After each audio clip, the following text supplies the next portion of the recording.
hello, everybody. Who's ready to draw some boxes? How's everybody doing? I see a Maddie in the chat. I see Stellar and NK Legendary, and I see Hope as well. Hope, you sent us that thing like right when we went to bed. So I'm sorry it took a while for us to get back to it, but thank you so much. Also, hi, RA boy. Hope you're doing well as usual. And, Suave randomly got recommended. Came to say your character is really cute. Wait, no, he's not. I hope you have a wonderful stream. Thank you so much. I hope you're doing well. Sup, girl? How you doing? I'm doing okay. The last couple days have been a lot of needing to rest and recover from a bit. I feel like that's just been my entire mood the past like couple weeks, is just needing to recover from the couple weeks prior. Also, hi T Addict, it's nice to see you again as always. And hi ACE, appreciate you lurking as always. Appreciate our lurkers, the VOD watchers. We're gonna be doing some drawing today. Today's practice, like I alluded to earlier, is we're gonna be drawing some boxes. It is time to work on some perspective.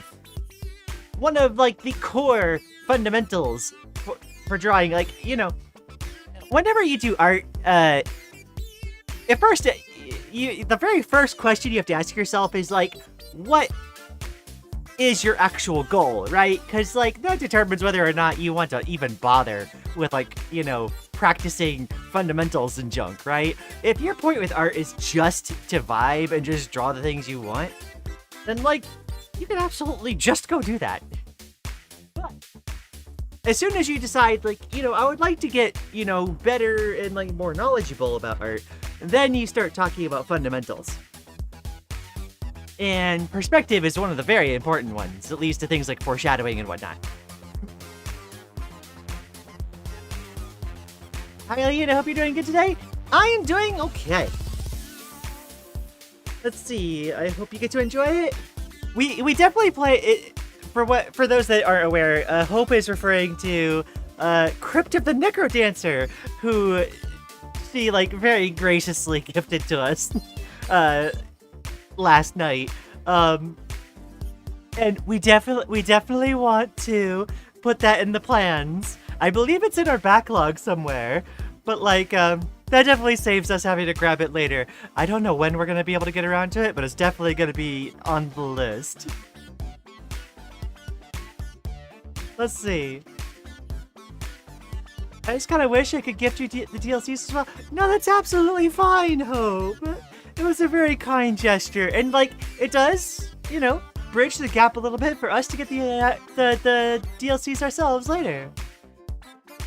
Not doing okay. I'm so sorry, Maddie. I know in a different chat, we saw what you're dealing with, and I'm so sorry about that, Maddie. I hope things are getting easier. You have some time to yourself now. You know, I hope you're taking care of your health. I'm doing pretty okay.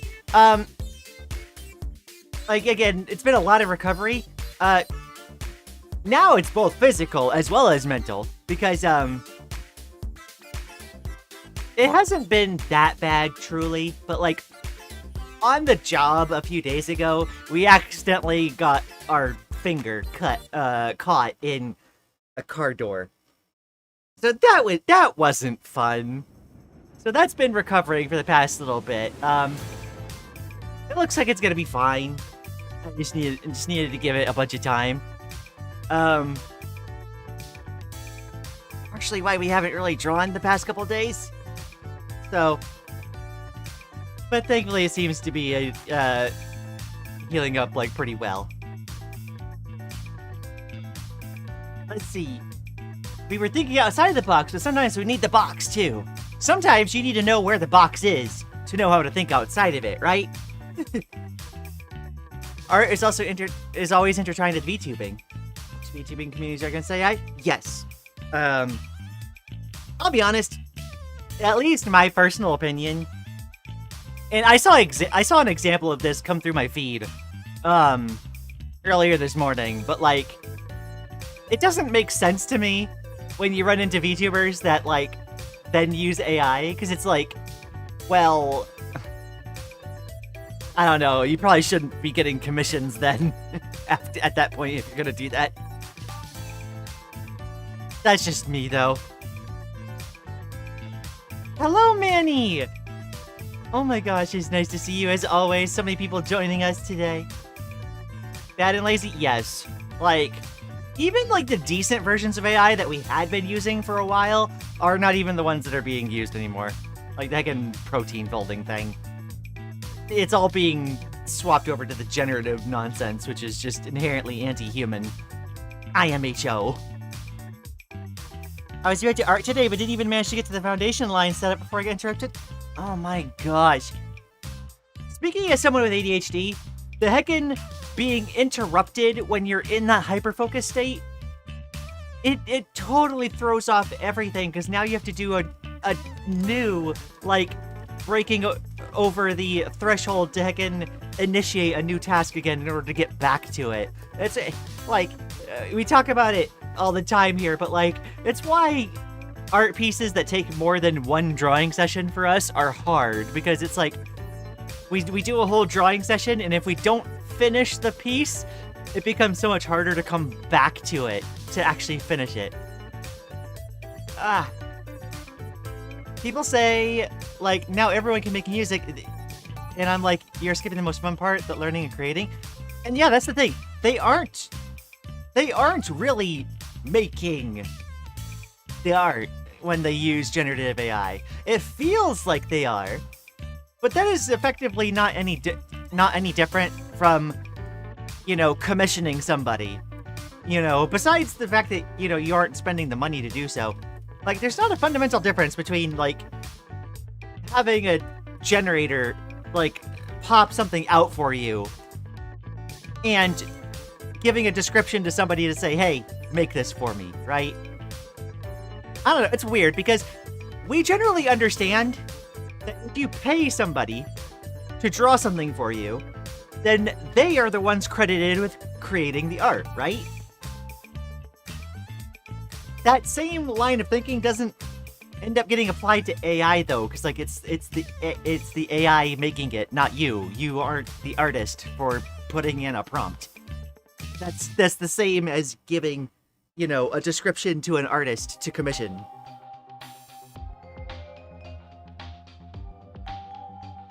Oh yeah, that's definitely true, Hope. Like, one is stealing, but like, I meant in terms of like, you task, you know, either a person or the AI with making you something, and then they give you something back, right? That process is fundamentally the same. Like, just because you told an AI to do it doesn't suddenly make it yours, right? It's dumb.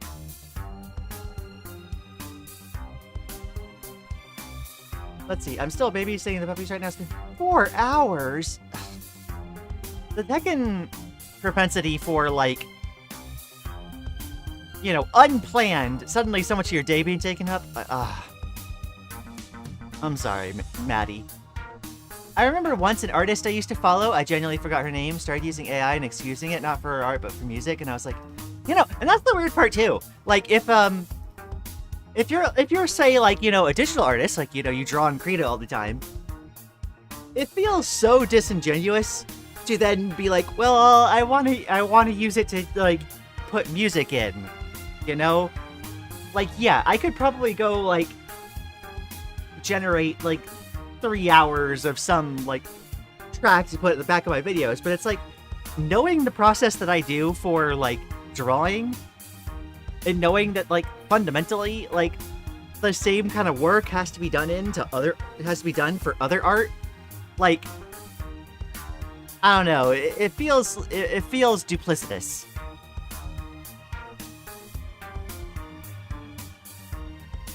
Like, you're just giving an argument against your self-drawing, because it's like, well, if you're gonna do that, you might as well just generate what you're doing too. At that rate. There's a reason why the Discord has a no AI rule for anything. not feeling well right now. Definitely go rest, Ari boy. I hope you feel better. Alright, without further ado though, let's get drawing. We're gonna start with some perspective practice. What?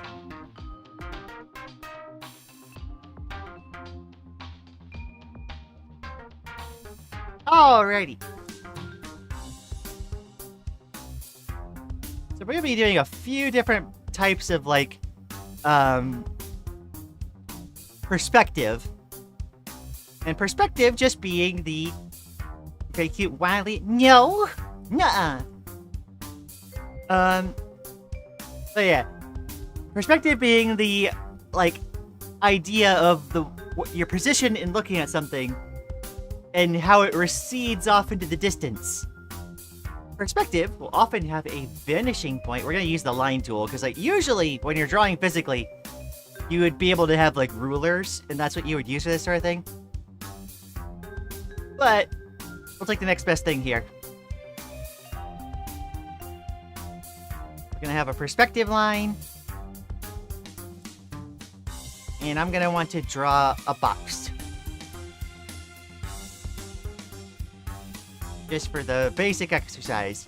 First, we're gonna do the most basic, which is we just draw a box that we're looking straight onto. Yep. Actually, I'm gonna make it smaller than that because I want to kind of like fill the page with stuff.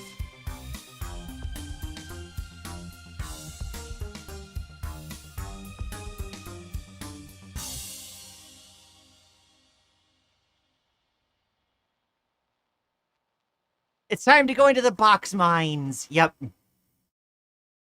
And even as someone who we've been drawing for 20 years, about like it's still like an important exercise, even to go back to every now and then. All right, so this is the most basic. You're looking at a box straight on. You only see the front plane of the box. But now, we want to draw one off to the side in proper perspective. And that is going to require some dimensionality. So first of all, I'm going to make the right edge similar to this line here. It's going to be the right edge. And then we need some vanishing line. So, like, all edges that are going away from you are going to recede towards the vanishing point. And so you can make guidelines from the vanishing point.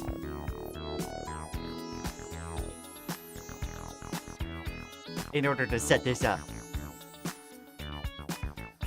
And so the back side of the box ends up being further away from you, and thus the line is shorter. We're doing calculus now. We're doing math.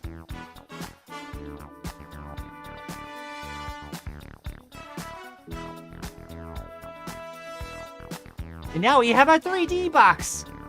The technology.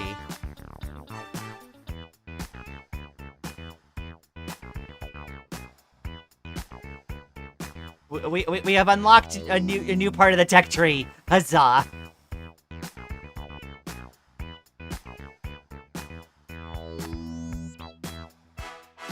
We're gonna go ahead. I'm gonna make the entire. I'm gonna make like a what's this gonna end up being? A 5x5 grid? Yeah. Okay. I'm gonna do a 5x5 grid of boxes.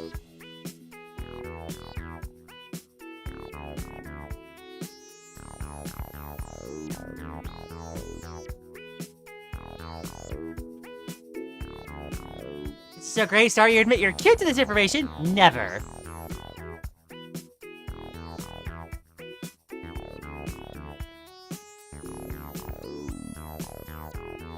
Oh!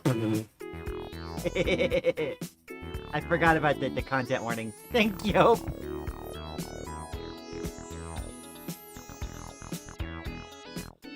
Let's see. Lian incredibly pretty and cute. Sirenia, no, no.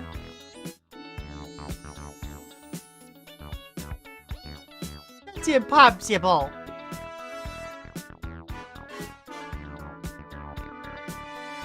Didn't expect someone to be mentioning calculus in an art stream. Sometimes, when you're an artist, you really, like, get into a lot of different skills. I'm gonna have a very slight taper on the right side as well to kind of help the 3D effect.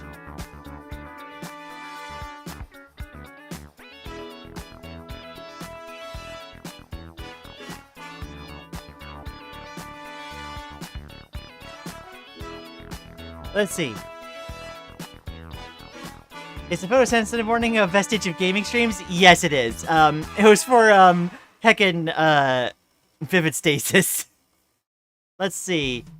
Instructions unclear. A boxing ring has been drawn instead. I see. It's time to draw a bunch of companion cubes? Yes. Okay, so now we want to go even more extreme off to the side. For an even more, an even more dramatic foreshortening.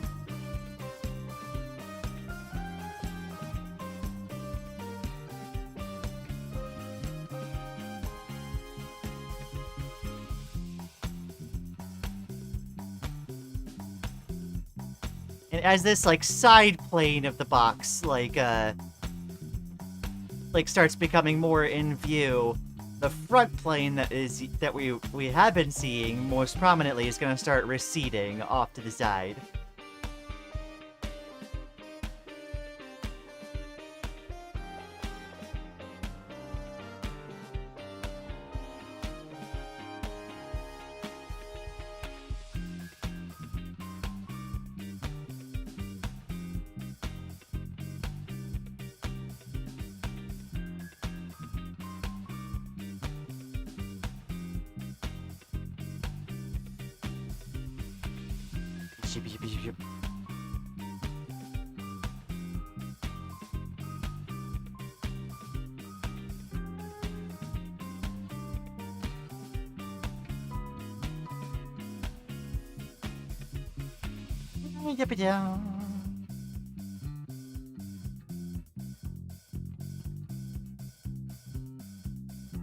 Let's see. Heck yeah, time to draw a bunch of communities. Oh yeah, we saw that before. I think I've only done this in art class or on that Art DS, like 3DS game series. Otherwise, I just wing it. Yeah, like, truly, it's not like I put, like, perspective lines, like, everywhere in my art pieces when I'm drawing normally. But, like, it's one of those things where it's, like, it's important to, like, at least, like, try to understand. Because even just taking the time to understand it will help you, like, plan out your pieces.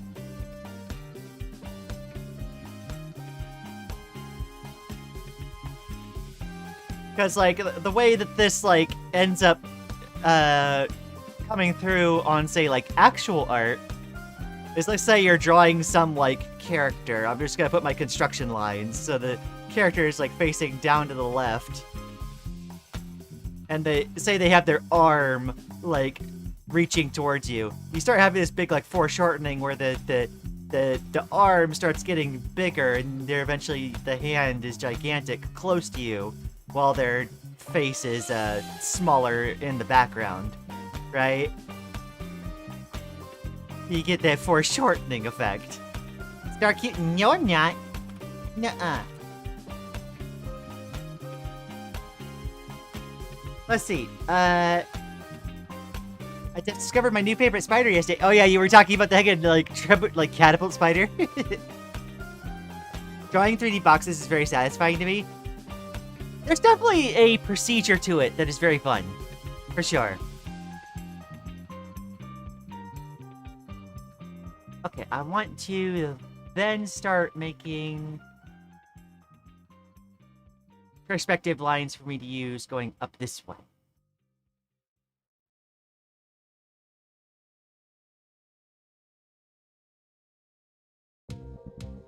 And I start needing a third guideline for these boxes.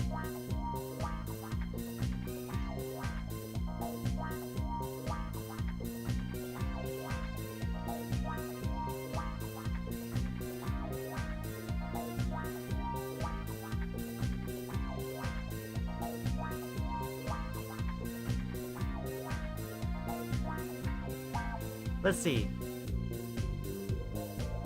I didn't expect to see someone be mentioning calculus in an art stream. Yeah. Oh, photosensitivity warning wasn't intentional? No, it wasn't. Also, sorry if I'm not chatting a lot. It's 1:22 a.m., 6 hours of sleep, brain tired. So I'm just happy to be here. No, absolutely, Stellar. That is absolutely fine. Chatting is not a requirement. We're just thankful that you decided to come hang out.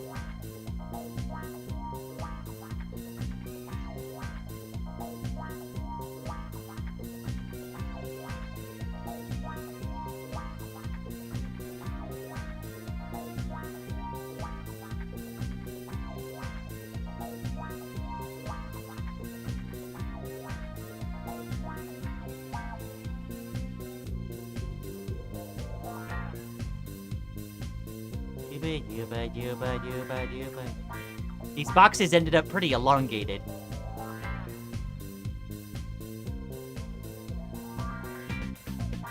I think my guidelines are somewhat off.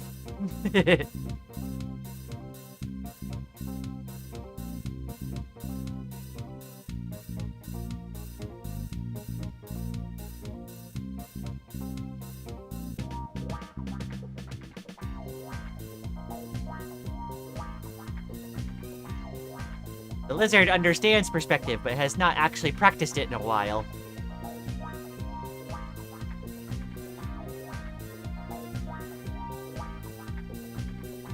Then again, I didn't exactly bust out the protractor as much as I probably should have.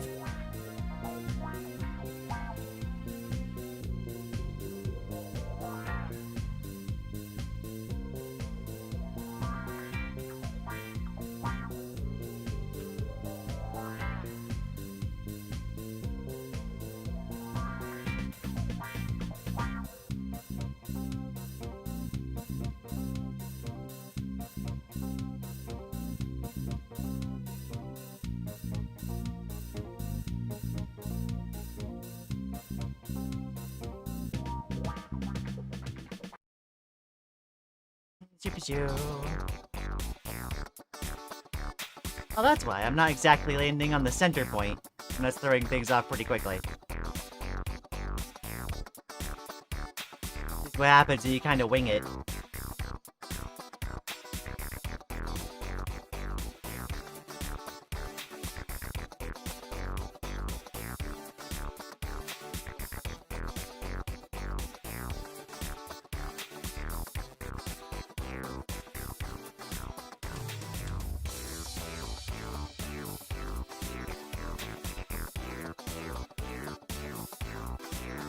Let's see.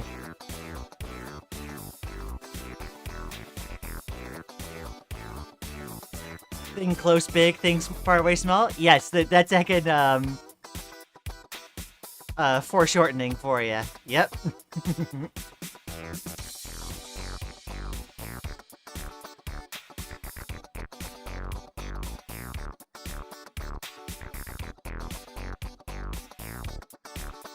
Let's see, Ballista Spider, right, not Catapult. Close enough. Oh, I'm boarding, have a wonderful time, everyone. I'm not cute, no! Everyone cool and awesome, take care of yourself, everyone. Stay safe, Stellar. Have a good trip.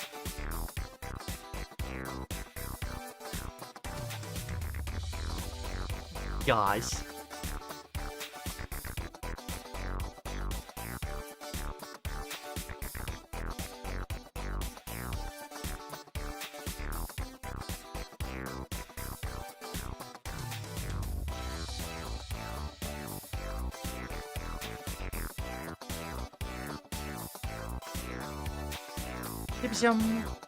What's my favorite color? It's red.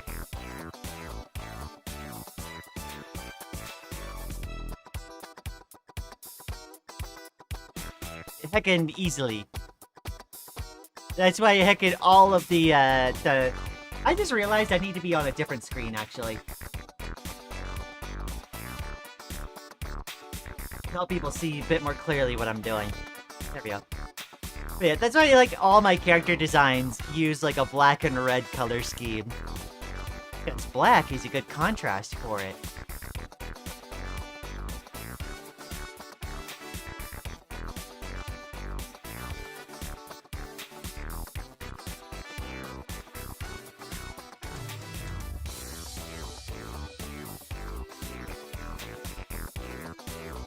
Yeah, I really put these, like, side boxes out really far.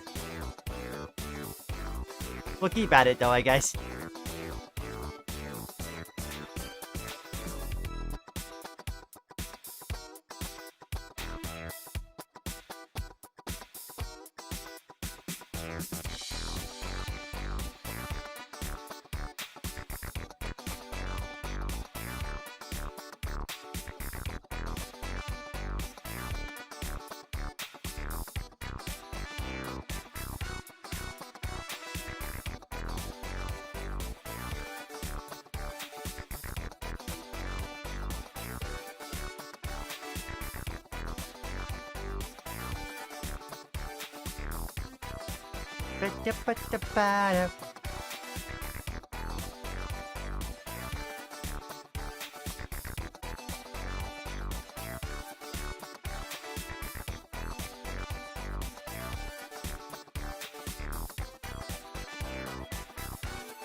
Didn't know you went to art school too? I think I was reading a comment from someone else. I did take an art class in college, but, like, not like a full-on art school myself.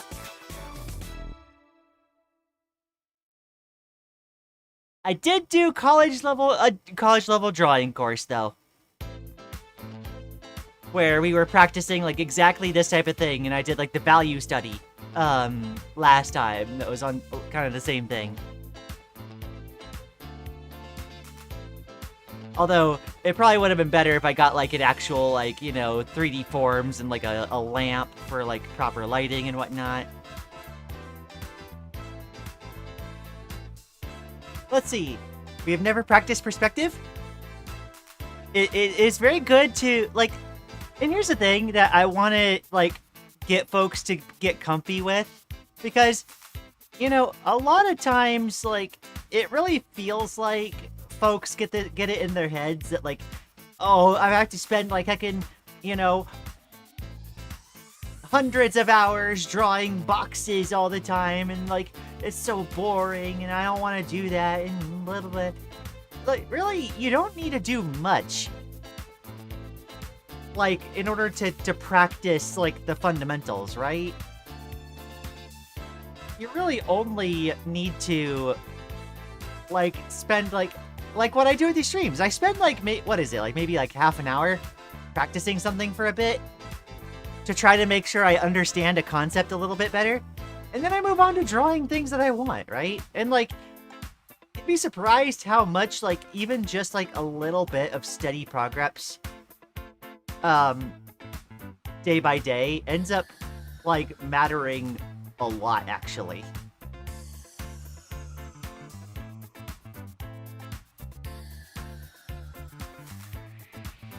And, like, everything just adds on to it. You get, like, more grasp of, like, your fundamentals.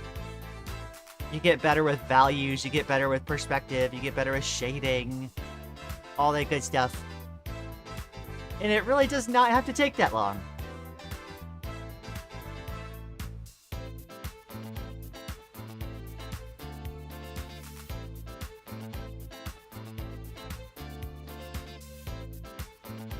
Let's see. I put the stream on my TV so I could watch while I do other things around the living room. Hey, if we're like background content for you, that's perfectly fine. We do the same thing with other streamers, absolutely. Like, that's oftentimes how we have to, like, engage with streams. Because we have so much that we're working on day by day that, like, It's almost impossible not to, you know?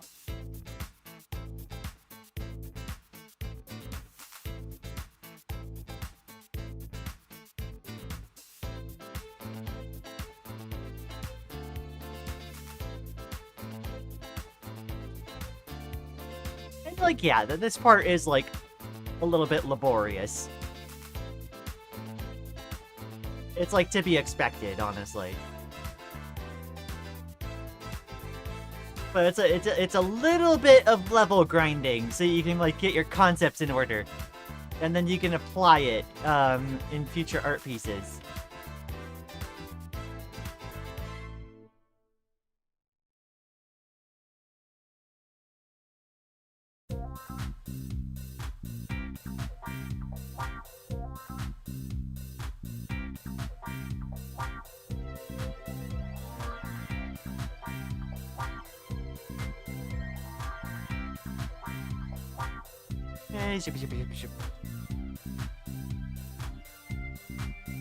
I'm actually gonna put a guideline for myself just so that, like, I can make sure all the boxes are aligned, at least on the top row.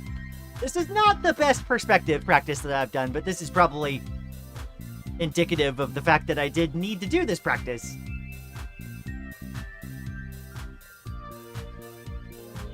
I used to be so much better at perspective stuff.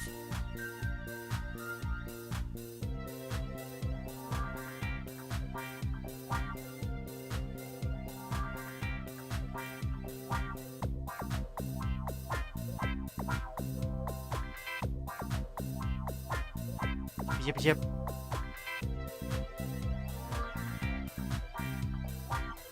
Let's see. Black and red, very good color combo. Totally biased. Don't look at my persona. Black and red immediately makes me think of Shadow the Hedgehog. Yeah. Shadow the Hedgehog was probably, like, our favorite, to be honest. We're not big, like, Sonic buffs, but, like, yeah. Out of all of them, like, that's like the one we gravitated towards the most.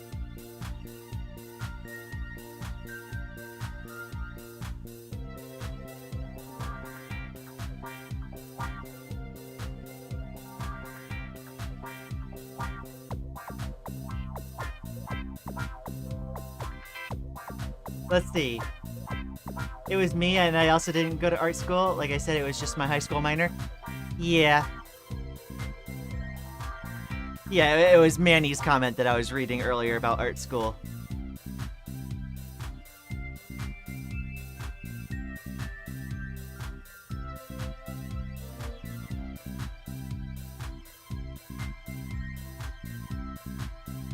Look like a mess of guidelines by the end of this.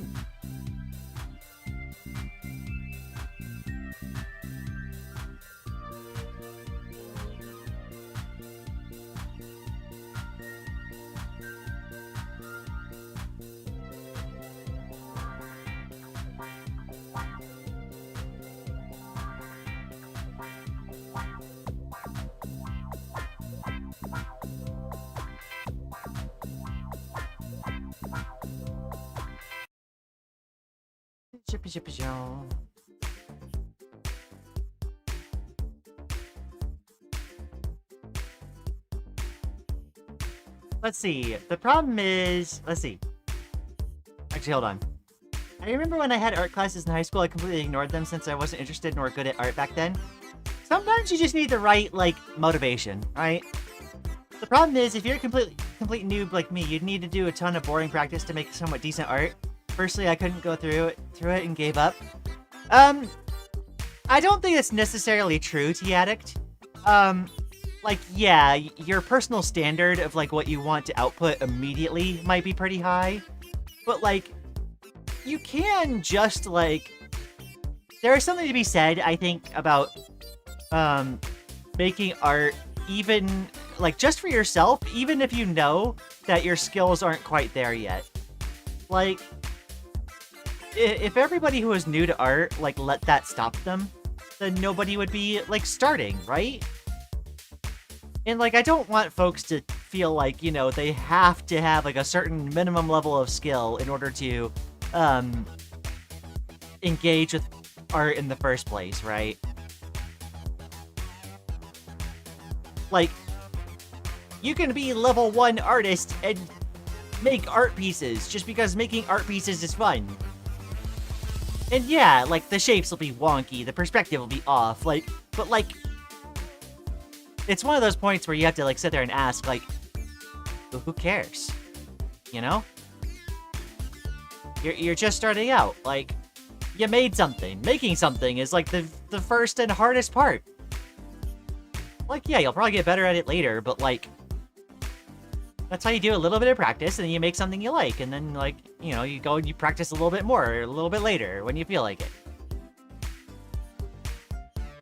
But now that my cousins are gone, I was finally able to voice train for the first time in weeks. Yo, heck yeah. Being able to sing was super nice. Ah, we want to sing. What made you get started interested in doing art? I'm curious now. This is asked towards Maddie. Tea addict. Coming from someone who has done basically zero traditional art practice, you don't need to practice to make good art. It just helps you make progress faster. You know, like, practicing art fundamentals will, like, level you up quickly. But it is by no means required. And that's part of why, like I said earlier, why I want to do these, like, you know, I sit here and I draw for, well, maybe it's more like an hour or like half an hour where I do these like little practices.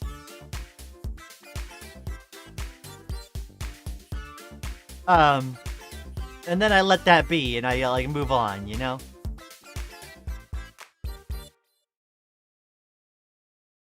Like, you can spend like heckin' like half an hour like downloading a knowledge to your noggin, and then bring that forward into future pieces.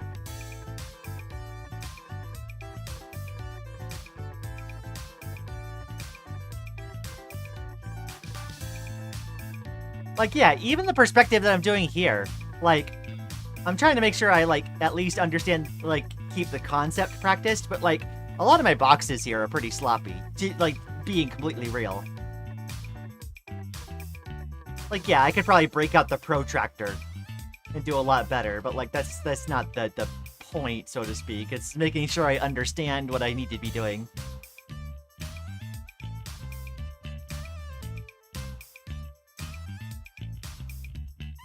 And even doing this, like, little bit of practice, even though it's not perfect, will, like, add to what I'm doing later. Let's see. Shadow the Hedgehog is the GOAT. He's also my favorite. Shadow the Hedgehog has aura. He definitely has aura.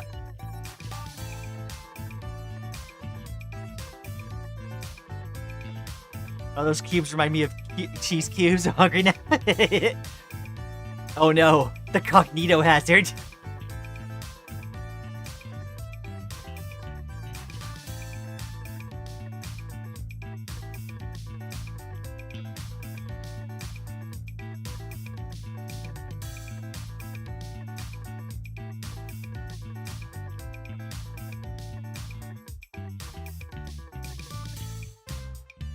I'm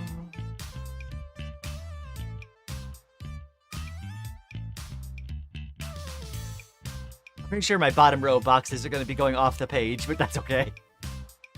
I don't feel like adjusting the canvas.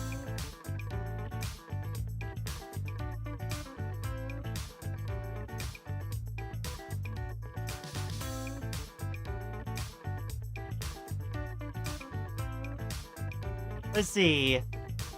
Oh, Lian inspired us to do art. I used to do art on a crappy free pixel art app on my phone.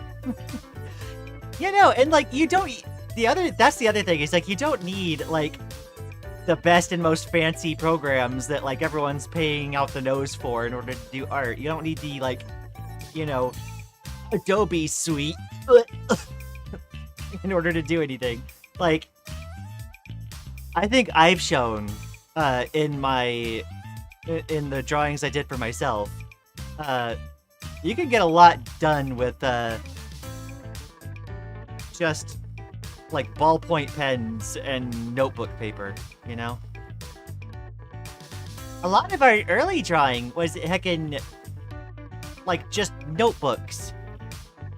So eventually we got like actual sketchbooks so that teachers would think we were in an art class even when we weren't, and not bother us about drawing in class.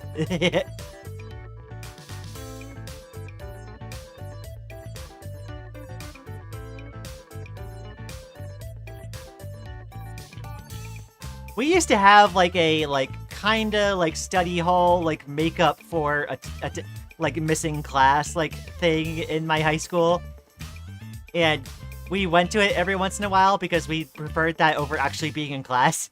And like one of the things was you had to do homework while you were in there, like you had to be working on schoolwork, but like, you know, they didn't have a way to check to see what you were doing. So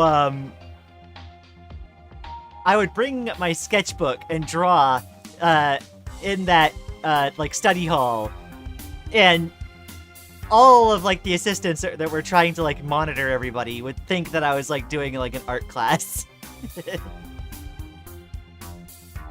And there were certainly a lot of years where like we weren't in an art class, we were still doing that.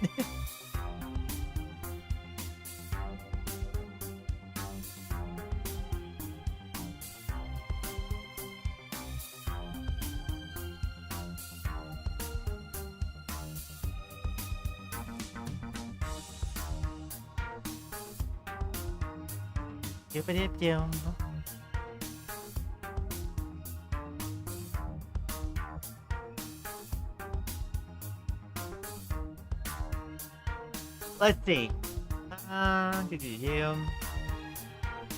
Something I found helps is not making it too formal. Like I had fun OC think because I liked drawing my OC, but it's secretly practice.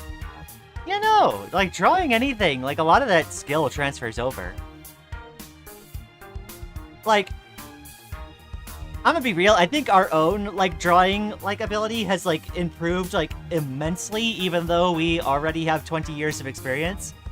Based purely on the fact that, like, doing these art streams has given us an excuse to do, like, a bunch of little sketches.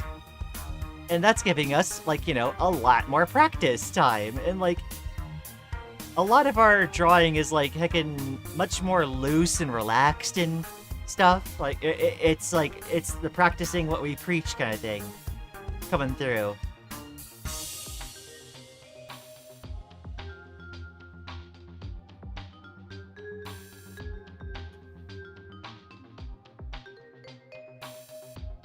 Let's see.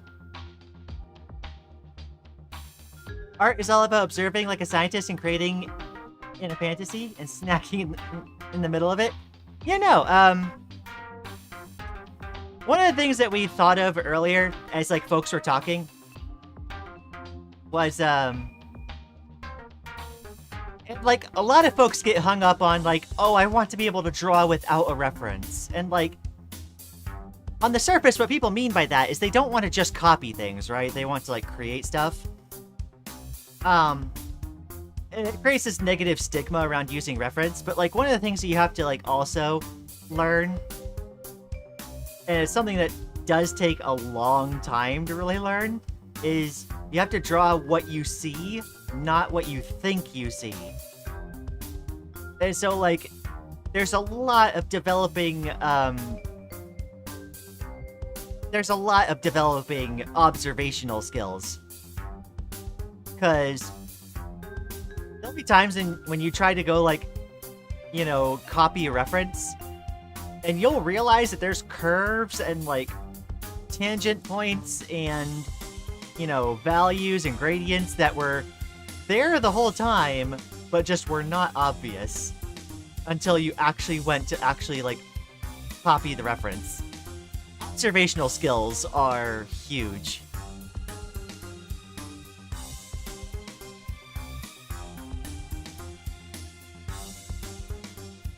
I actually need to, like, take this down a little bit. There we go. Art practice is the equivalent of grinding XP to level up your skill tree faster? Yeah. The way I like to think about it is, like, we've been playing a lot of incremental games lately. Like I blame Rain for this, but Rain got us into a game called Progress Night, right? It's one of those incremental games you, like, you know, level up. It's basically a spreadsheet where you level up, like, from, like, you know, beggar to, like, foot soldier to, like, general to whatever. And as you progress through the game, you unlock more and more, like, mechanics. And so, like, we kind of like to think of it as, like, completing, like, art pieces that give you, like, inspiration and, like, you know, you draw your OCs and cool, like, you know, pieces that you want. Those things will increase, like, your practice multiplier, right? So the next time you practice, you'll have an idea of what you want to use that practice for, right? And then you do the art practice to grind XP to get yourself to the next level so you can make another full piece that increases your multiplier for practice again. You know? Basically what I'm saying is art is an incremental game. I can treat art like Cookie Clicker.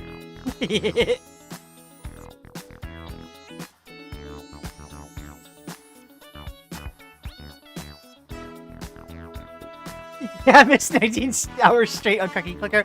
Look, we were not at the computer the entire time when that was playing. That was just going in the background. I swear. We're just letting it play and grind XP for us. Oh yeah.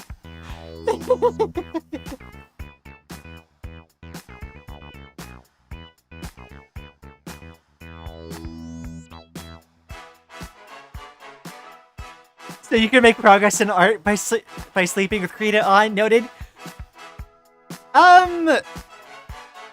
You joke, Ace, but, like, sleeping is very important to learning. If you practice a bunch, and you get, like, you know, your practice multiplier up, and then you grind some XP, you sleep to heckin', like, build your economy back up. Cool, I joined the PS2 boot screen.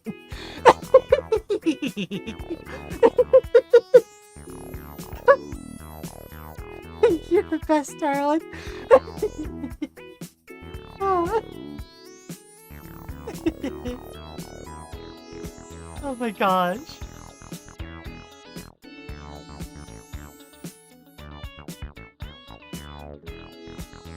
And the other part to the art incremental game, like, that we're developing here is looking at other art, looking at, like, shows and stuff, you know? You watch anime, you start to, you know, get characters that you love. You use that for inspiration. Let's see. Very educational stream? Heck yeah. If folks are learning something, then I consider it a total win. This is an absolute win. That's the line.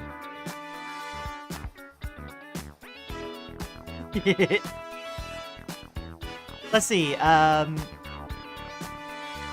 you know, in anime where a super powerful character cuts up something like a boulder or a giant building in equally sized cubes, that's what this art reminds me of. Oh my gosh. I was taught as a child that art is an innate ability instead of a skill, so even if I liked it, I didn't really draw because I thought I'd never get good. Then one day I started seeing MLP speed paints on YouTube and following along on paper. That's how I discovered that it was wrong, and that's practice. You're referencing that can make you improve. Not like some secret art gene. Yes, yes. So, like, I remember distinctly, there was a video that, Lavender Town put out.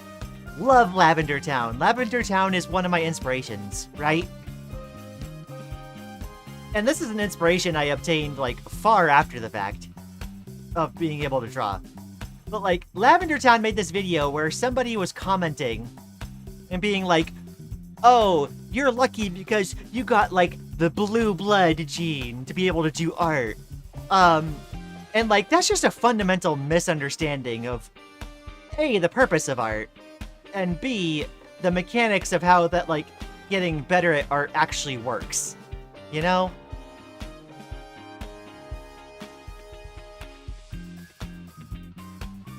Like, that there is no gene for it. It is a skill.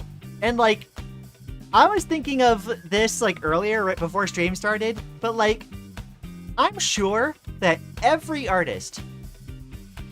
It's probably more common amongst the artists that, have practiced a bunch and have developed their skills, but I'm sure that there are artists that have, started an art piece, and what they ended up drawing ended up being cooler than what's in their head, right? Because, like, part of the drawing process is discovering what's in your head. Because it turns out your imagination is not perfect, you know? Sometimes, you need to do a sketching phase to figure out what the heck your brain feelings are trying to conjure. And, like, you do a little sketching, and you realize, like, wait, no, that looks cool, and you just run with it. And what you have in your head then evolves. Imagine having images in your head? Oh yeah, I know a lot of folks, like, you're referring to aphantasia there. I've heard a lot of folks talk about that, and, like, ironic to use this verbiage, but, like, I can't imagine having that. I've always been able to see pictures and such in my head.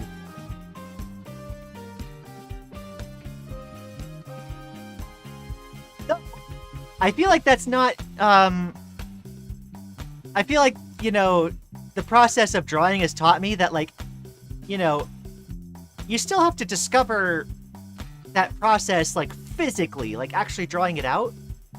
And that's where, like, half of the discovery takes place anyway.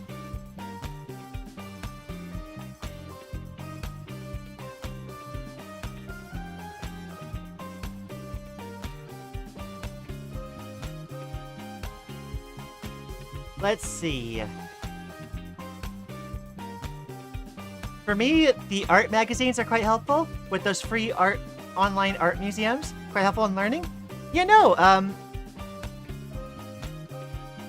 that's part of, like, gaining inspiration, finding, like, things to do master studies for, right?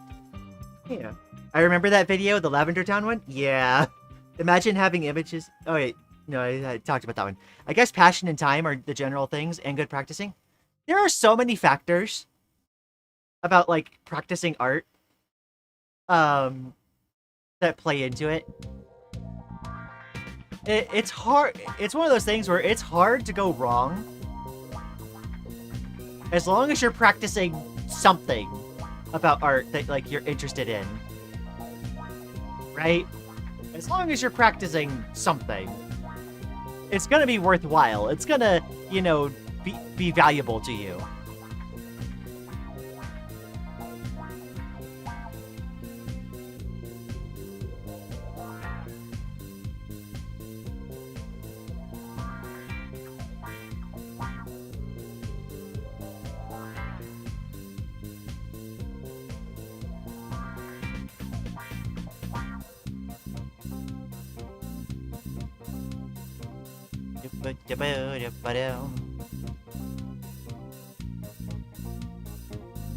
That happened with my Flandre versus Utsuho art. Still super proud of it. As you should be, Maddie. That was fucking awesome. We definitely saw the huge level up there. For sure, Maddie.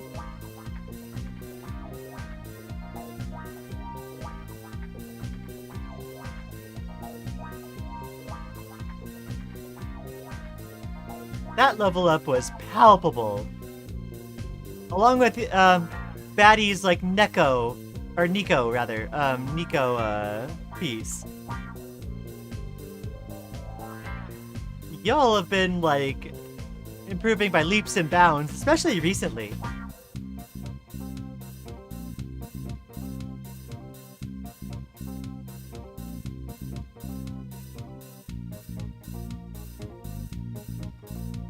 Okay, if anyone, no matter what, can learn art, is there, like, a correct way to do it? Because I've had a phase when I tried to learn art and drew for, like, an hour every day for 3 months and achieved nothing. Was I, like, doing something wrong? Yeah, there is a correct way. My inspiration is Leonardo da Vinci. He inspires me to not finish an artwork. I think there's a saying where, like, art is never finished, only abandoned. Which, that feels true. But yeah, no, what you described, T-Addict, definitely feels like a lack of direction. And, like, that's not an uncommon phenomenon, right? Like, I think that happens to a lot of people, unfortunately. Where they practice for months and months and months, and they think, like, because they're practicing, they should be getting better. But, I think one of the things that happens, and I don't know if this is your case, to be fair, but I think one of the things that happens somewhat consistently is you'll be practicing the same thing, like drawing, like, you know, the same pose or the same facial structure or using the same, like, process, like, over and over and over again, and you might get really good at, like, you know, drawing the face from, like, one angle. And then you try to do something else, and then you realize that, you know, even though you practice the one angle a bunch, you haven't practiced the other angles. And it doesn't come out well, and you then, like, feel like, well, like, the practice has meant nothing. And it's like, no, you needed to, experiment, you needed to practice different aspects. That's why I'm practicing perspective right now, whereas the last stream, I was practicing value, right? There's just so many different aspects that go into it, and you need to, like, intentionally practice different things. You need to identify what your weak points are and target those with specific exercises. If, like, you know, if indeed the process of getting better at,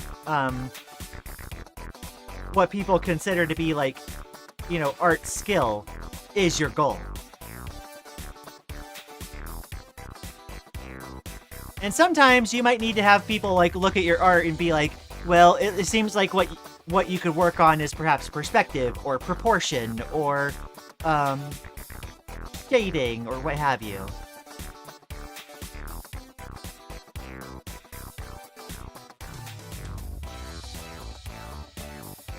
This is probably going to be one of my longer practice sessions.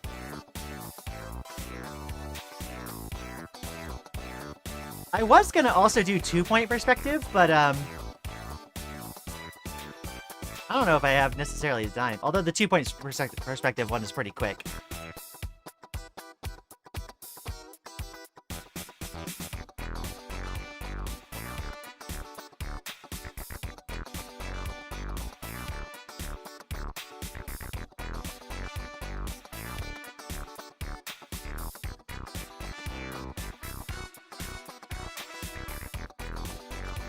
Alright, so yeah, this is like a pretty like loose and like honestly pretty sloppy rendition of like doing perspective. But I feel pretty good about having done it at least. I could probably do with another exercise like this and try to get it a bit more like perfectly lined up. I forgot what 2-point perspective is. We could do it really quick. So, throughout that entire piece, I was only using one vanishing point. The vanishing point, of course, was that dot in the middle of the piece. We're gonna put it like here. Where all the lines that are going away from you all vanish towards that point, right? That's 1-point perspective. 2-point perspective is, well, use 2 different points.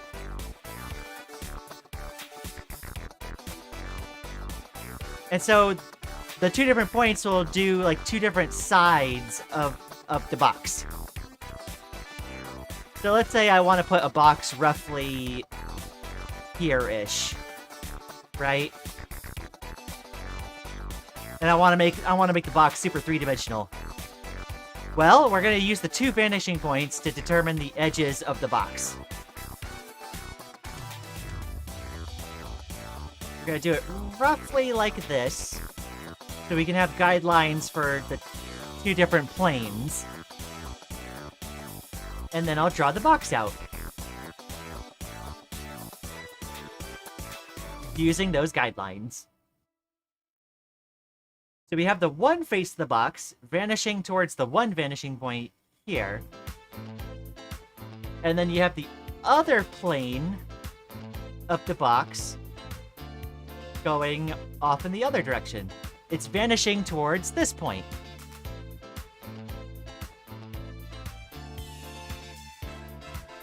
And now if 2 boxes are in 3D space, like facing the exact same direction,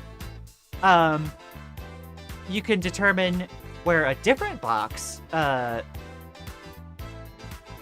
is sitting. Like maybe far off in the distance, there is like another box like here somewhere. And you want to figure out where exactly the lines are falling on that one. Well, we're going to use our line tool to project more guidelines.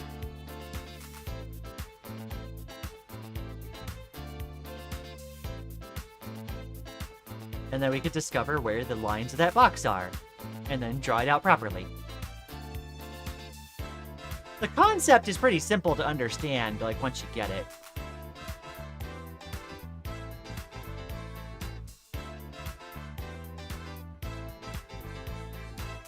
And if we add, like, a very quick shadow to both of these, let's say the light source is on the right, and so the shadows are going to be going towards the left.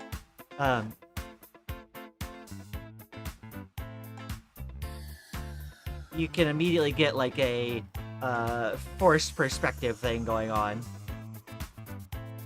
And you get an immediate sense that, like, this other box is much further away.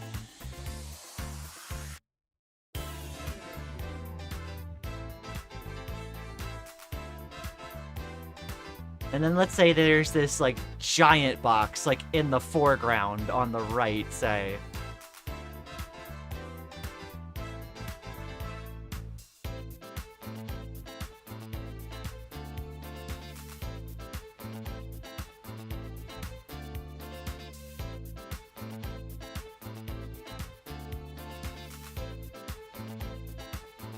We can now put a giant box here. Obviously, most of the box is going to be heckin', like, obscured by the edge of the screen.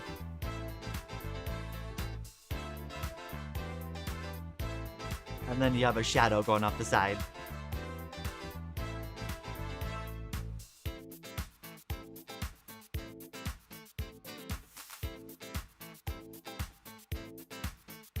There we go. So that's using 2 points perspective. We could go one layer even further beyond, plus ultra. This is a propaganda by Big 3D. But yeah, we could even go to 3-point perspective, where you have a third vanishing point. Although this part is usually used for, like, you know, giant buildings. So let's put the vanishing point, like, up high.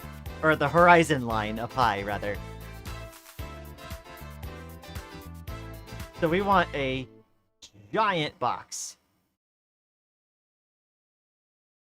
We're gonna make our vanishing points like here, here, and then we're gonna have another vanishing point down below. Oh wait, no, no, we want a vanishing point way up high, like off screen. So it's gonna end up being like up this way.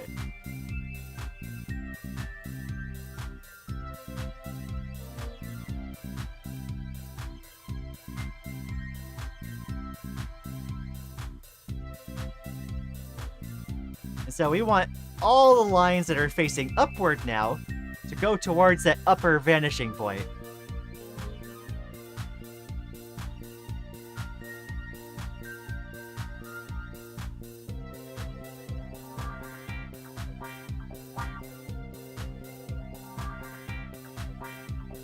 Oh wait, I need the other guidelines for the top side of the box.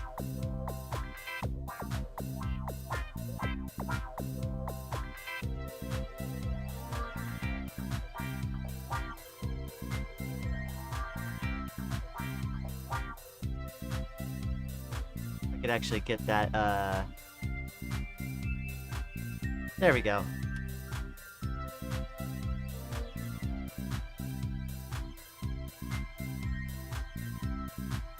Getting it perfect is not the point. It is making it exist.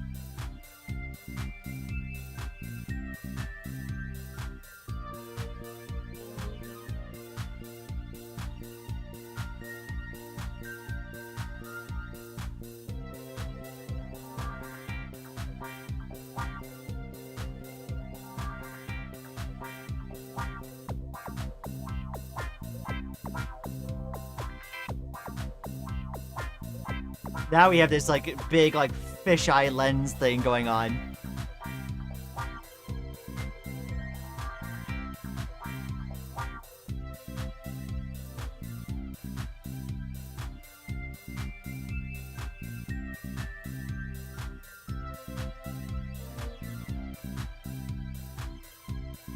Dun dun dun.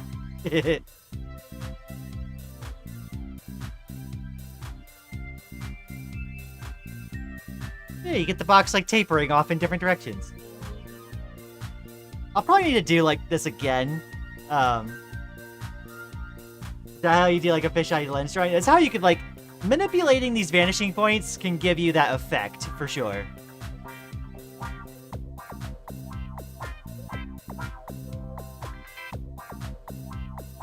Just by messing with where the horizon line is, messing with where the vanishing points are.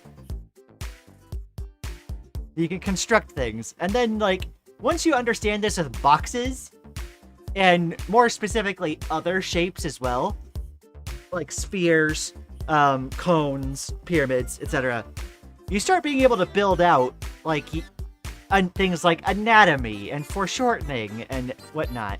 Yeah. Alright, I think that's good for practice today. I do need to work on perspective more, because this was very sloppy. But we will be practicing that again the next time I do an art stream. Alright. So with that, I'm gonna go ahead and catch up on chat real quick. And then we're gonna start taking some requests. That is false! Picking lies propaganda. Alright, let's see. I gotta go back a little ways to catch back up. If I think of practicing in rhythm game stuff, it can be hard to tell when you have improved because you only play on the edge of your skill level. Yeah, it gives this feeling of, like, you always feel like you're like unskilled, but, like, really you're pushing that line forward slowly over time. Maddie, I had an idea and was super passionate about it. Didn't expect it to come out nearly as good. You did awesome, Mads. Let's see, MK Legendary. Technique does matter, though. Like, some, like, throw work loosely likes and structure, so finding the right technique is important for the comfortable technique to go with. Yeah, that was worded a little confusingly, but I think I got the gist of it. Like, so, like, the reason you learn these fundamentals is you learn how things work in a realistic setting. And so you learn how to copy, like, real forms, you learn how perspective works, you learn how value works, and how shadows fall and whatnot. You learn all that stuff so that you can then decide intentionally which rules to keep and which rules to break, and that decides your style, right? Like, obviously, anime and cartoon styles don't do, like, the really, like, photorealistic rendering.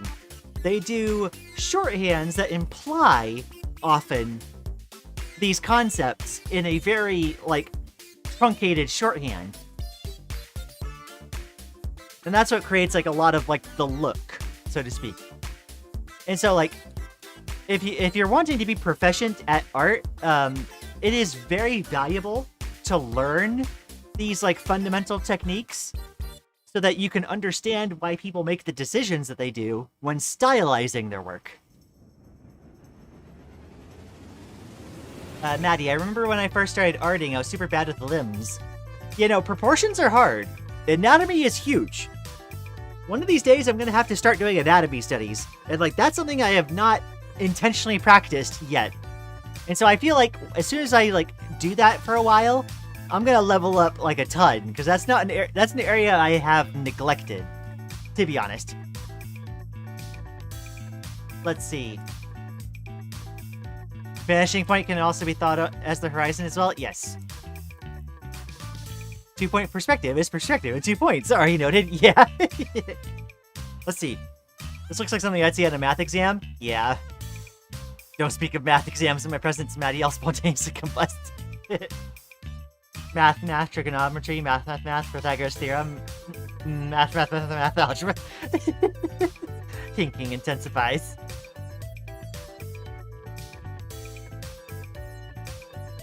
Eventually you can make autumn from a single leaf. Steal a fine picture like a first-class thief. Make water work like you won't believe. You're the best, babe. Lily, since you're here, I'm interested in getting another request specifically from you, darling, if you have anything. Let's see. Big math propaganda strikes again. Numbers get too high when you hit 10 points perspective. I don't think you really get more than 3, because there's like 3 dimensions, right? It's just deciding how many of those dimensions you want anchored, right?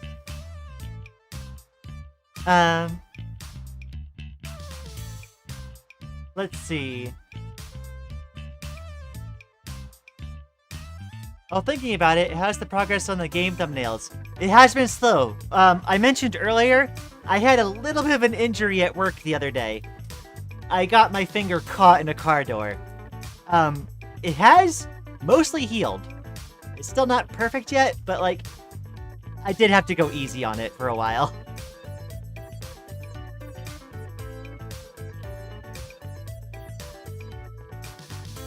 Let's see. Preppy lizard. Aw. Request, I have one saved up as usual. I expected Maddie has another Toho. Maddie's request is Junko from Toho. Okay. Alright, let's see. We got Junko from Toho. Alrighty, let's see. Can I request a drawing of Jumbo Josh since the new Garden of Bonbon 9 trailer has been recently released? I have no idea who that is, but we will draw a Jumbo Josh.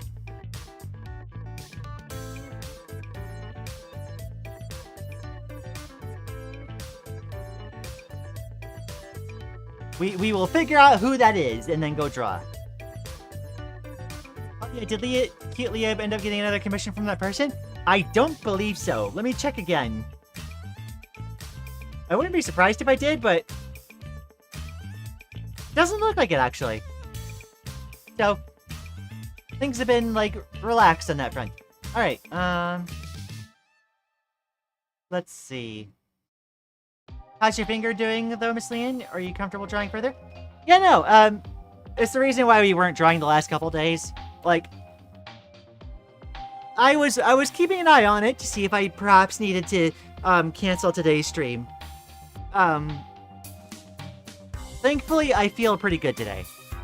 It feels like it's, like, 90% healed. Let's see.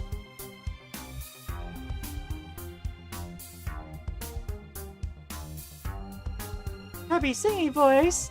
No. Rip, the people in the 4th dimension having to do 4-point perspective studies? Right? That must take so long. When I was a kid, I got my finger jammed in a fire exit and my finger almost came up. Ugh. I'm glad it survived, Mads. Ugh. May I request coral glasses from Enna Dream Barbecue? Again, no idea who that is. We will add it to the list. Coral glasses from Enna Dream Barbecue. I do need to watch those. Because I feel like that's missing from my media diet. Maddie's evil/awesome plan is to eventually have Lian draw every single Toho character. Heck yeah.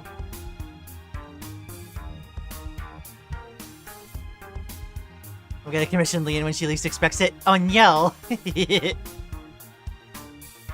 Whatever shall we do? The answer is we'll draw the commission.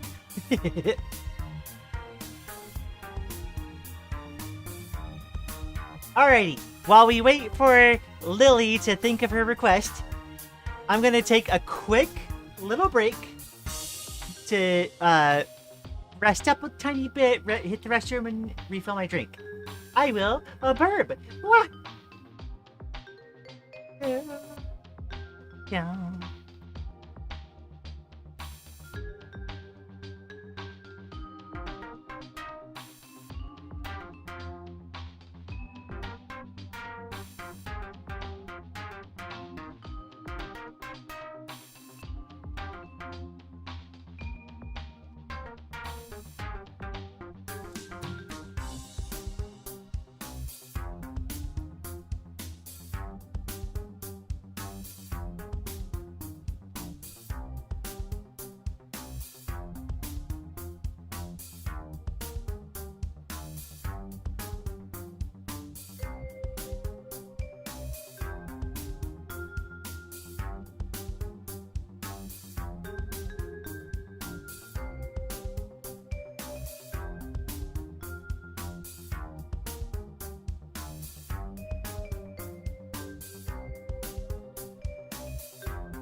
Alrighty. Okay.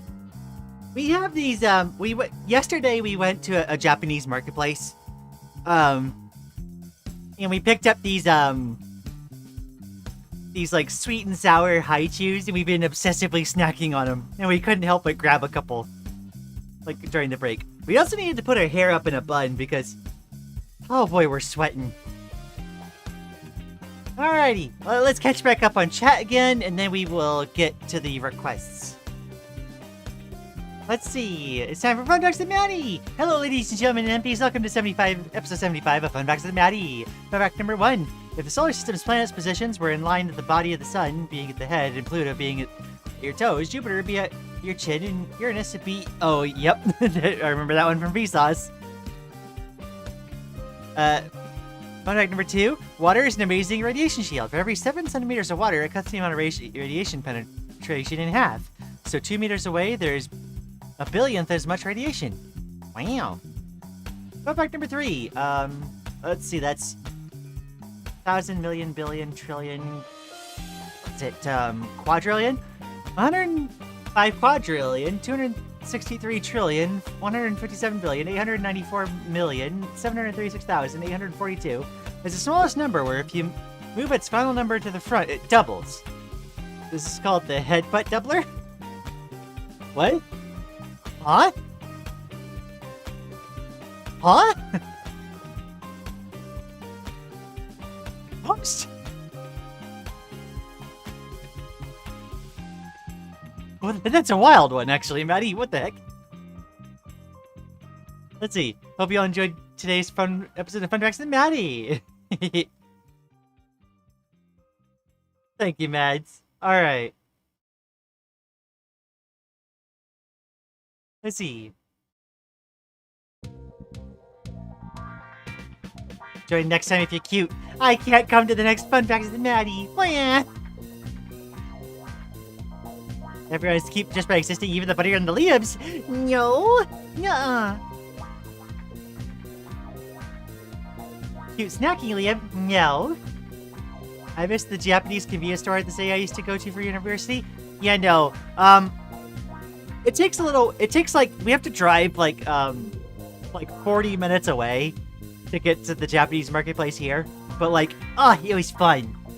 We got some haichus, we got some Pocky. Yesterday we had this we got a few different varieties of Pocky, and last night we tried this a peanut butter Pocky. It was pretty good. we also have the regular chocolate ones, of course, but then we also got a mint one that we're excited to try later. And then we also got some taiyaki and some spicy miso ramen, and it was good. Alrighty, let's see here.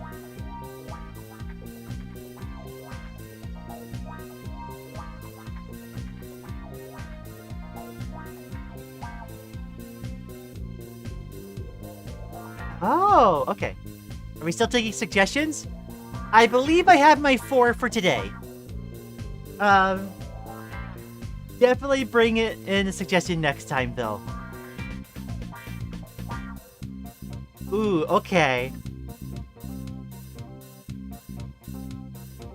Lily wants a Lily in Beat cosplay. Okay. Excellent. Alright.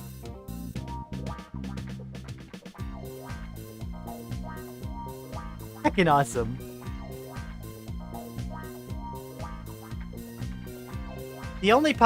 I only know Pocky because of that Pocky game trend that went around a few months ago, which people kept drawing.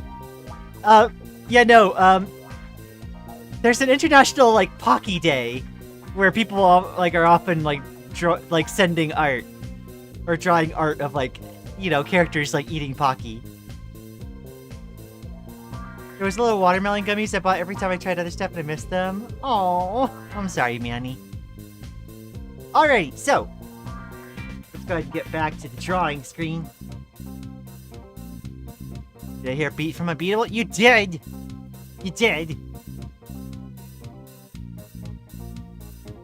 Alright, we got the notes. We got the notes.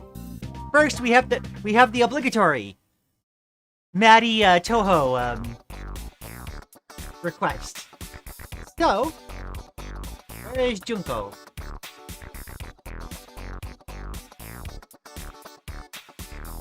Oh, her! I see, okay.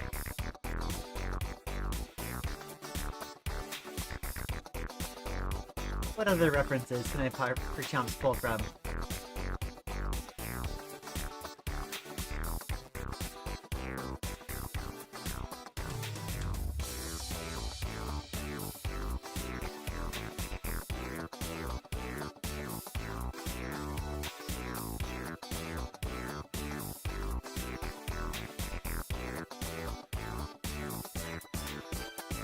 I remember drawing Beat, it was fun.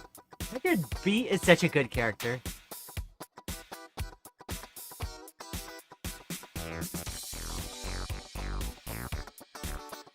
Alrighty, so this is actually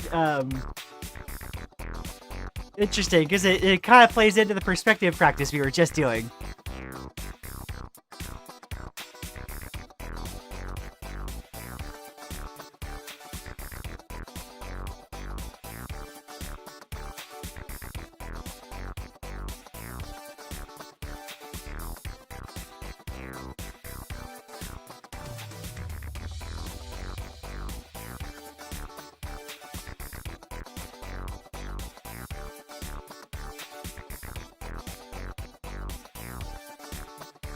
Like Junko, she's got a tragic backstory as well. I bet. I bet.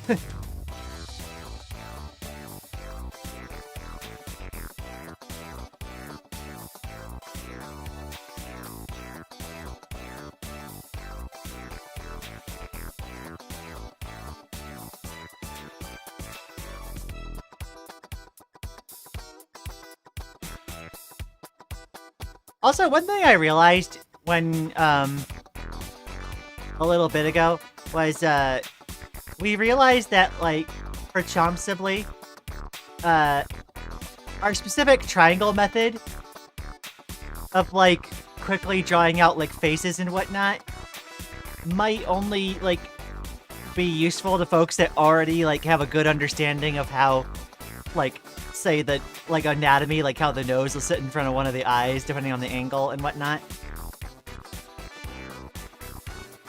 So, like, we realized that, like, oh, it might require some, like, prior, like, practice in order to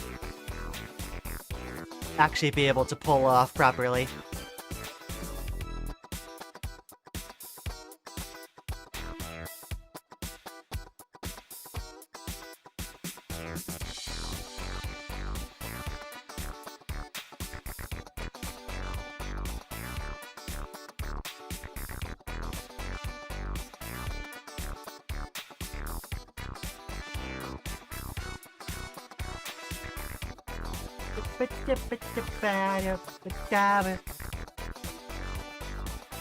Absolute pinima. But yeah, you kind of already need to understand how, like, the face is structured in order to have the triangle method be a good shorthand, I think.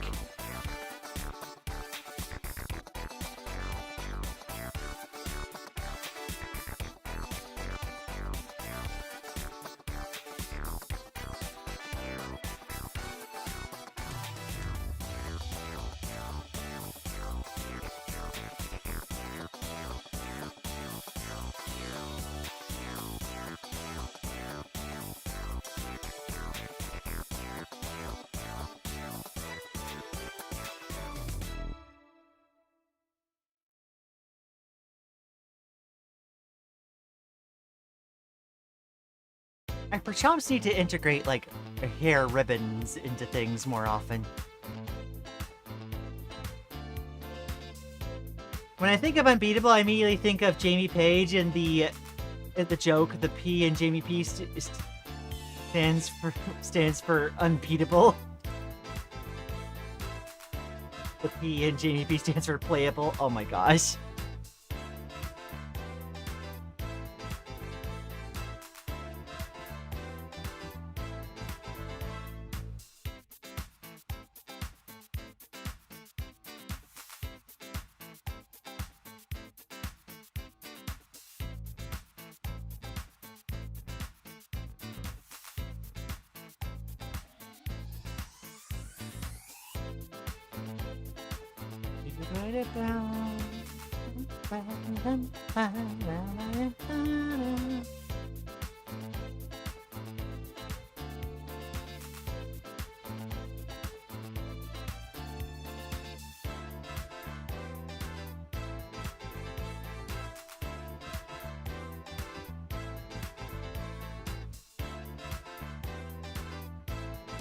Time to info dump, let's go.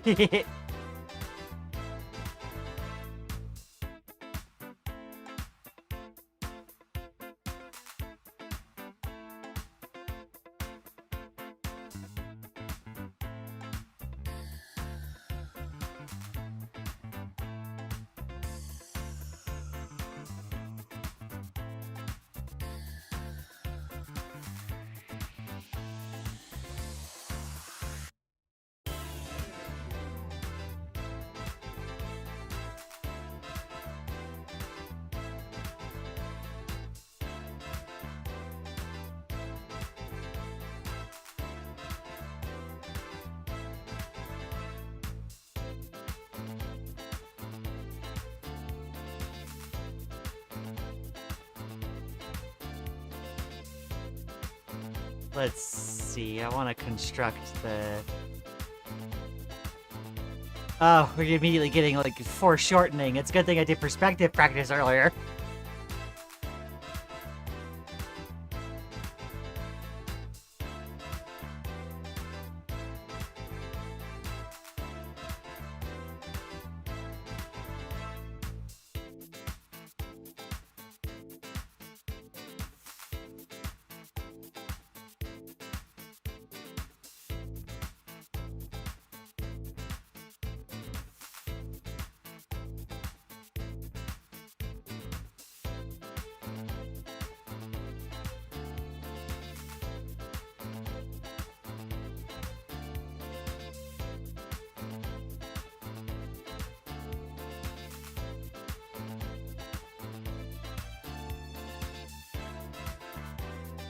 I always make hands too small to start. Pretty consistent.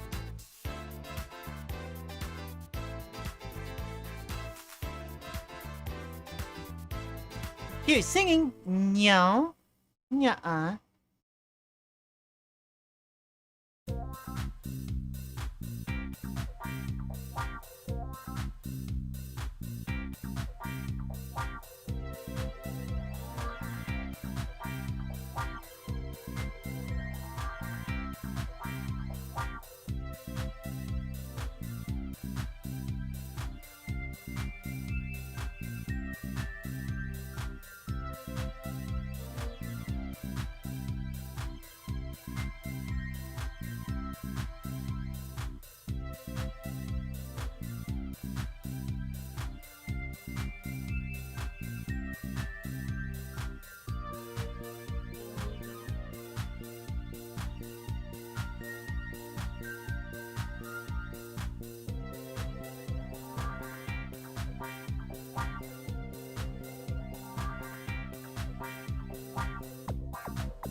There we go.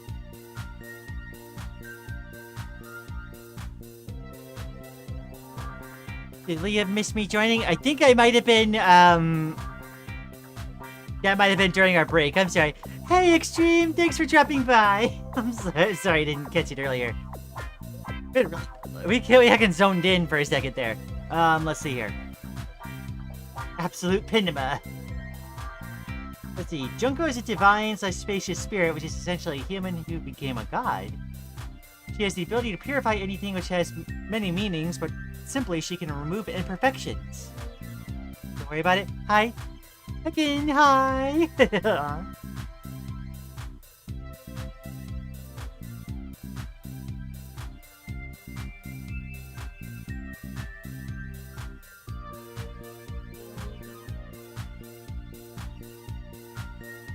What distro is that? I'm not, like, knowledgeable in all things Linux, but I'm pretty sure it's some version of Fedora. My girlfriend helped me set it up.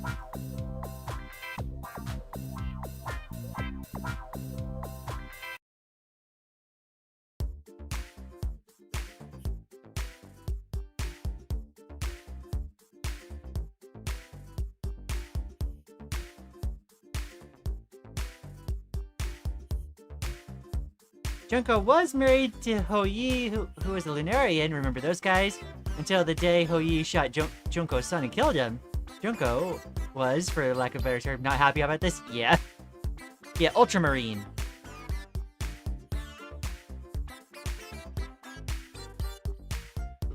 In chat, Lily, Banui Lily, is the person to talk to, because like, she's the one who helped me set up my, get my setup put together. Just finished the Unbeatable streams and was episode 6 hurt me. Unbeatable is peak. Unbeatable is peak. It's heckin'. Ah! Oh, good.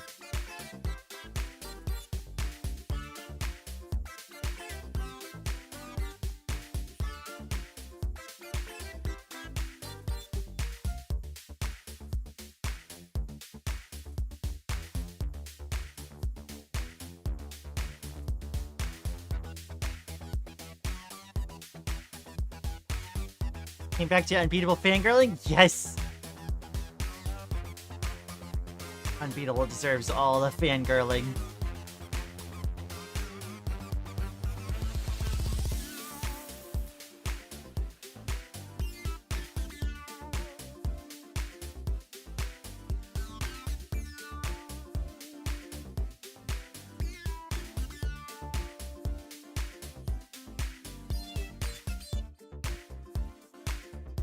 Oh, so you're back? Welcome back! It's nice to see you again. I hope the days are treating you well.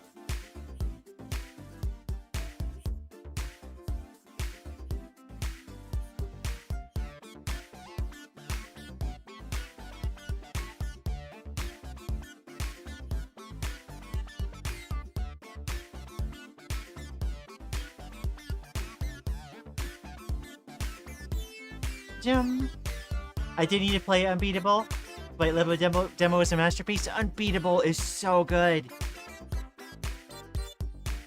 If you have an opportunity, play Unbeatable. It's awesome.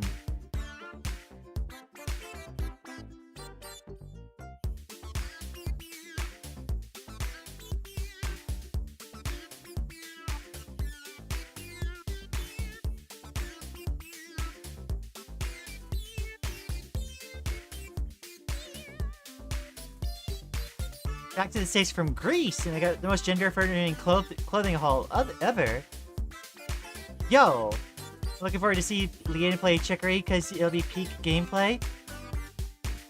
Heck yeah! It's definitely on our list to do soon. Catching up on heckin',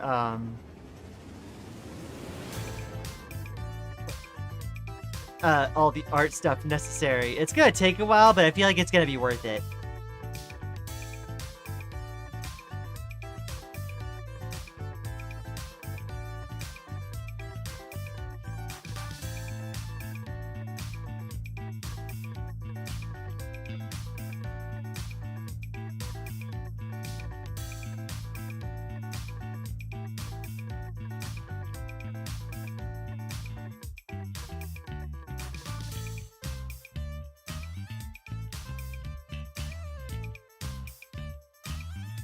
I love how I have to, like, draw all these Toho characters with only getting, like, a little blurb of what they're like.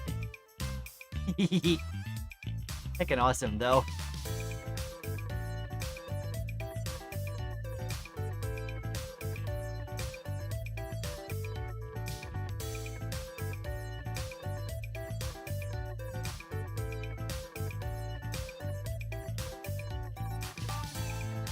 Part towards the end of episode 5 shocked me so hard.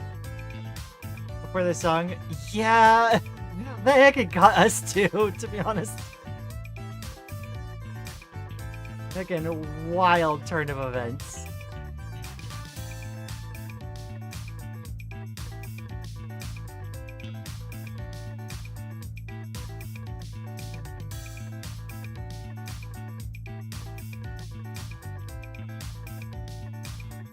This game stuff is going over my head as a gamer myself before. You know, we play a lot of indie games and like stuff that's like pretty close to indie game.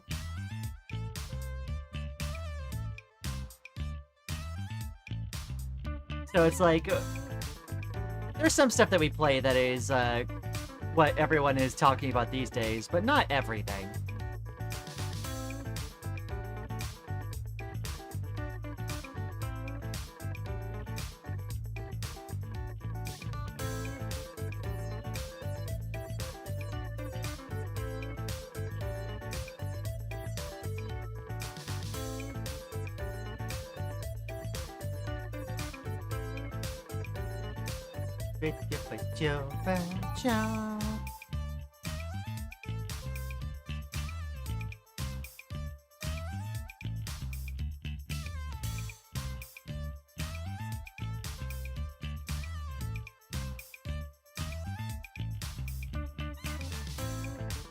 Trying to be big because of spoilers? Makes total sense. Yeah, makes sense.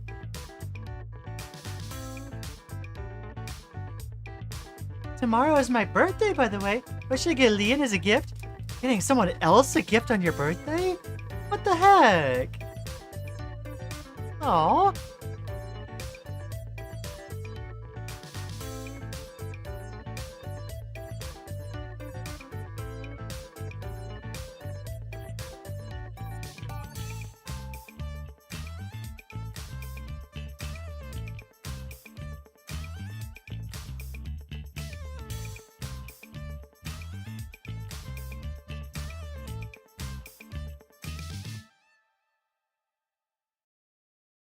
Ah, I love the way this reference that I've got up. I love the way that they do hair. My gosh. Although it does seem laborious to try to, like, actually piece out.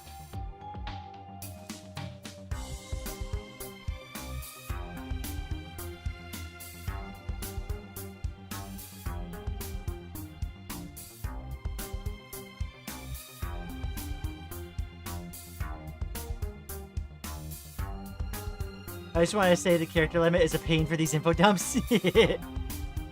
Also, that song during the fight understands it sounds like it's carefully engineered and allowed to trigger all kinds of misophonia, but it just so happens to be the kind of music I like. Yo. Junko really wanted to kill Chong-e. Did I miss a, Oh, I'm missing some of the Bandy info dump. Hold on. So the last thing was... Junko wasn't happy about Ho-Yi killing her son. She instantly murdered Ho-Yi, but that wasn't enough for her. Instead of coping in a sensible and safe way to deal with her grief, she chose the only other option, genocide. Oh my gosh. She used her ability on herself to purify her hatred and rage until she became a being of pure anger and fury to target the entire Lunarian race. But one person in particular, Chong-e, Junko really wanted to kill Chong-e, but couldn't because Chong-e is imprisoned in the lunar capital, and couldn't give Chong-e to Junko because they would lose their moon rabbit slaves. What the heck? Oh my gosh. You know, there's a lot to go over, it looks like.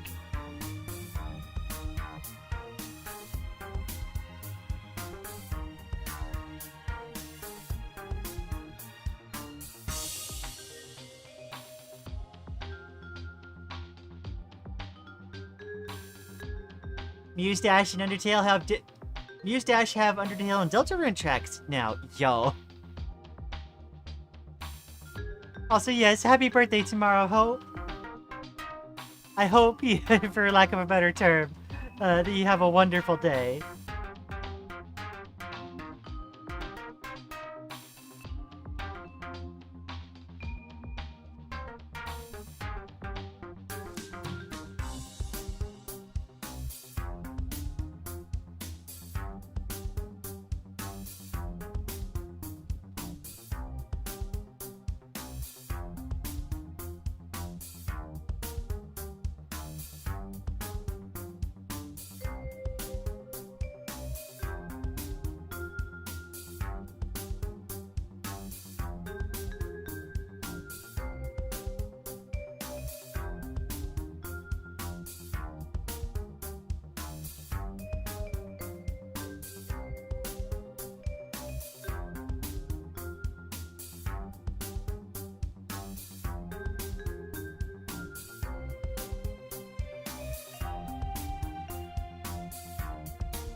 Junko eventually tried to commit complete defeat against the Lunarians multiple times, but failed because of how powerful the lunar capital is.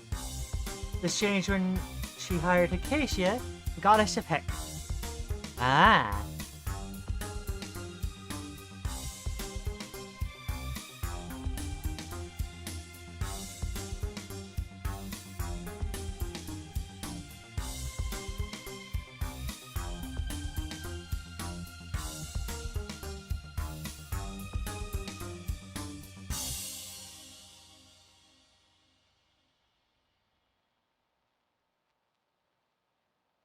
Tracks do not include Chapter 5 tracks, so no spoilers if you've played until Chapter 4. Yo!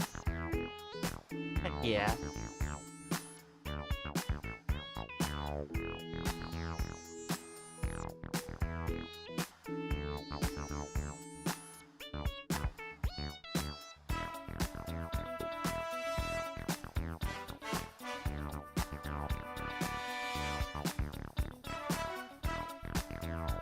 Okay, I think we got the form all put together.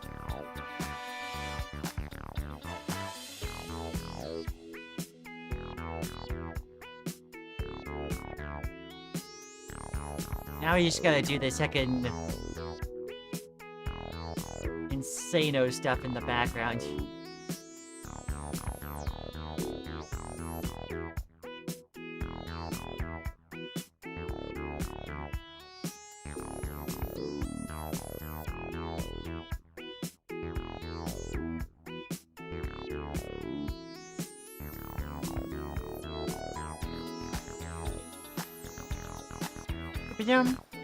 I see you've played it a bit, and it's similar to Unbeatable gameplay, so I thought you'd be interested in. Yeah, no, we have played a little bit of Muse Dash in the past. Not a ton, but we have played a little bit. We're definitely more practiced on 4-button rhythm games, but Unbeatable really got us like practiced up on 2-button ones as well.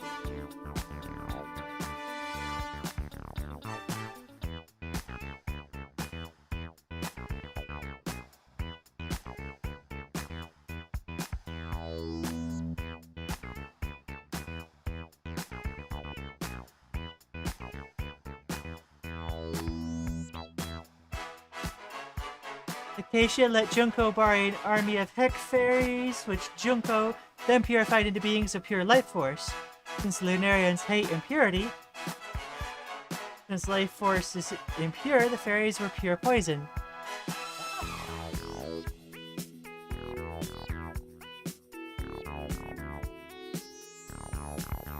My goodness.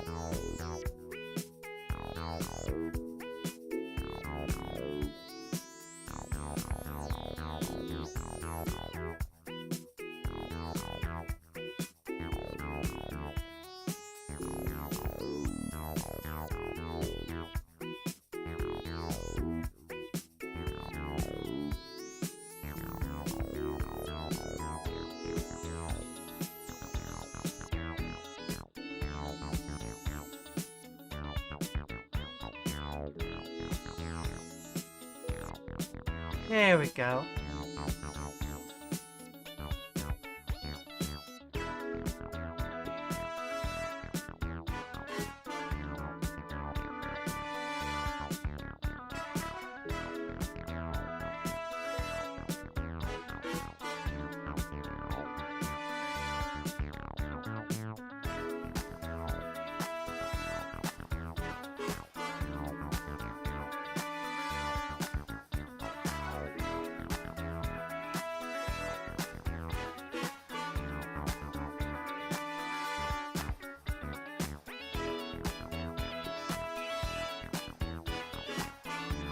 Okay.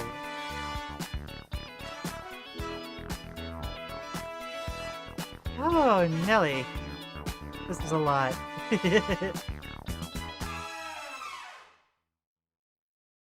Second, Toho designs are always a lot, but still.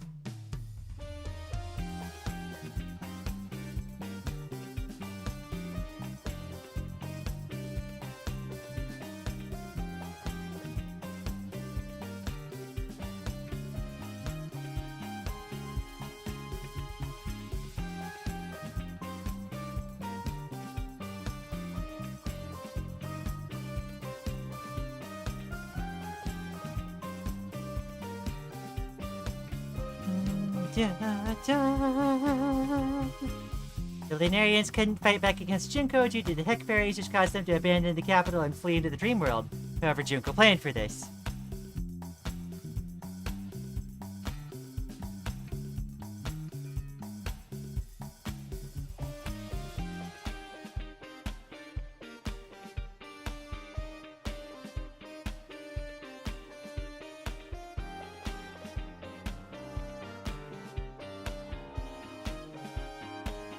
The lore dumps we get on these Toho ones are nuts.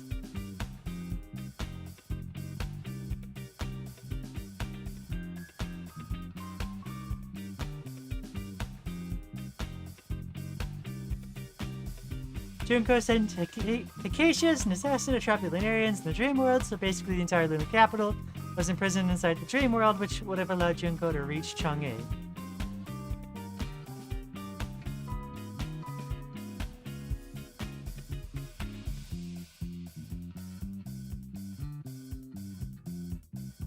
Heccin. Wow. Found the remote? Heck yeah!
We're buffering the next part of the Maddie info dump.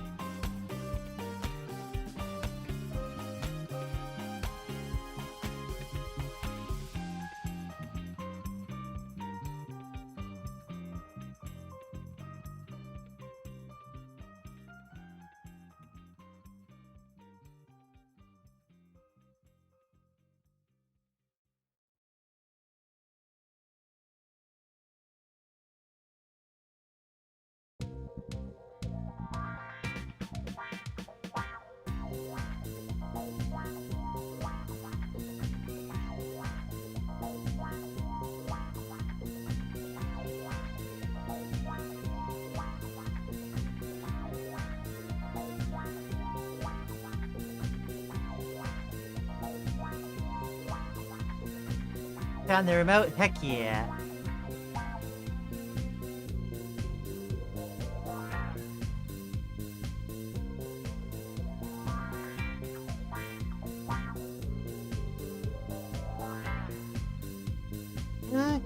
Okay.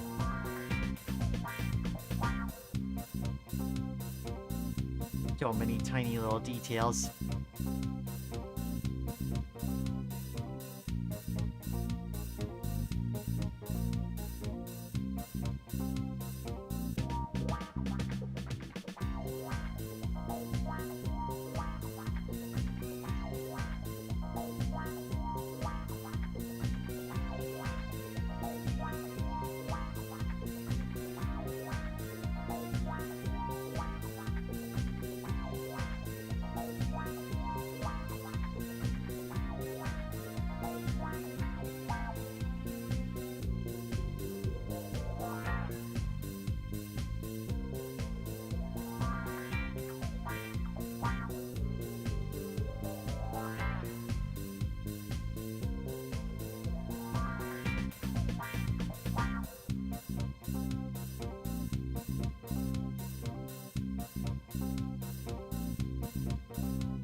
Partially, a Lunarian sage's named Sugumi used her ability to reverse fate with her words to make it so Junko couldn't advance, but they couldn't fight back, which locked both sides in a stalemate.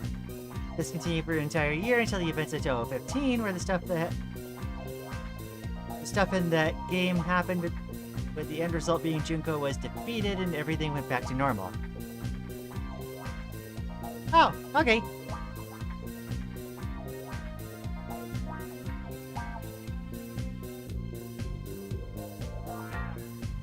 Yeah, there's a lot of Toho games, apparently.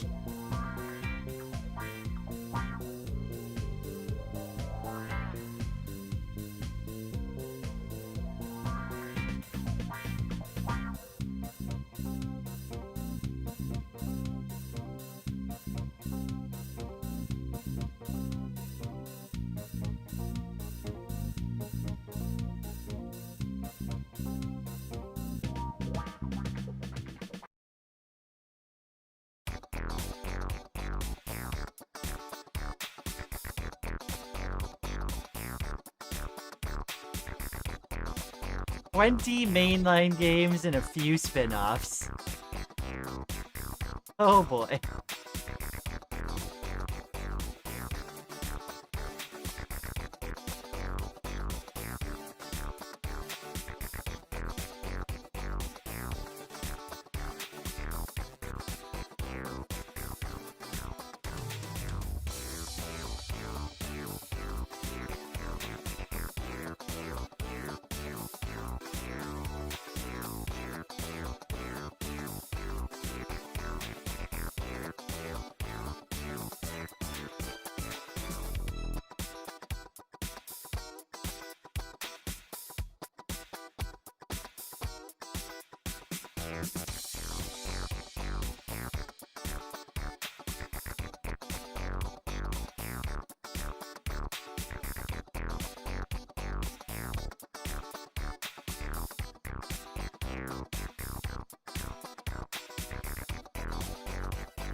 Let's see, gotta love the back to the status quo endings.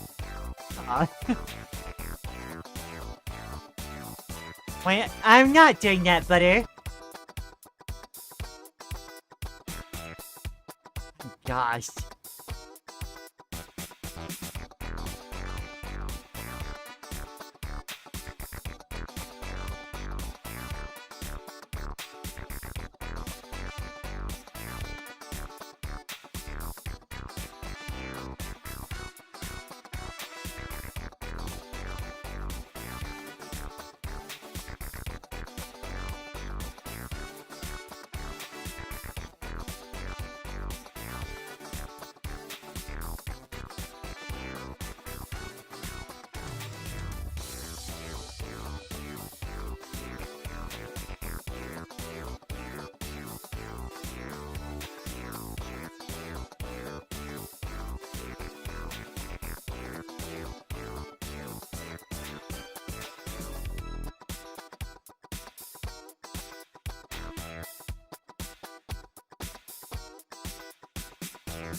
When can you buy them? Do each game have a specific name or just a number? You can buy 10 to 20 on Steam, and yes, they all have their own name.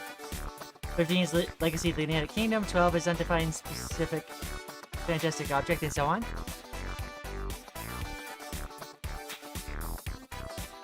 It's so weird how it's like... I remember trying to like figure out a way to get the first one to work, and that was a task and a half.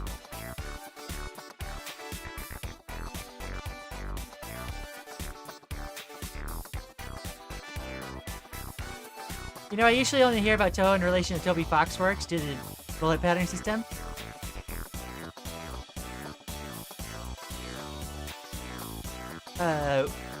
Would Toho actually be a good fit if I'm looking for more than what Delta Ruins has? From what I understand, from what little we played, yeah. Like, that's essentially the game is freaking bullet pattern stuff.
First set of games being designed for old JB computers, sure make it take some effort to run them.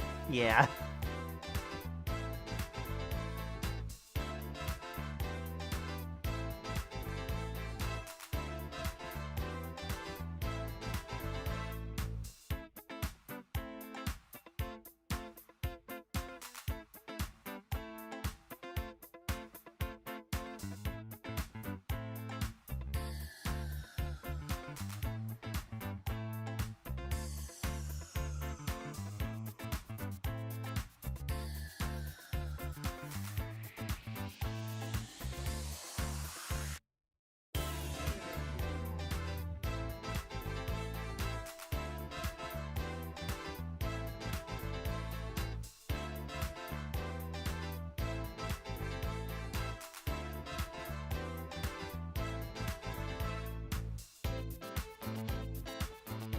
In ribbons upon ribbons upon ribbons of hair.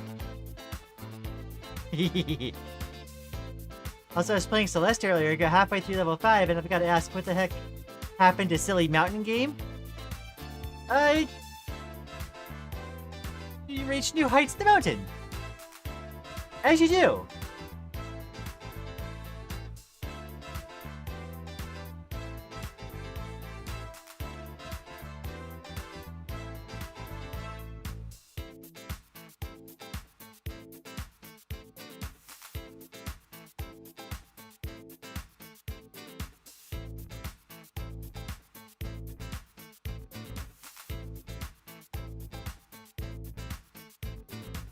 Heck, Junko's final attack, arguably the hardest attack in the franchise, is literally called Pure Sign, purely bully heck. Yeah.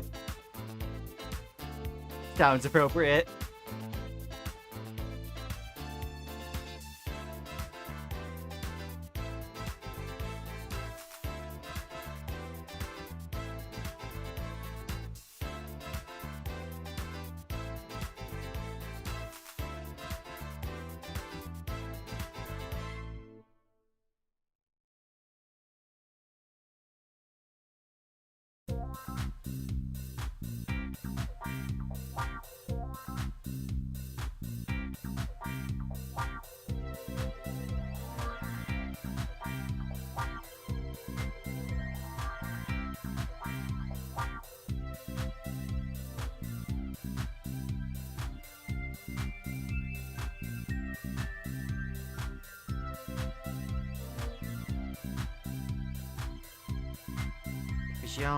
Bum, bum, bum.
Let's see. Gotta go dry my hair. I'll be back eventually? Heck yeah.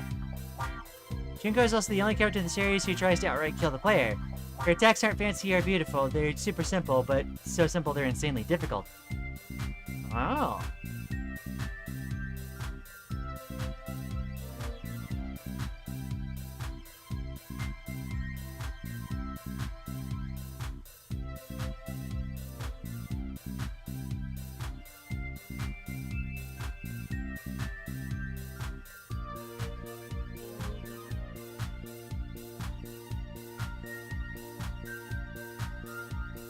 Out of curiosity, what is Toho like outside of being a bullet heck? I don't think I've seen literally anything about it. The only thing I know is that Toby Fox likes it and apparently has bad apple. I only learned that about a week ago.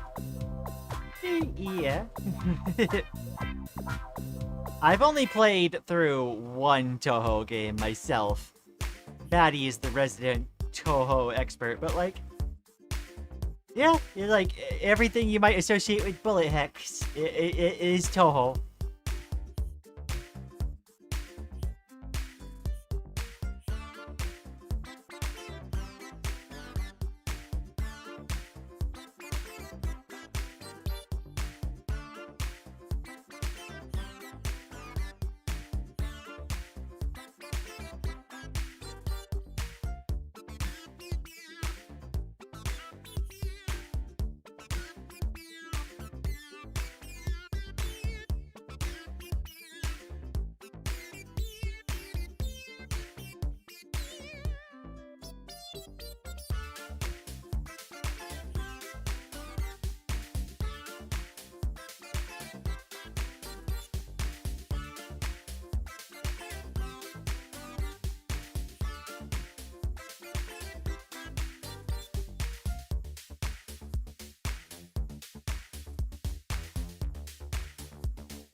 Let's see.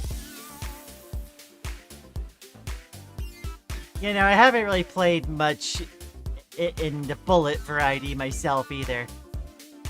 I remember way back in the day, like, trying, like, Gladius, but that's about it.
Toho is an indie game series developed in 1986 by Team Shanghai Alliance, which consists of one member, Zun. The group popular when Toho 6 released and ever since it's been super influential in media. Yeah, Kind of hard to miss Toho these days.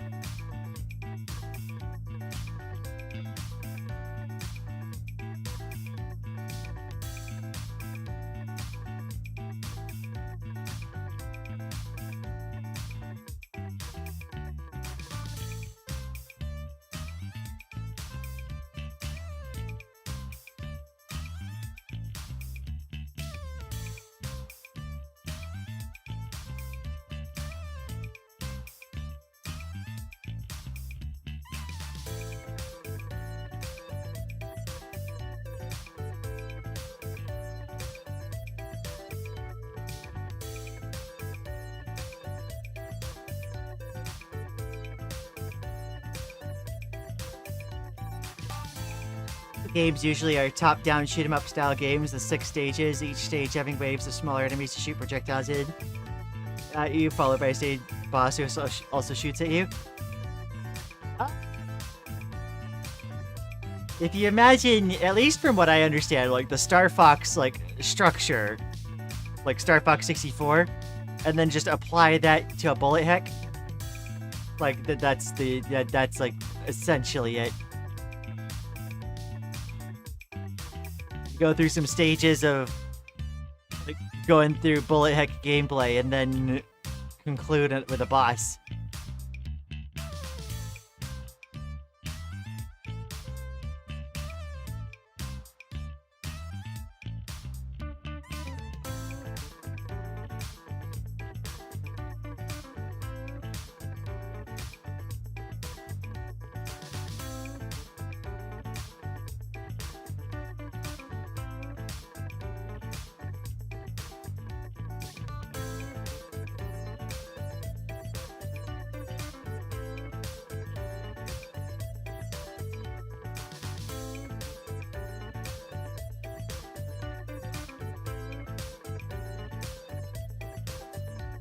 Really should have done the background elements first.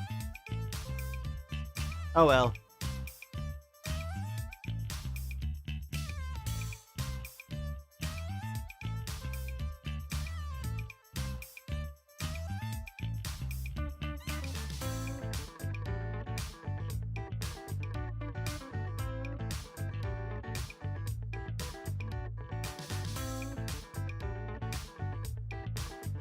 The story for each game varies, ranging from, oh, spring came late this year, something's fishy, all the way to, oh, this idiot bird is about to turn Earth into a star, should probably stop that. Oh my gosh. That is quite the juxtaposition. Yeah.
Alrighty.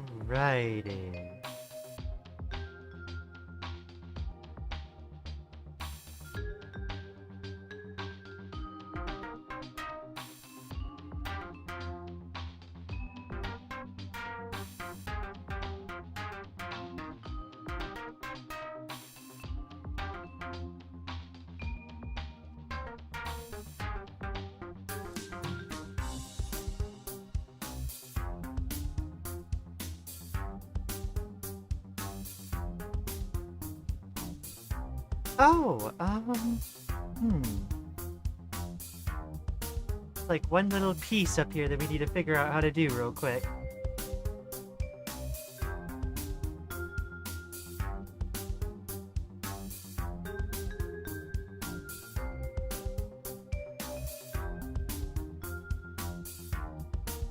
Let's see. Probably easiest if we just do eraser lines.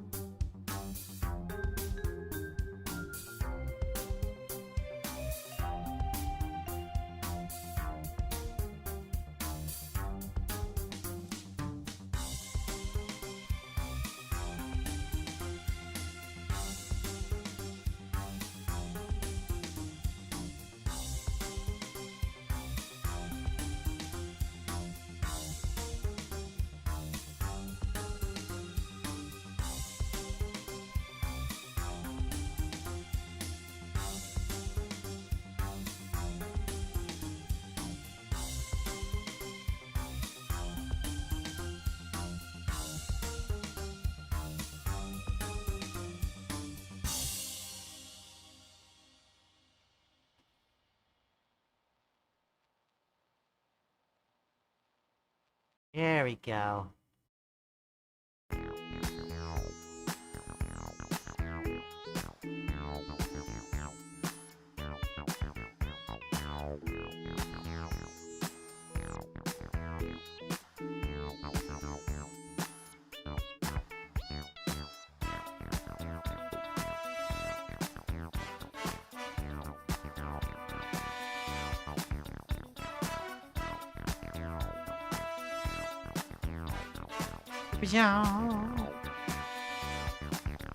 Yep, yep.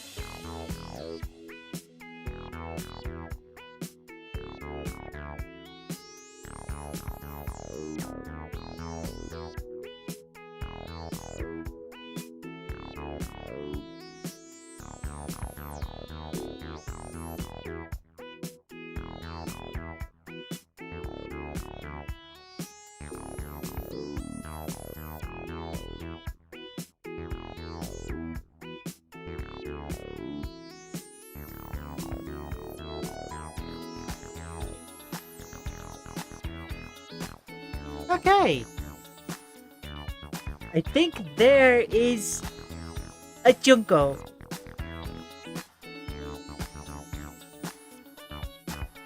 Ah, you can like barely see her right hand. But so it goes, I guess. Kind of lost in a mess of stuff.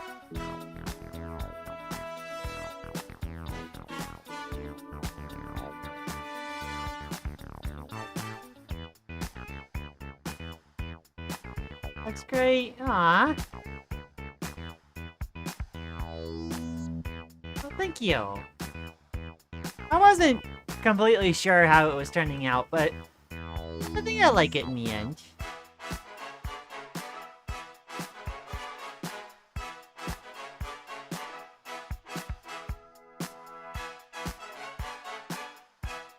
There we go. This truly was our Junko Toho. It really was. That was a heckin' hour. Heckin' cool, though. For like a quick, sketchy version. There we go. Let's go ahead and get this exported.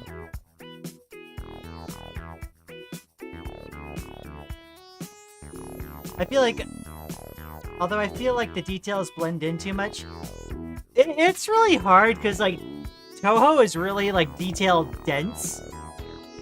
I feel like if I it's tough because I feel like I don't do Toho justice with only doing a very, very quick sketch.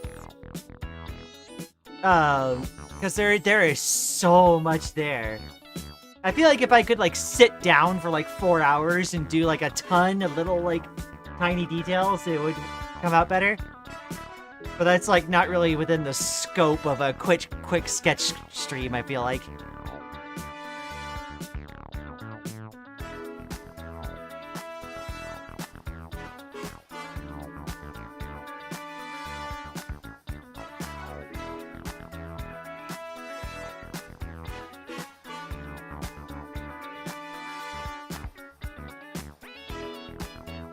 Like, maybe if I was able to do, like, one more pass with, like, a really extra dark to kind of help outline things, it'd probably help a bit more. But at that point, I'm getting into, like, full-on rendering rather than a sketch.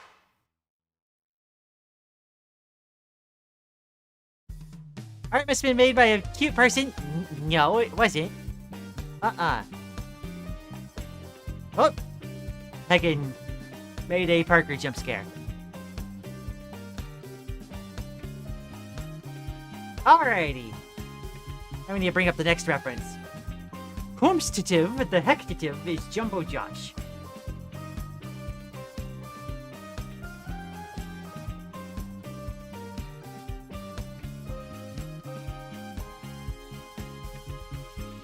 Oh?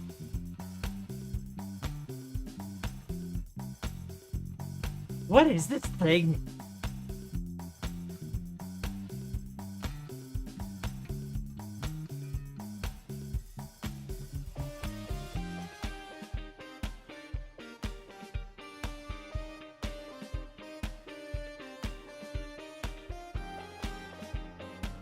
Huh. Okay.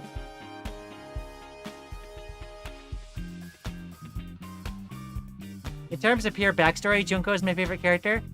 Not our all-time fave, though. That's cool. Yeah.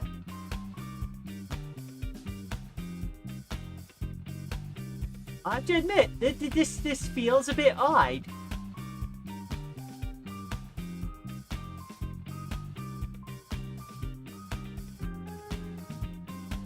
We've never heard of Jumbo Josh before today, but I guess this is happening.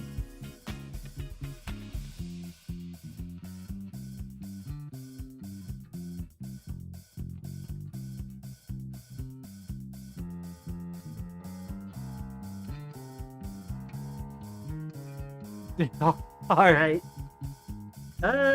Okay.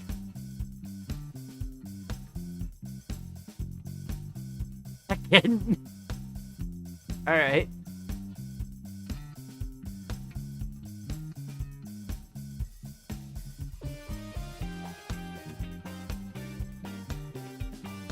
Yeah, Jumbo Josh is from a horror game series. Oh, okay. For being really janky, you either love it or you hate it. It definitely gave that vibe, but like knowing now for sure that it's from a horror game series, like I feel like that explains everything that I need to know.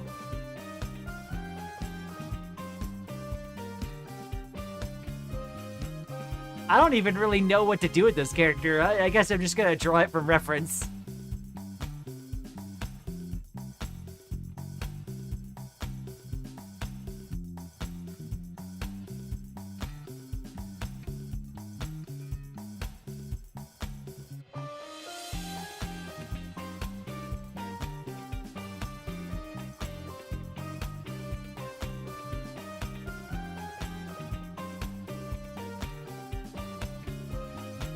Ban is the mascot horror type, or has that changed? I don't know.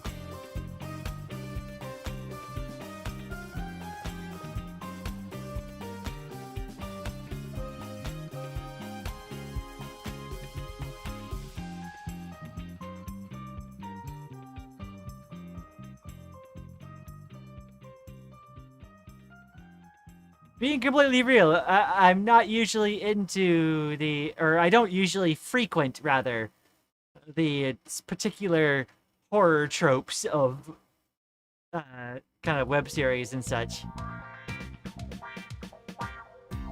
It's usually a type of media that entirely passes us by.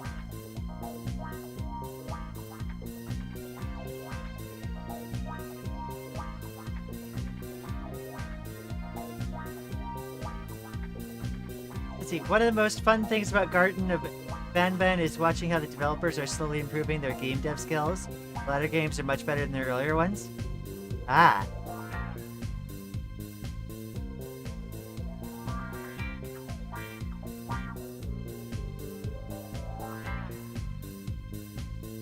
I mean, all the more power to them, I suppose. To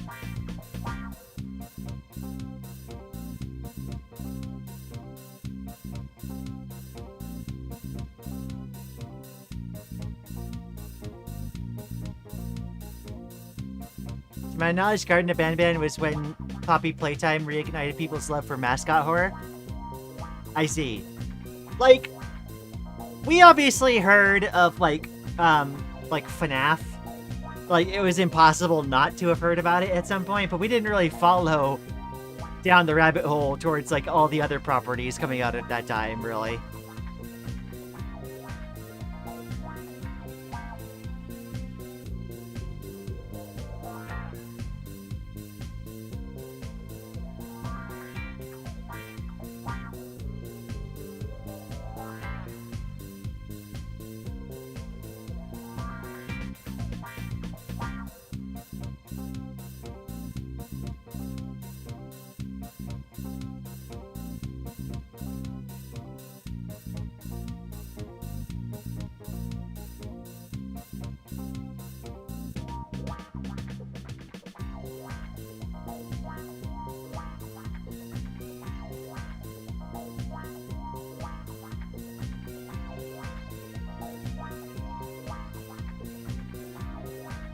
This is gonna be similar to the heccin when we did the Sackboy for Little Big Planet.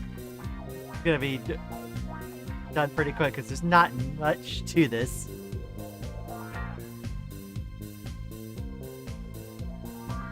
There's definitely like demented Gumby vibes.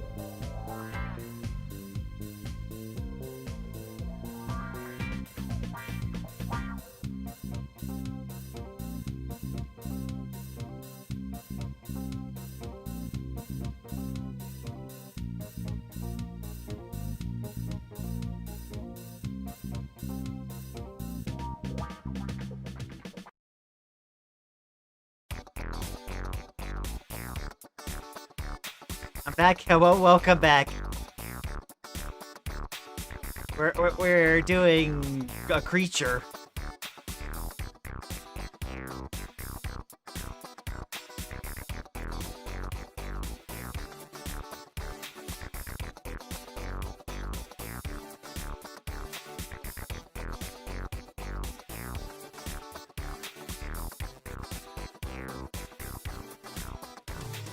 I would recommend playing Garten of Banban 1 and 0 since they're both pretty short. You can decide if it's something you vibe with or no. I mean, like, I'm gonna be real, like, yeah, we'd be down to, like, give it a try, but horror usually isn't our, like, whenever we, like, get into a horror series, it's usually not about the actual, like, horror part for us. Like, the thing that we would end up, like, if we were to get into anything, it'd be about the, whatever themes they explore, rather than the horror itself. Which I guess is why we don't tend to go towards, like, horror tropes.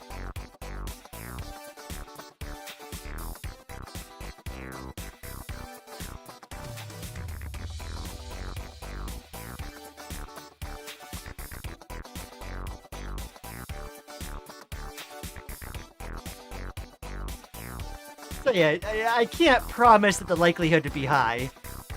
But we're always down to try things.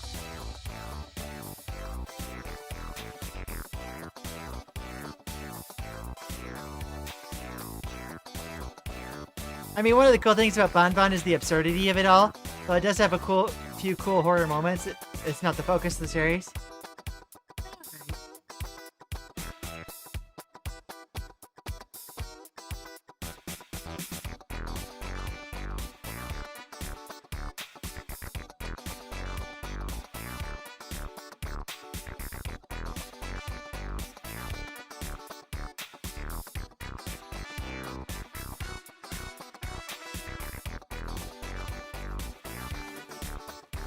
Remember to hydrate. Thank you.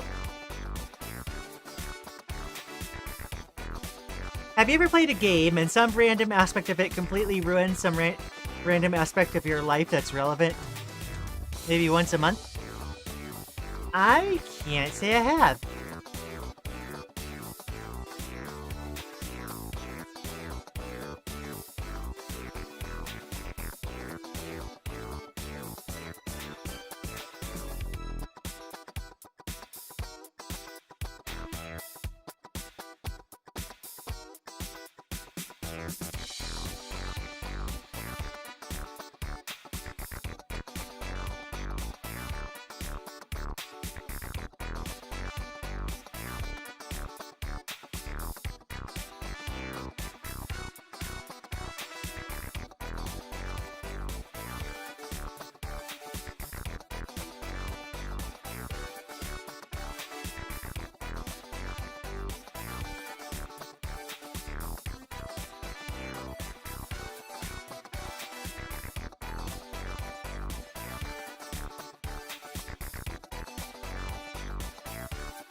I swear he doesn't look at this dynamic in the art I saw of it, though maybe the art has improved since then.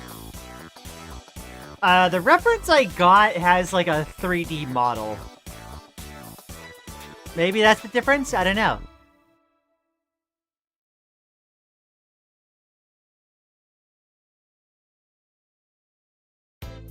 I was gonna say this guy actually seems pretty easy to draw, but then I saw the shading and oh my goodness, how do you do that? I take the brush and I go swish, swish, swish, and then shading happens.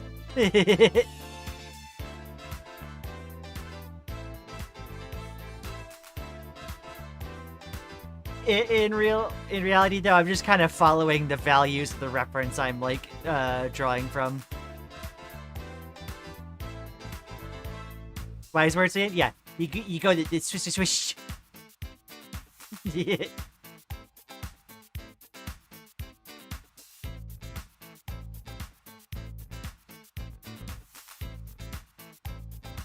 Very important to swish, swish, swish.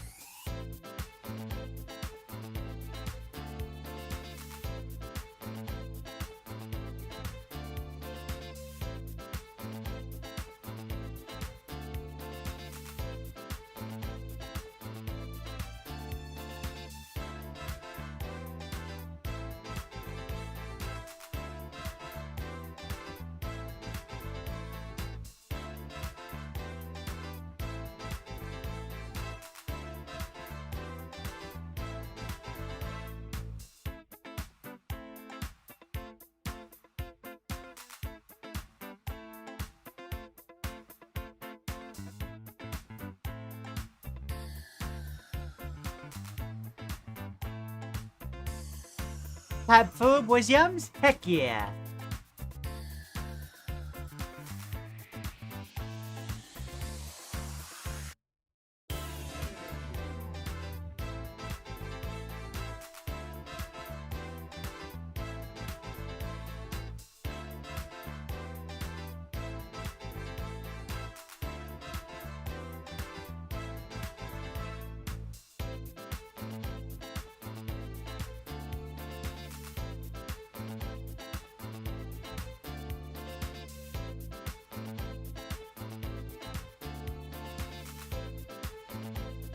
Piano that may not be played that well, Lian?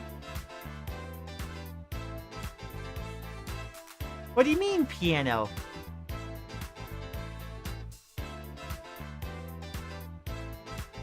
I'm confused. I'm not sure I follow.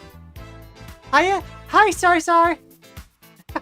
How you doing? We're doing, cryptid. Apparently.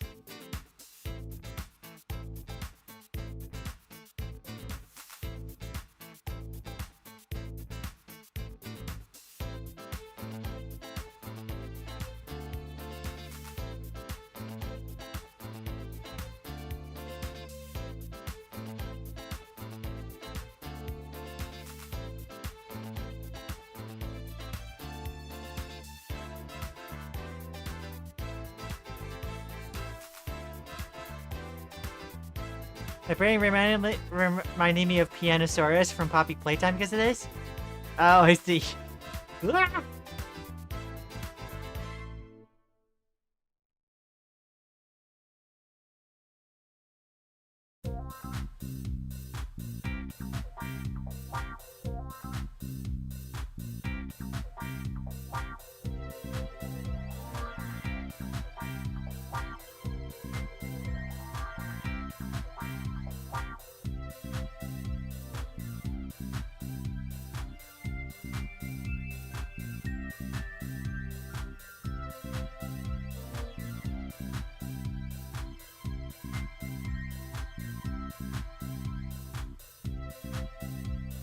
Yeah, let's see.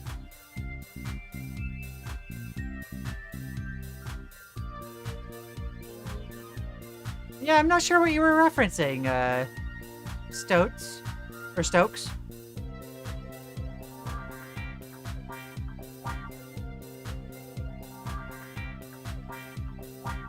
I apologize. I feel like I should follow, but I'm not.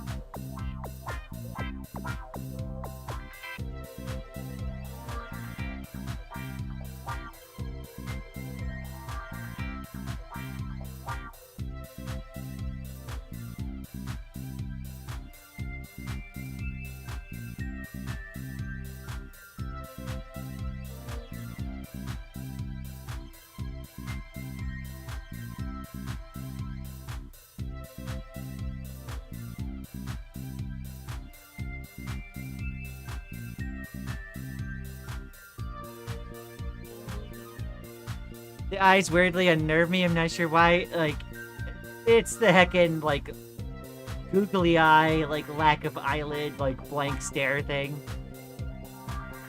This is definitely something that when I post it later is gonna have to be, like, content warning eye contact.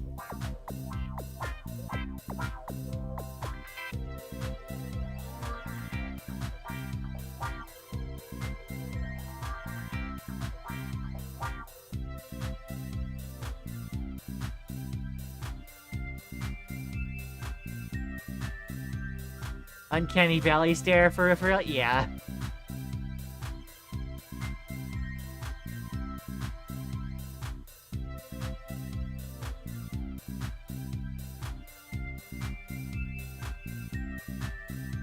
New here, some people... New here? Welcome! Thanks for dropping by. Okay. Content warning, eye contact with Jumbo Josh, yeah. Again.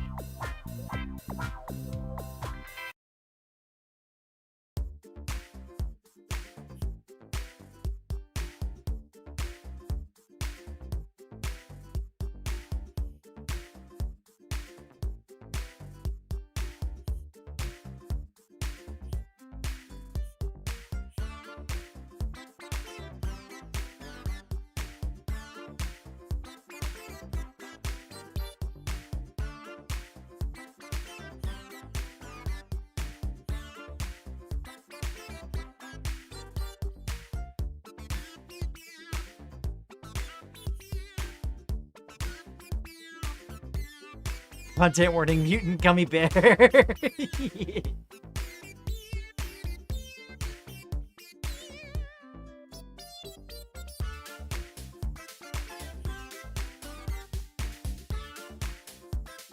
Also, fun fact, some guy hacked Toby Tipbox's Apple account recently and posted a fake Chapter 6 song, which is just absolute nonsense with metal pipes.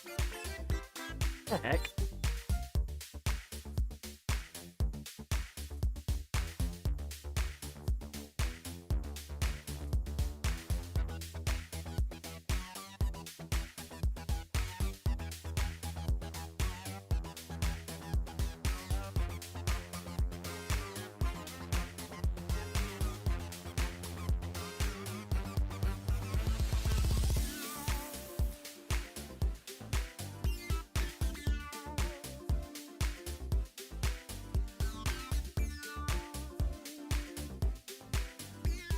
I'm gonna be real. This is one of the first suggestions that I've gotten that's like, I'm hurrying along the pipeline in order to finish and move on.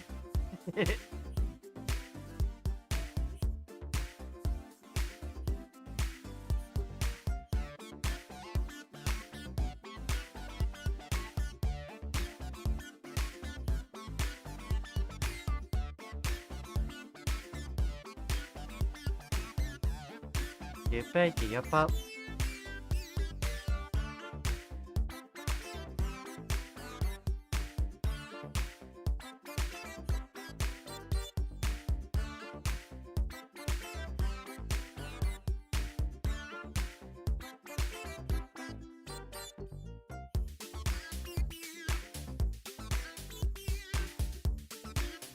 I'll take the honor of being the first person to suggest something that Lian wanted to move on.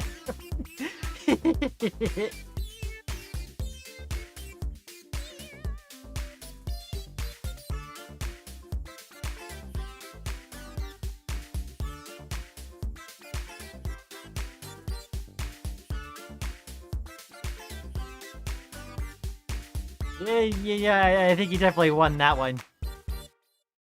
Can you tell how much we don't usually go into this sort of thing?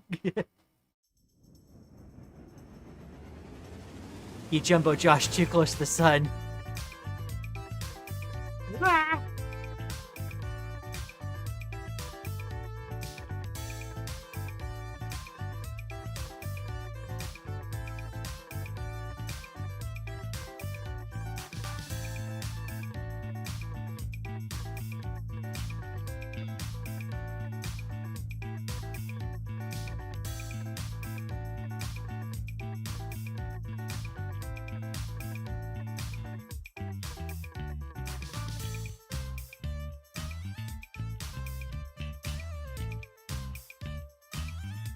What are you guys talking about? Apparently, whatever this thing is, I have no idea.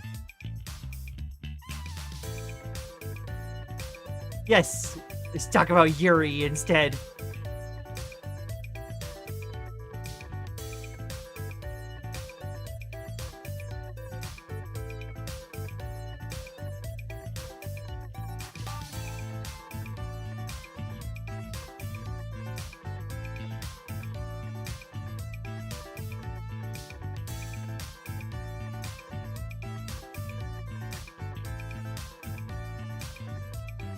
Lesbian noises? Lesbian noises. The soothing, like reeling back to reality of the lesbian noises.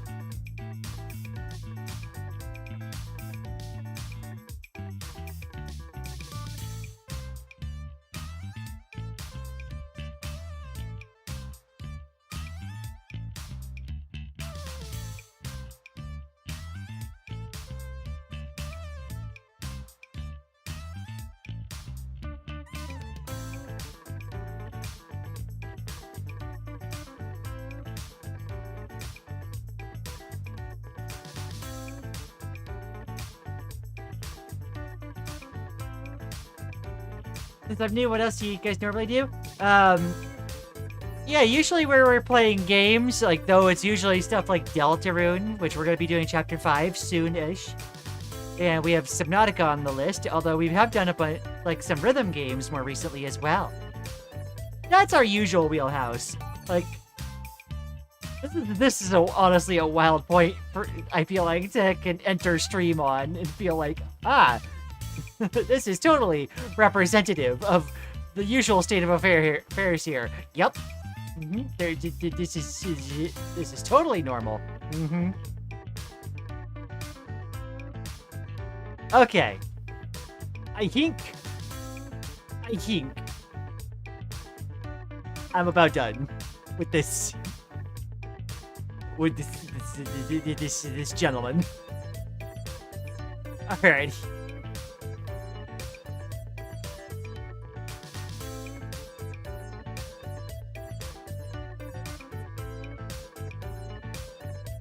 We're done with that, gentlemen. All right. I'm sure maybe folks like how that came out.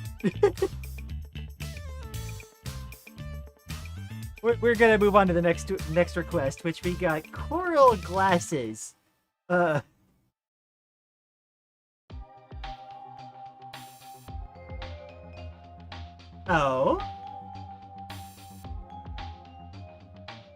This was a Just Ones and Zeros recommendation, wasn't it? This feels like a Just Ones and Zeros, Lorbo.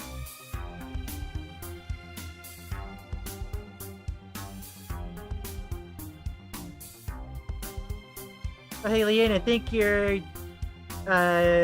stream highlights finally got dethroned as the most popular live stream video on your channel.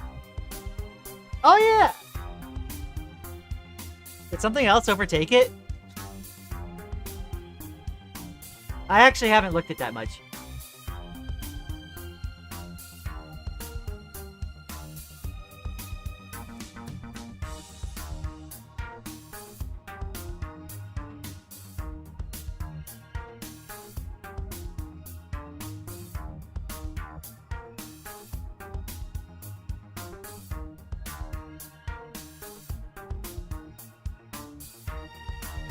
I do like this character.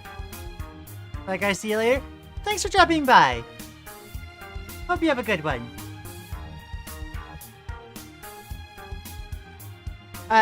No, this is Kevin MacLeod. Royalty-free music on YouTube.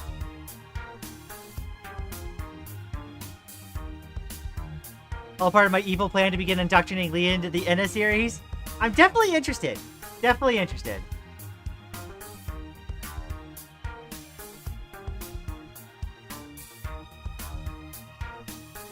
The style of the main reference is fairly simple. I want to do this other one that I saw.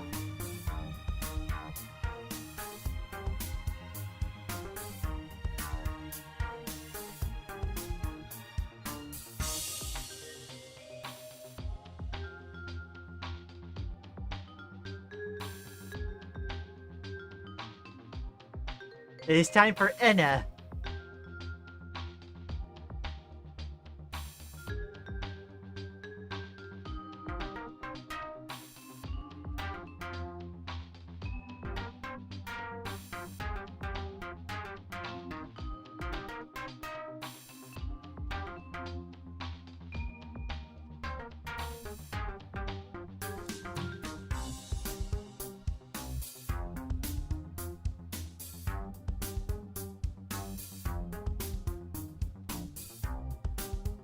Apparently we got recommended to do coral glasses.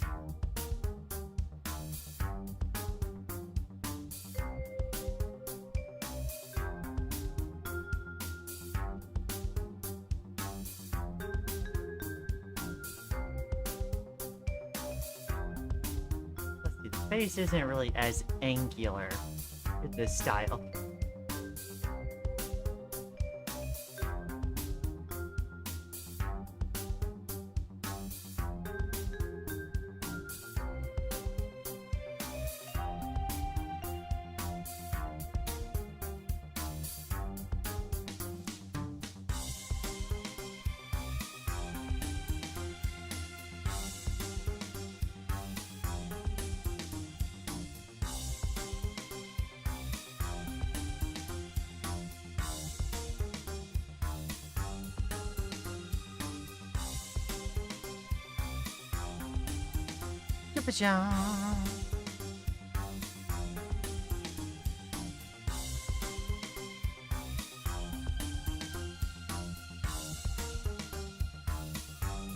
This is the character from Barbecue or the web series?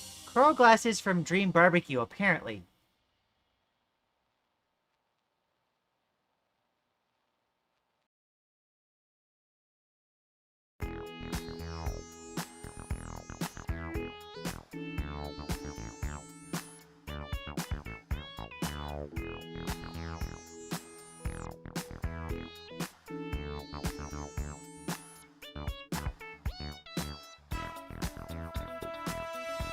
So the main thing that I see going on here is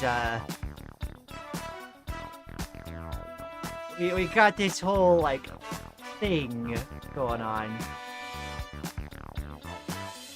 with, I guess, coral for the coral glasses.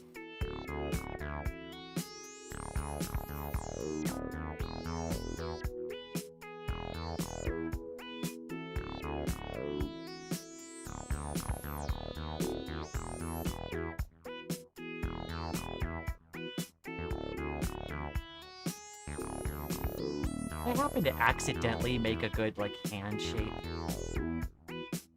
Really?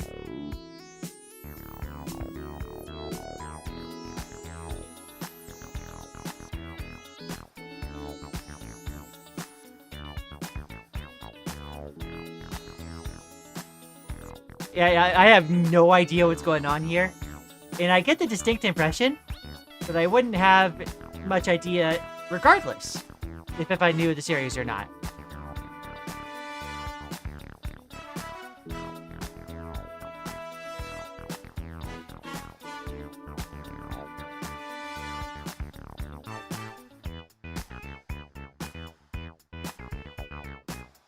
I don't know if this is a compliment or not, just Ones and Zeros, but this definitely vibes like a character you'd like, just from the visual design alone. I do get similar vibes from the way that she's designed. It's, like Slay the Princess Prisoner.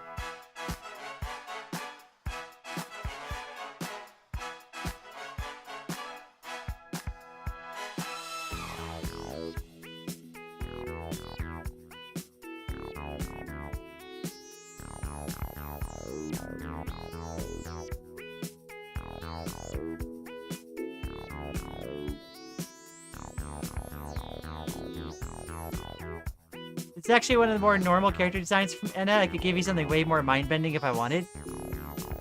Yeah, this is definitely, like, I've seen weirder even just in passing, right? Yeah, no, that makes sense.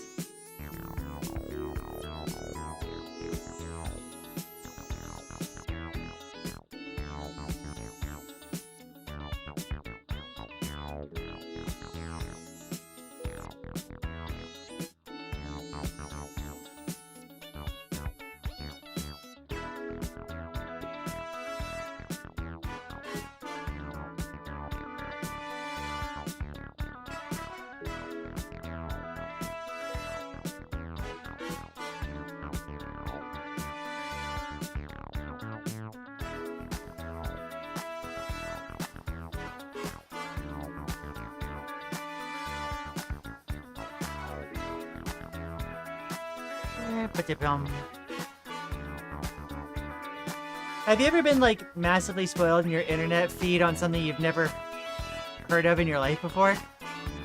I'm sure I have, but, like, on a certain level, like, oftentimes, like, trailers will, like, quote, spoil things. But it's like, you need to have context in order for the spoilers to, like, mean something, you know?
Let's see. Sometimes it's hard to tell if you've been massively spoiled or not when you don't know something, especially in a fandom that makes a lot of AUs and fan storylines, so I don't know if that happened to me. Wait, isn't that the startup, like, stream break song, or am I losing my mind again? I have been just, like, running the playlist. Yeah. I remember getting spoiled on Attack on Titan ending while I was waiting for it to come out in English due to the thumbnails just randomly showed up. Yeah, I guess if, like, it's... The spoiler... The most, like, the highest risk of spoilers is when you've already experienced, like, say, most of the episodes of a show, and then suddenly the ending comes out, right?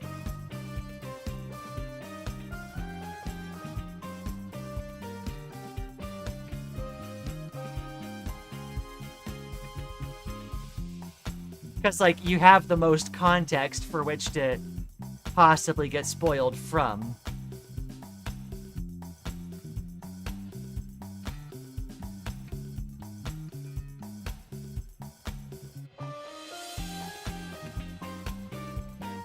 Oh wait, this person actually doesn't have much of it.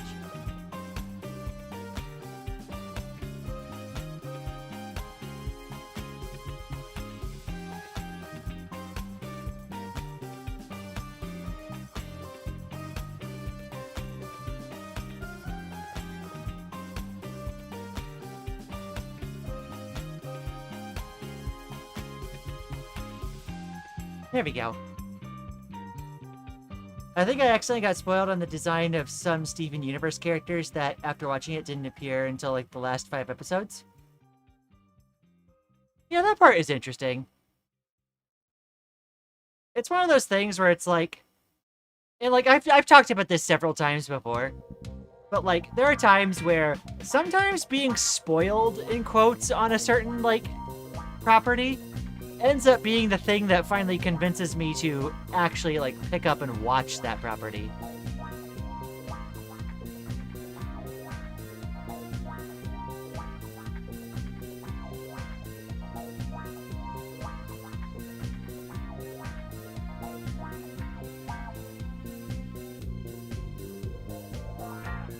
Because sometimes it's the spoiler that reveals something that's like, oh, now I'm, like, super interested.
Let's see. There's a threshold of knowing a thing enough to get spoiled on it is an issue. Like, if you don't even know the characters' names, then it's hard to get spoiled, but if you're in a story turning point, it is much riskier. Yeah. That's why it's like you need context. That's why, like, that's why certain, like shows or games can get away with showing some spoilers in, like, say, trailers, because it's like, they know you don't have the context yet to know why it would be a spoiler. And, like, you can go... It's one of those things where it adds, like, rewatch value to a trailer. To be able to go back to it afterwards and see, like, oh, yeah, they showed this and this year, you know?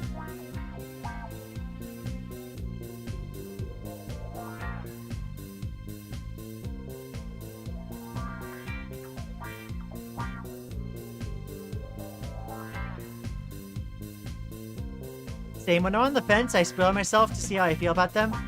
Started as a child, and I put the ending of children's/teen movies to see if they were interesting before watching. Yeah, I can see that, where it's like, you kind of want to know that the payoff is good, right? Sometimes the payoff is what matters. Because, like, it is incredibly disappointing when you get to the end of a series and then you kind of sit there and be like, well, that's a letdown. Because, like, it doesn't really pay off for what you were wanting.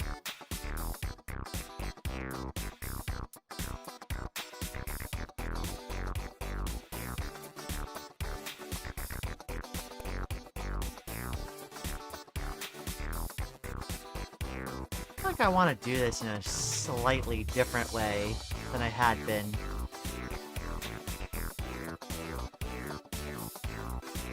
I just dislike spoilers?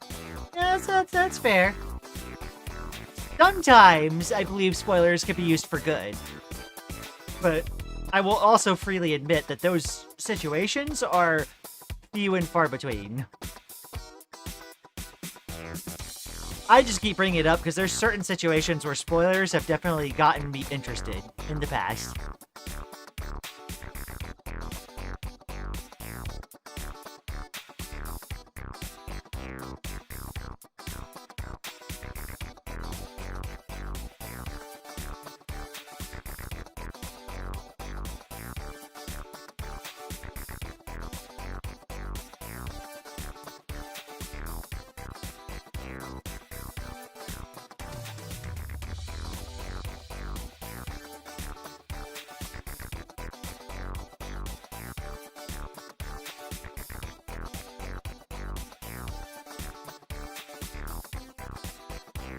I'm in a really weird spot within Stars and Time spoilers where I just beat the game for the first time, so I'm in deep enough. But it's been rotting in my library and I occasionally get them. Yeah, that's the other hard part, is you eventually reach points where it's like, if you never go back and, like, play them again, then,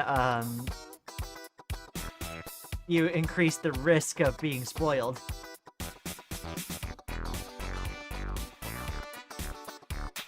I personally feel like if the story is good, even if a moment is spoiled, it can be still pretty emotional or shocking. Well, yeah, because, like, a lot of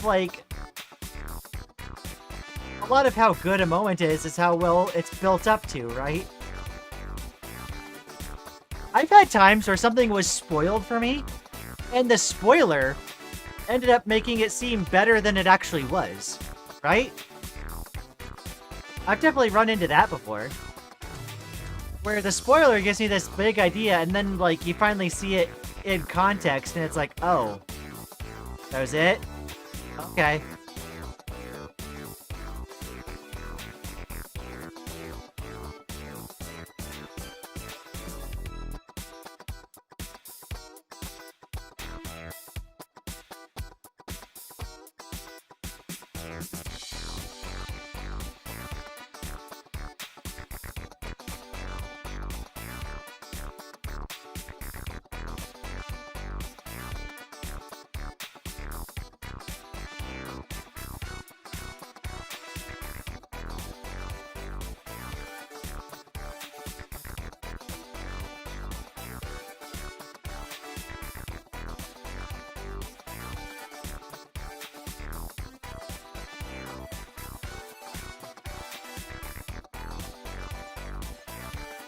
Let's see, my beta reader tried to teach me that by making me read a long MLP fanfic, that had a letdown ending, but I just went to the last chapter and read the comments, reactions instead. Let's see. I think it's a unique case where I generally prefer to watch a playthrough despite owning the game, simply because of how it's structured. Really? It's one of those things where it's like, I would play everything if I, like, had the time, you know?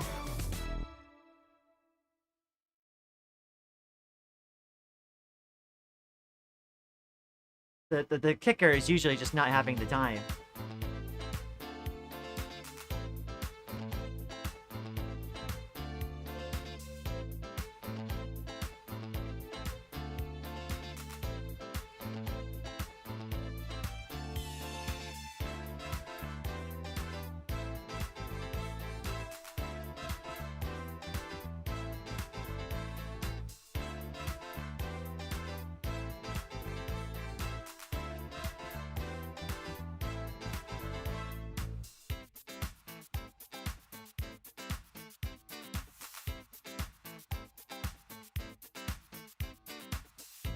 I got spoiled on one of the characters in Ultra Kill, though, which is what got me to play.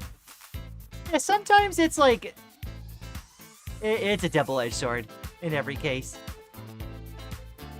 I feel like, for us, we've trained our ability to be able to appreciate what a story does, regardless of whether we knew about it happening or not already. Like, yeah, the surprise is nice if we can get it, and, like, in properties where we are already convinced that we want to watch it or something, like, yeah, like, we'll try to not be spoiled on things so we can have our most raw, like, gut reaction to something. But, like, I don't know. I feel like maybe it's a little bit of a skill, it feels like, to still be able to appreciate what a story is doing in context, even if you're already aware of what's going on. Like, because, like, that kind of happened for us with Amori. Like, on some level, we were already aware of some elements of it. Like, I don't want to spoil the ending here for those that haven't played Amori. But, like, yeah, we were already aware of what, like, the crux of, like, the twist was. We just didn't know how it built up to it. And we were still able to enjoy it in that context. I know other stuff happened, like, while we were in stream for Amori, but, like, the game on its own, we felt like we still did pretty alright with.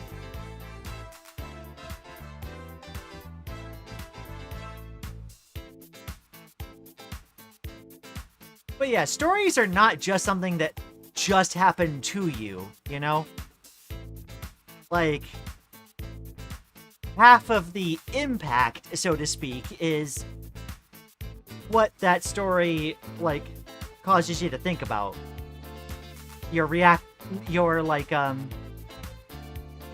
guess not just, like, the gut reaction, but, like, you can still analyze it outside of, like, the initial, like, learning of it.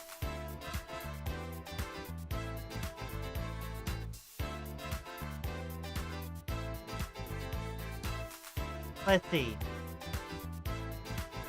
Understandable to me, spoilers are only good, like, neutral if they're voluntary, like you want them. Spoiling people on purpose when they don't want is super rude. Yes, yes.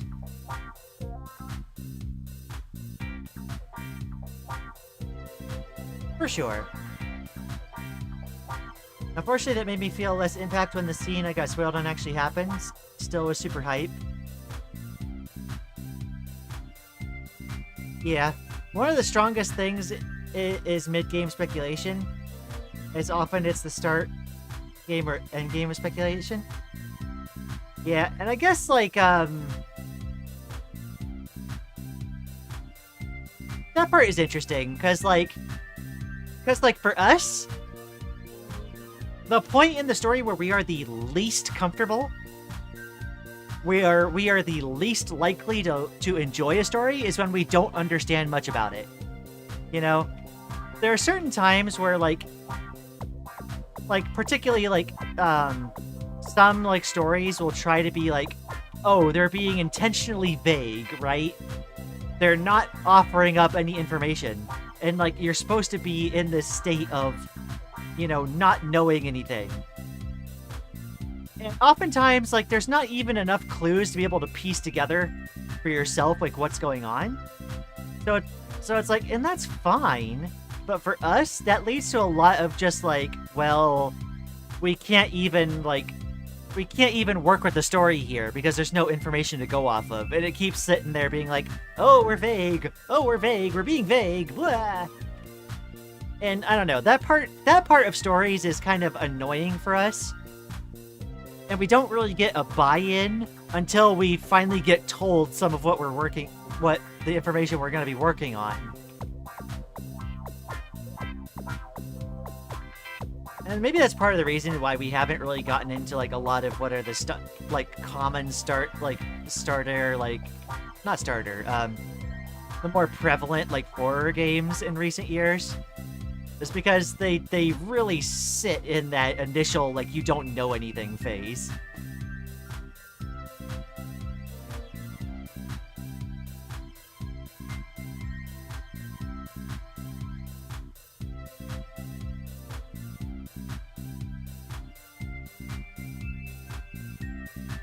Where we are like the least comfy.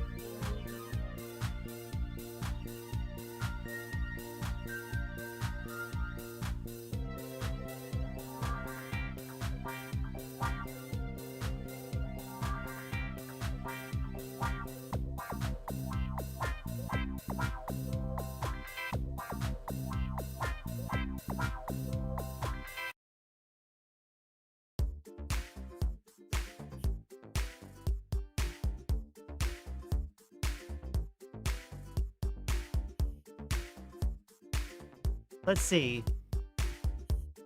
I can't think of any time I was spoiled against my wishes, so I have nothing to say, but I still participate in the conversation.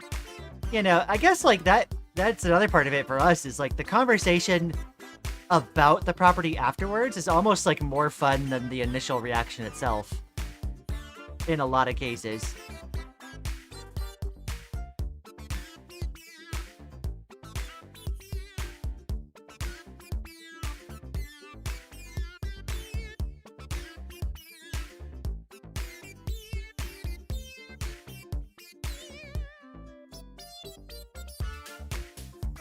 I felt like I was onto something there. Then I lost it.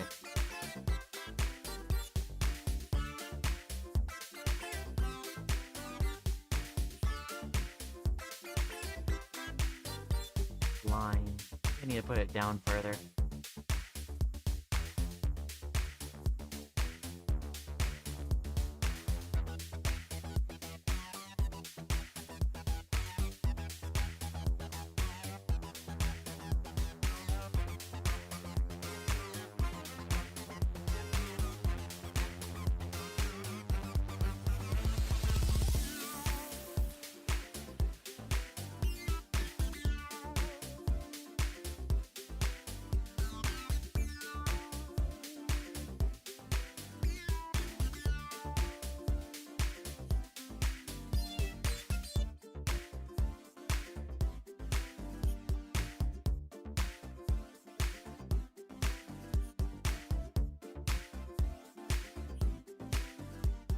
I think that works well enough for these purposes. There we go.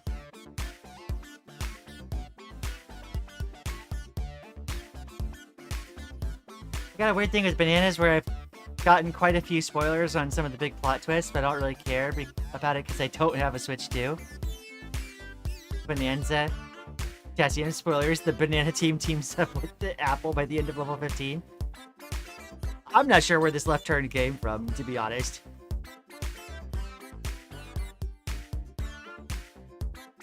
I'm not sure I follow where the chat went.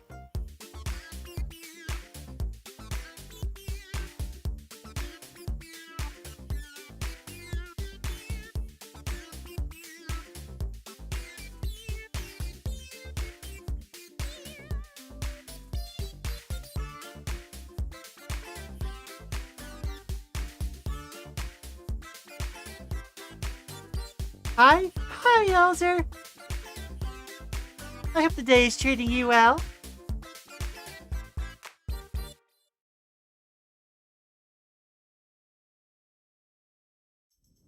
How is it I made the coral almost accidentally look like a hand, and then I struggled with the actual hand I needed to draw?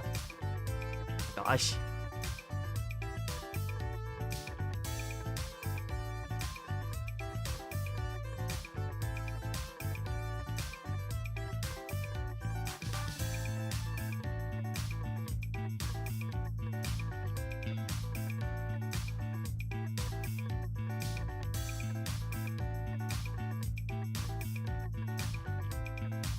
You know, I feel like there's certainly a lot of things that stories can, like, do. And, like, I guess, like, we're more focused on, like, the analysis of a story rather than, like, our initial reaction to it is, like, cool and all.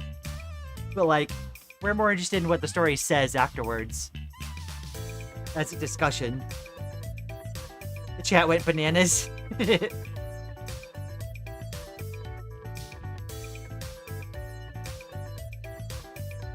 My favorite in a character, hand glasses.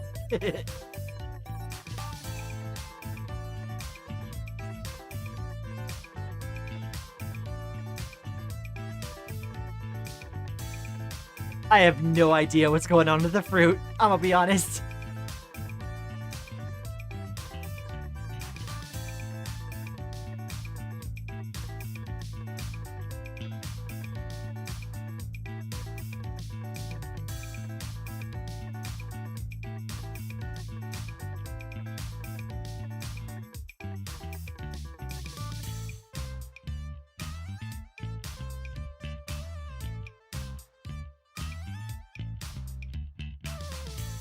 The fun fact about this character, the parting of her hair is actually a fax machine. Huh?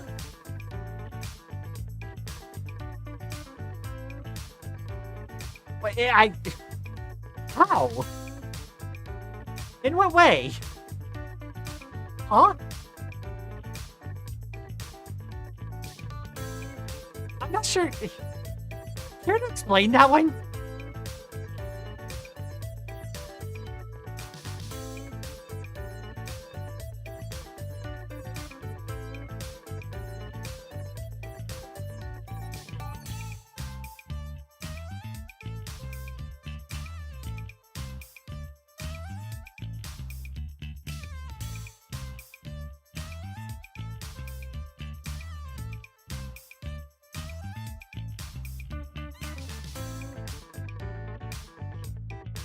It's like I'm not sure I follow that one at all. I think Watermelon broke the Lian. Chat is losing their marbles, and so am I.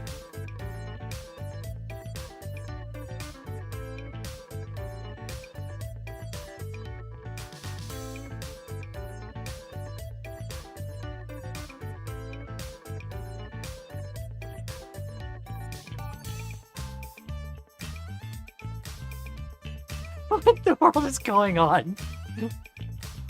There's a slot in the top of her head where paper comes out when she receives a fax? Oh? Oops.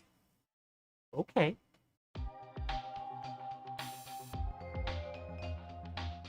I feel like I understand a lot more about what this vibe is.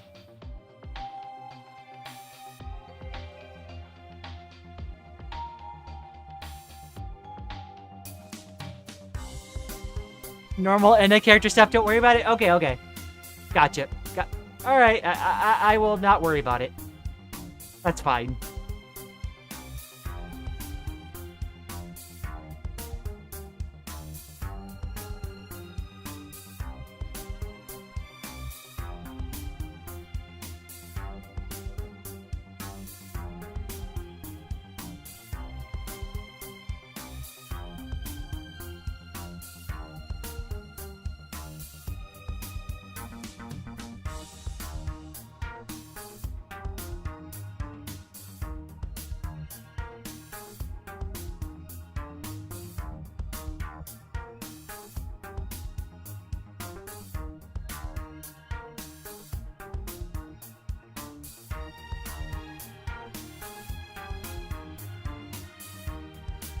I will proceed to not worry about it and simply live my life.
I, I, I can.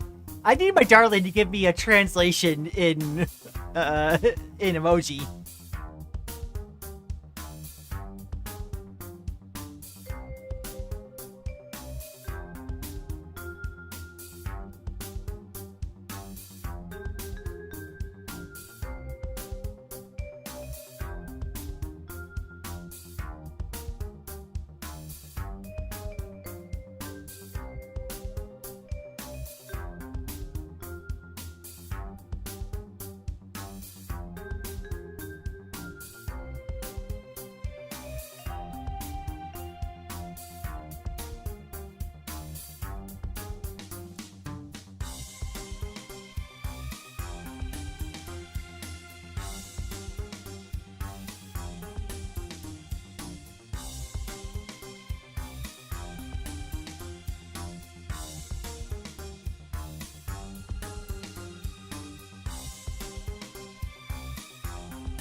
Leah Pepper calls Lily Kiwi for helping 4K. Oh, I don't know what that is.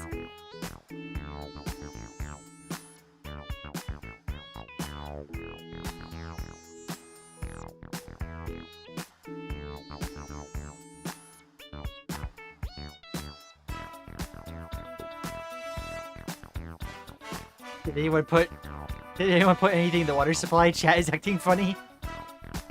Is it because I ate, like, heckin' sweet and sour high chews earlier? Is that literally it?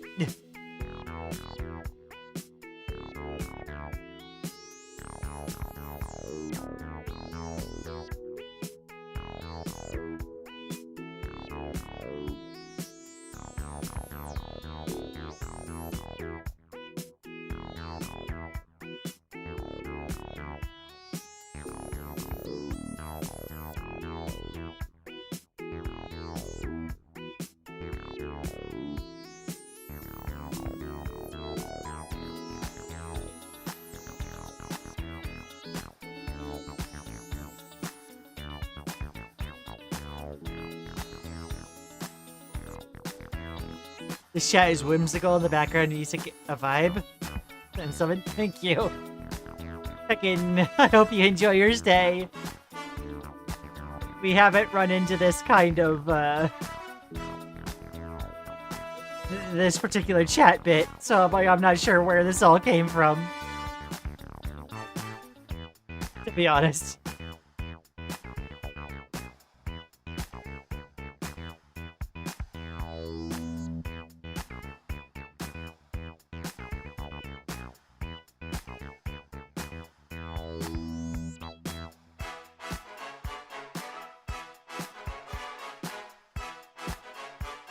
Oh, I think I need to see this GIF.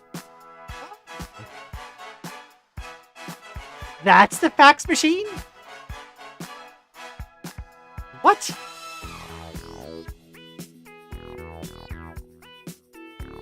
Okay. Sure.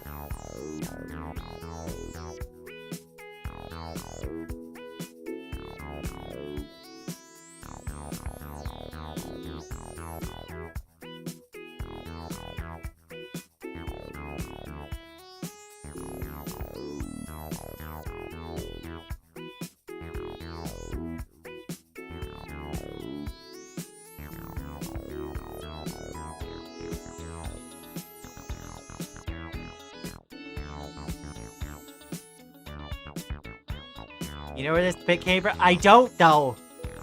I really don't.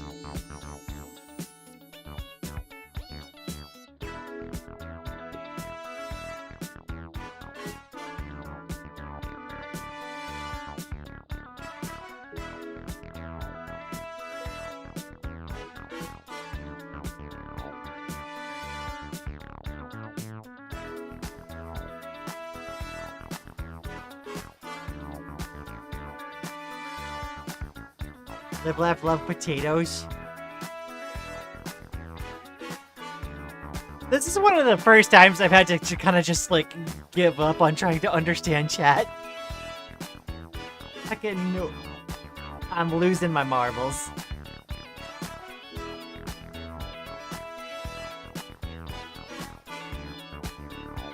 I love Liam, such a fun streamer. A lot of people misspell their name about Lian, though. Yeah, Liam is totally the proper way to spell it. I just misspelled it when I put it in the YouTube thing. Don't worry about it.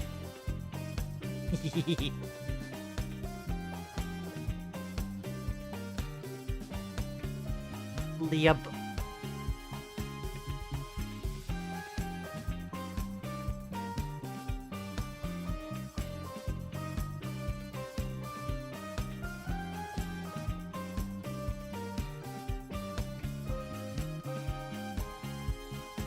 Leah B.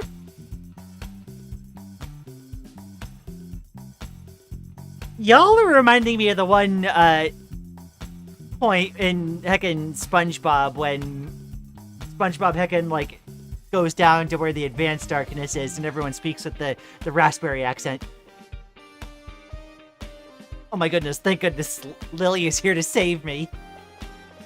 Wow, much fruit.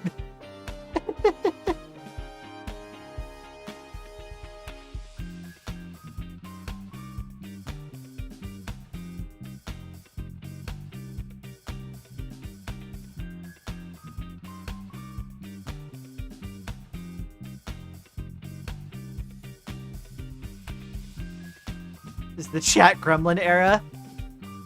Oh my gosh.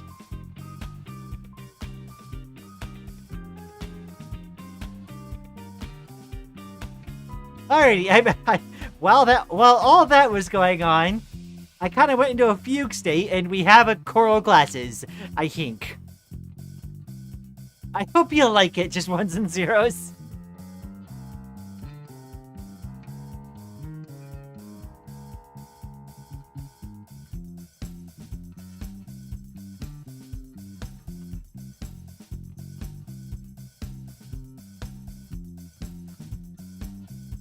Lover, thank you. Heck yeah.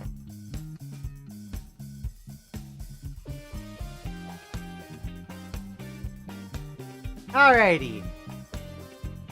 You're so good. Oh, thank you. Alright, now...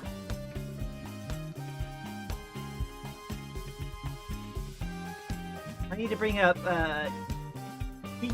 There we go.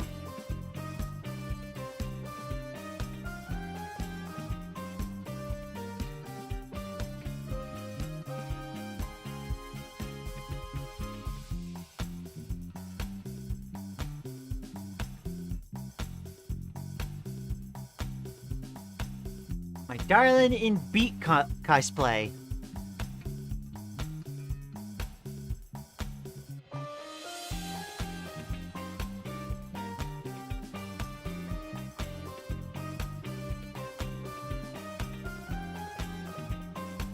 Alrighty, let's see here.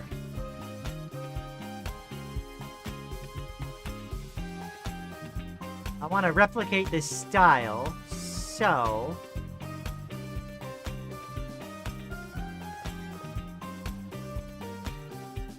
I'm gonna replicate one of the poses, but just insert Lily.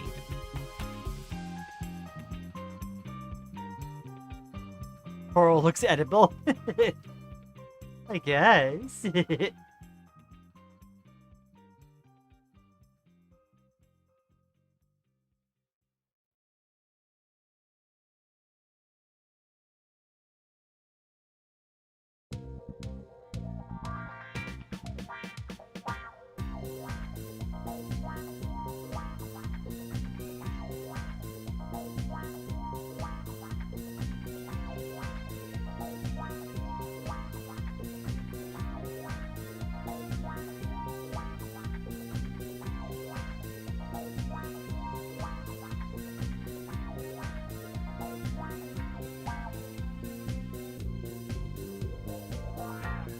Anything is edible if you try hard enough.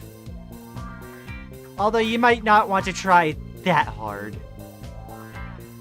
I don't know.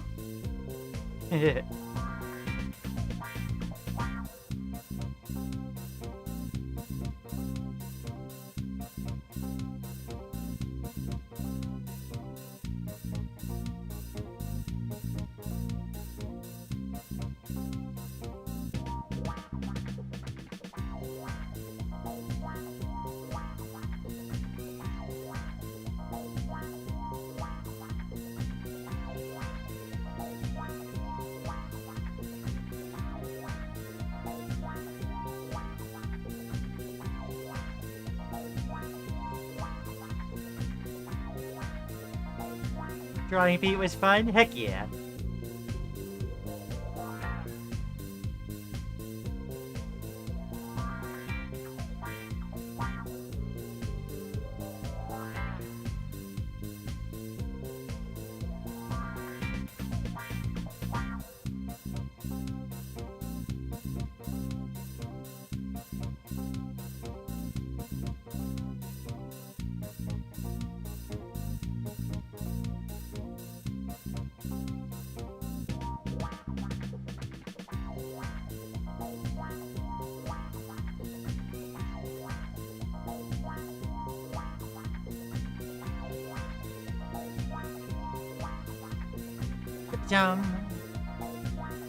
Coral and the filling are fishies. Yum. Eat them like eclairs. This chat has gone full insane. Want to play Unbeatable so bad? Unbeatable is so good! Thankfully, this isn't really going to be a spoiler, since I believe this is one of the promotional arts I'm referencing.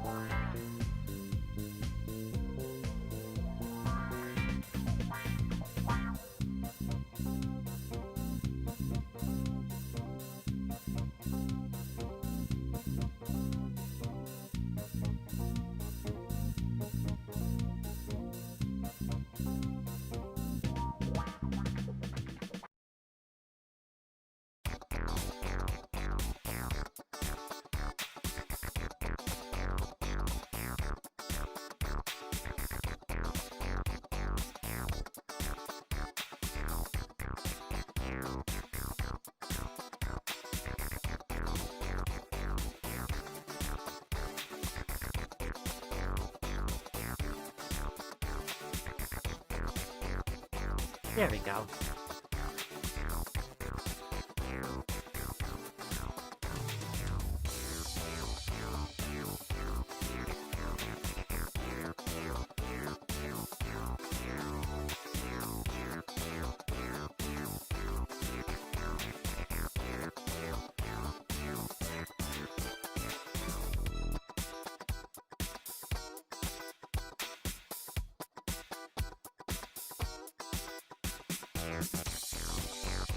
How long ago did I drop beat? I don't remember when you drop beat, True Beat.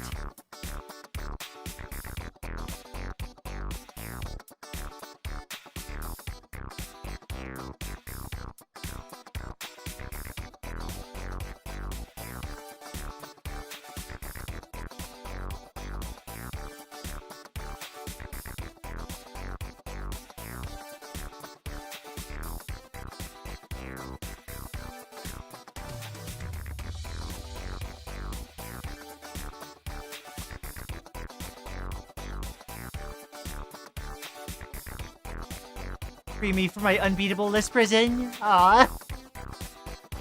Apparently 1 month ago? Yo.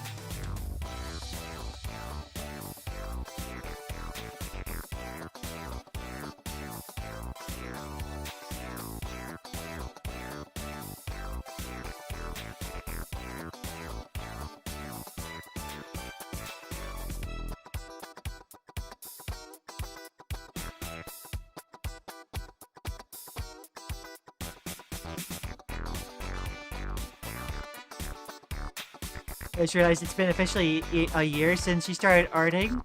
Yo!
Let's see. I feel like we should have some game we make this joke about without directly referring to it, so we have some sort of internal logic. Probably something Lian's played on stream. Happy arting anniversary? Yeah, happy arting anniversary, Maddie! I find the idea of it having lore funny. Just new chatters being new warriors to who slowly enter the land. Yeah?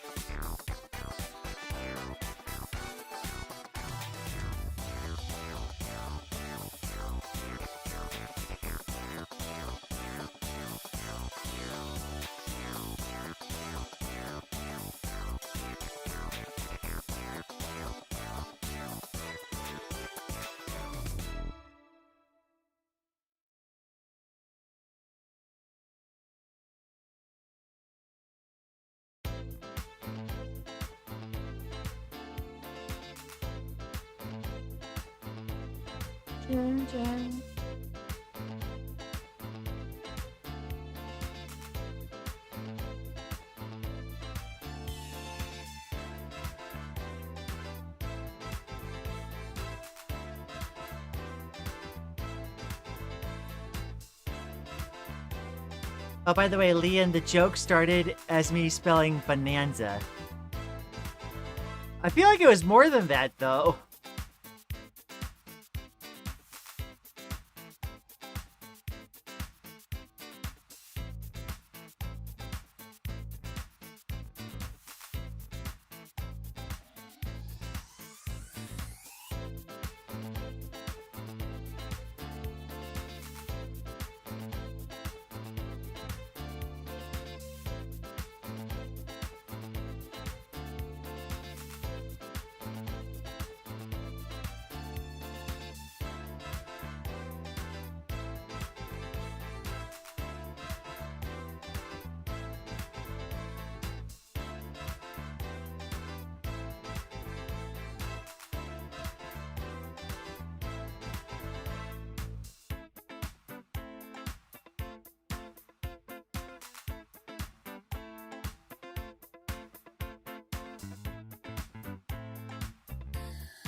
It's because of the context.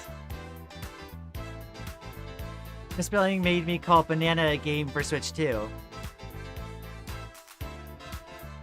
I think maybe I get the idea now.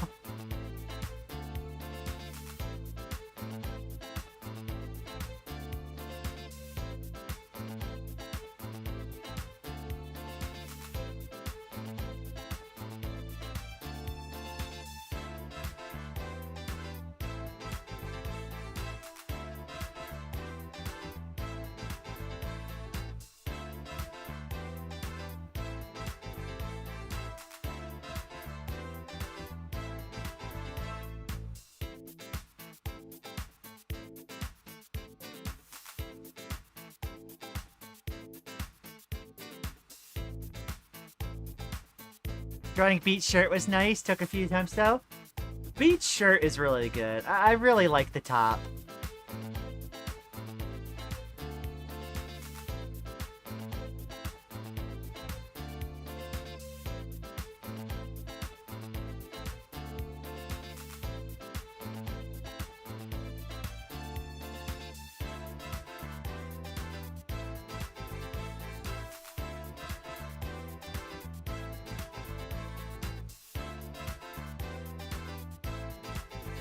I really need to do an anatomy study.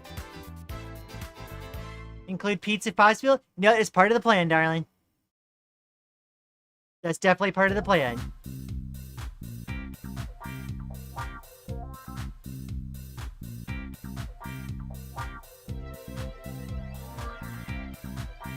I got you. The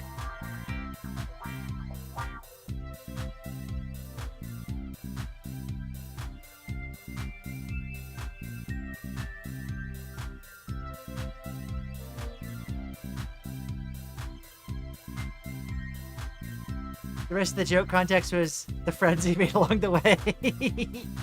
You're the best. Aw, and my anatomy looks great. Oh, thank you. I definitely know that we could improve. I definitely feel pretty good about what we've managed to do so far.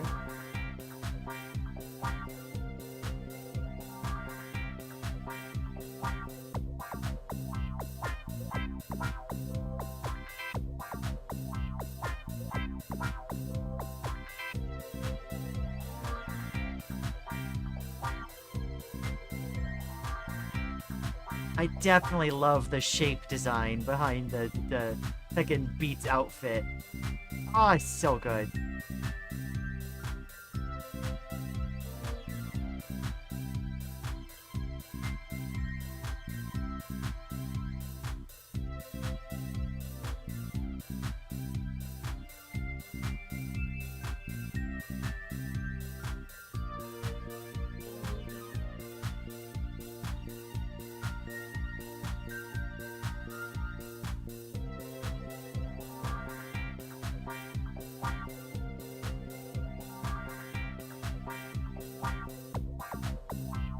I need to take this drawing as an arm ref. It looks really good. Aw! I mean, we're sort of drawing a little bit off of the beat reference we're using, as well as just our own, like, understanding of arm anatomy. Like, we know some general things about anatomy, but we don't know. There's a lot of specifics we're missing.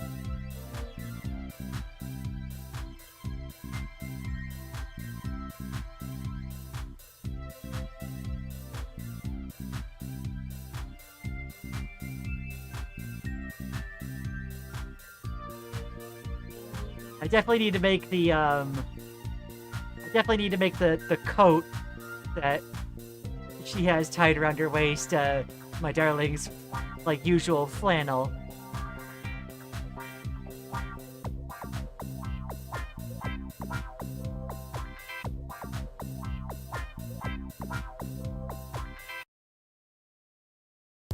The pose fits the 2D fighting games. I love it. I mean, this isn't a 2D part of Unbeatable.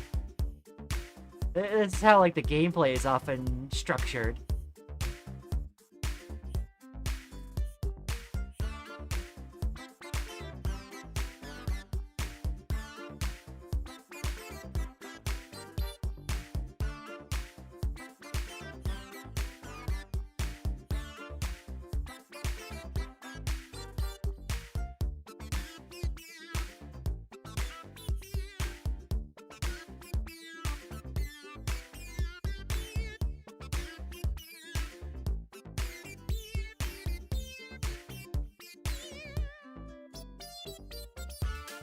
You know, if anyone has the opportunity to play Unbeatable, definitely do it.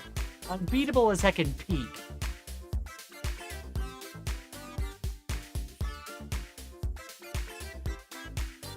If you've played Muse Dash, like, it's similar type of gameplay.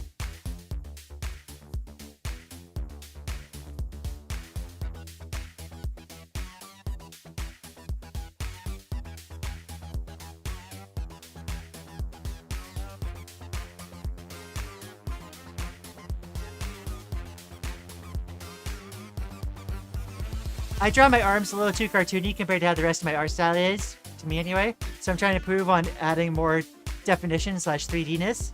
Be a great rep for it. Yeah, no, this is why, like, we need to do, like, heckin' anatomy studies, like, identifying all the different muscles and such. So we can know how to, like, move, like, the forms around.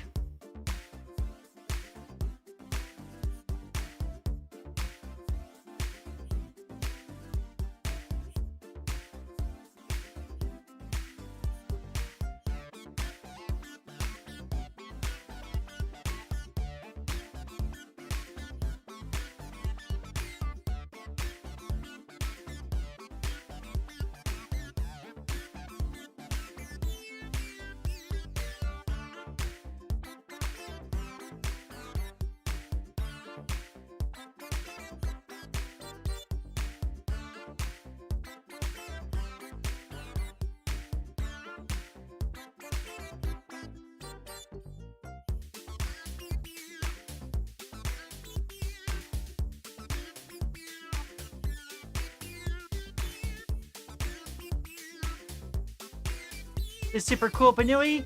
She is super cool. My Lily is awesome.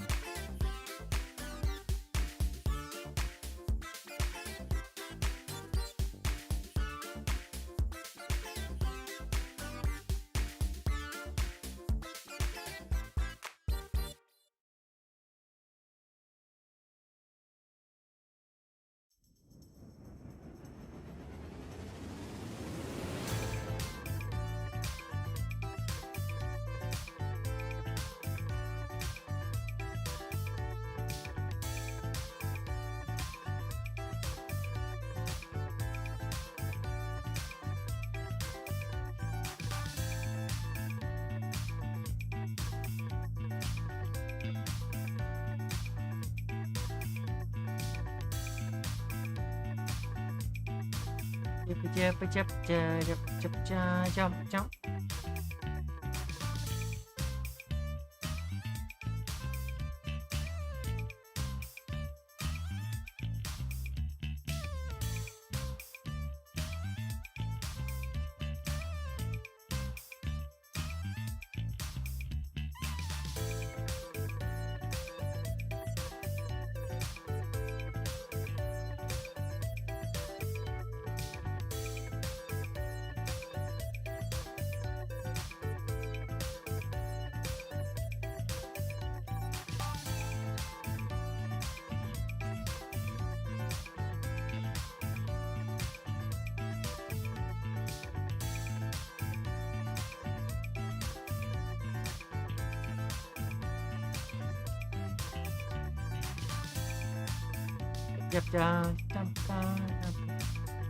Going into the focus mode now.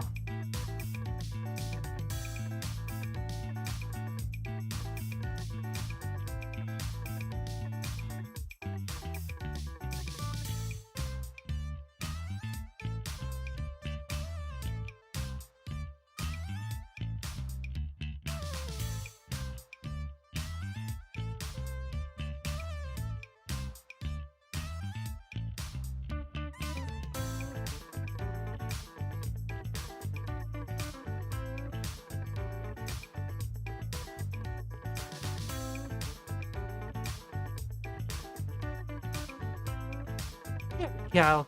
Locked in. How many Banuis of coolness is Lily equal to? Heckin' all of them.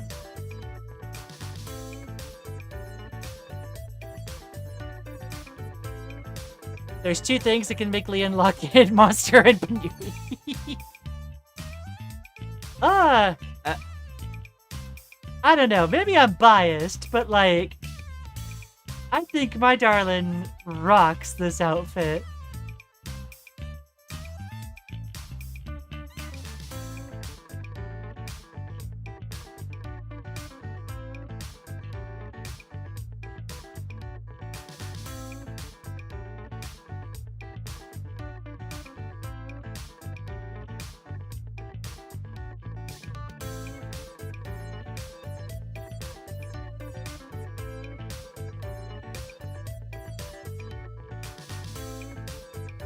She's sibylling that outfit right now? Heck yeah.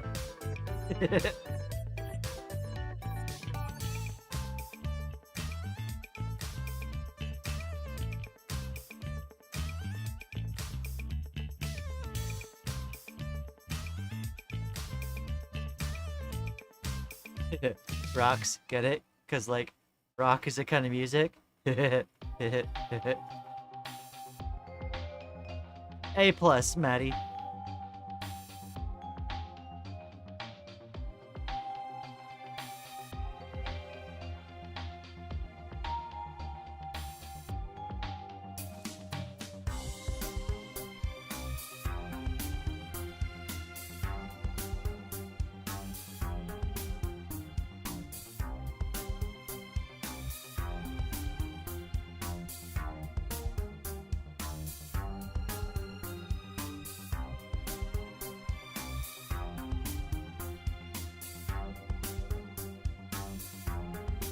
Not just a boulder.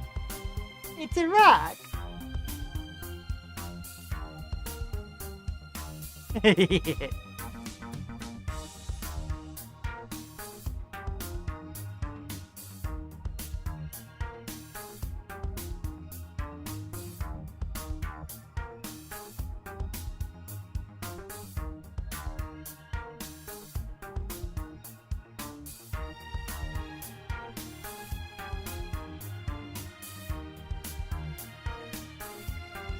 I returned from investigating a loud noise. Oh, hope it's okay. Oh my gosh, rock spotted. Hi. Hi, sweet butter eye.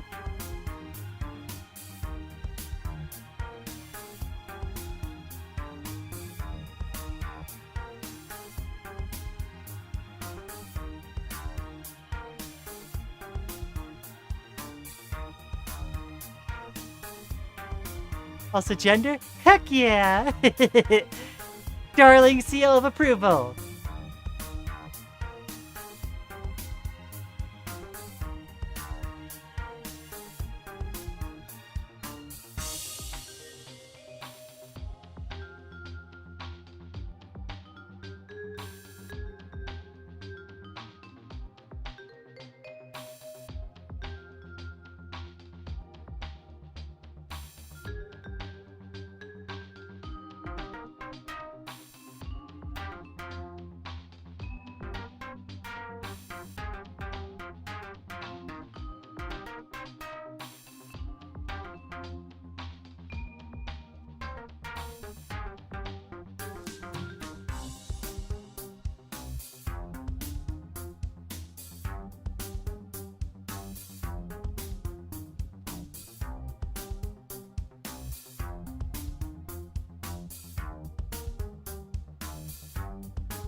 The floopy tail! Yeah.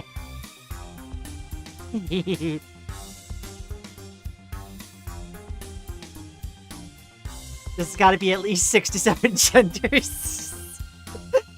Say 7 when.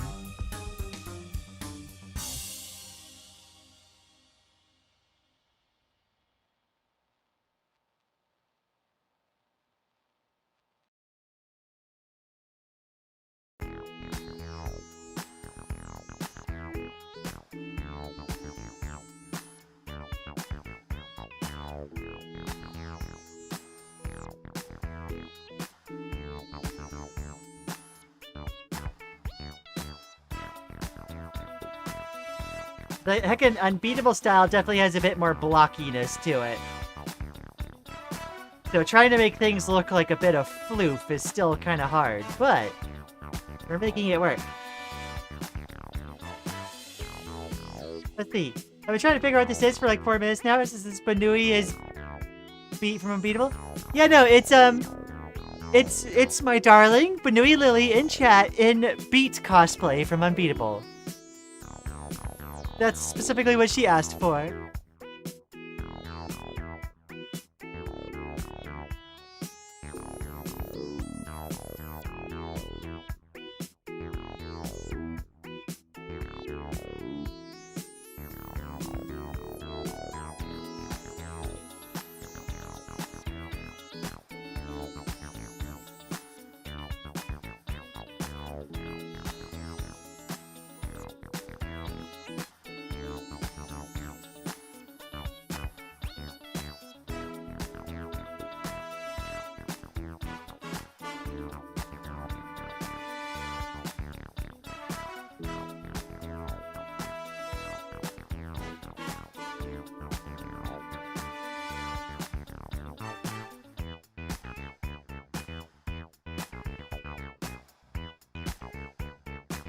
Let's see. I saw the jacket and the Walkman and instantly thought of Beat, but I think I missed the part where she became a Bunui. Yeah.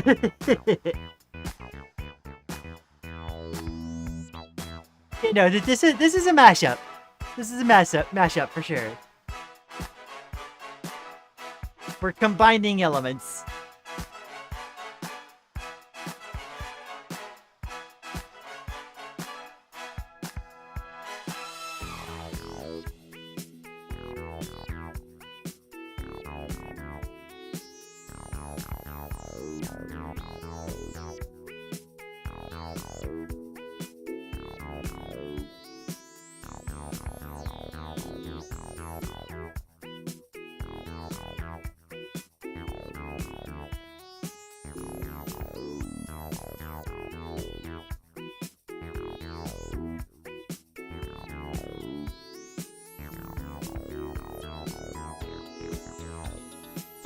Gotta wiggle your pinky paws and jam the keys.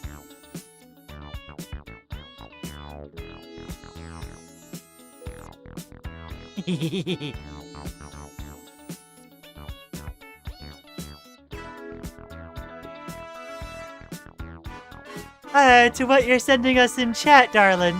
Like, 1, absolutely, we'll send you that. 2, ¿por qué no los dos?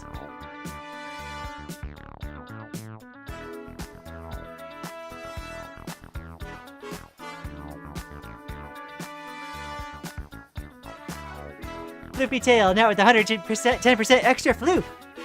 Gotta draw my persona in cosplay eventually. However, tomorrow I draw something gay. Oh, I hope you don't get interrupted, Maddie.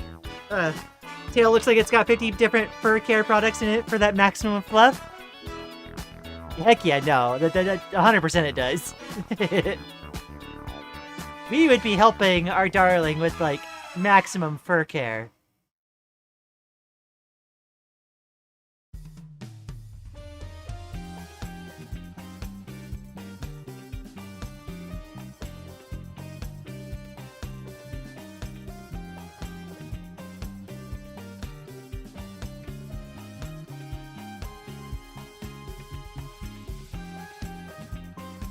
Alright, I'm actually gonna put the shading on a separate layer here. Leah feeding the Yuris and the furries at this one.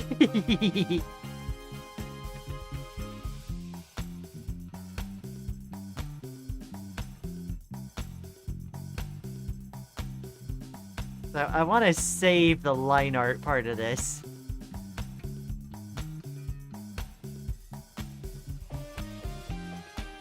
For something later.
Let's see. Lian really has locked in. She's using 2 layers for a drawing request. I mean, there's a little bit of a bias here, because this is specifically a Lily request. To be fair.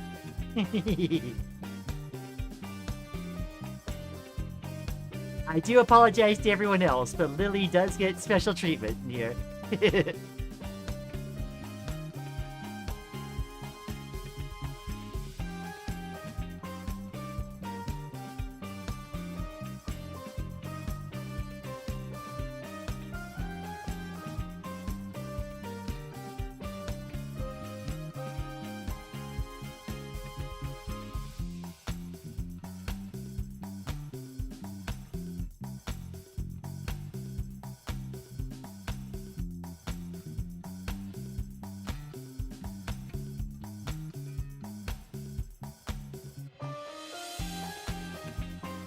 Love to see couple favoritism moments.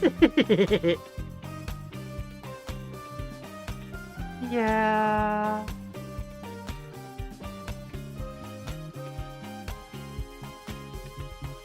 Yeah.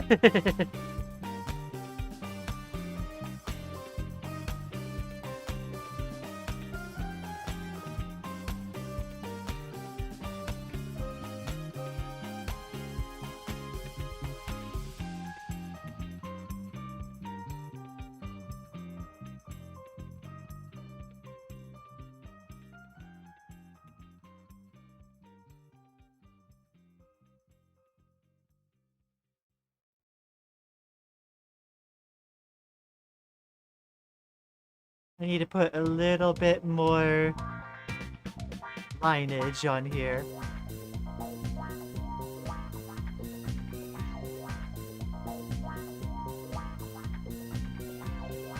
There we go.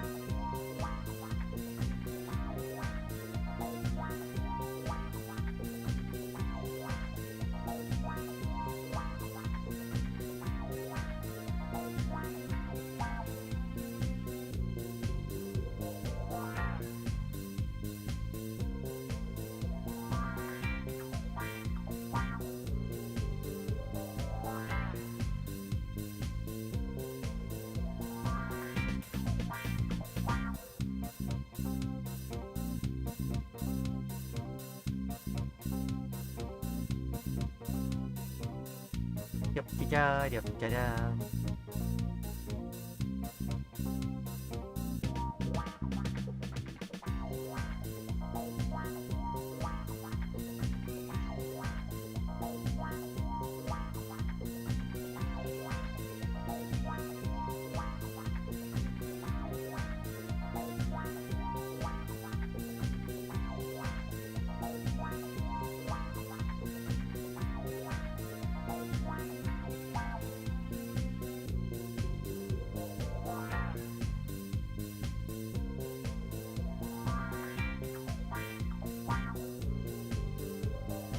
All right, the heckin' tassels.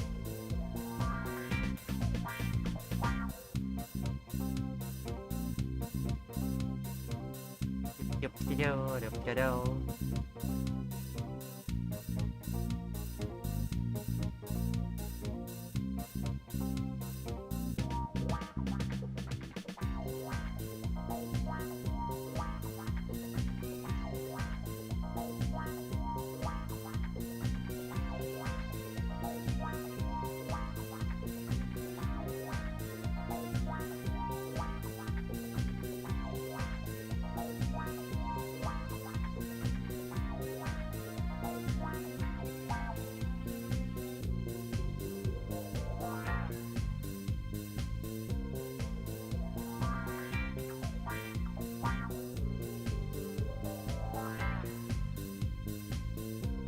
Haha.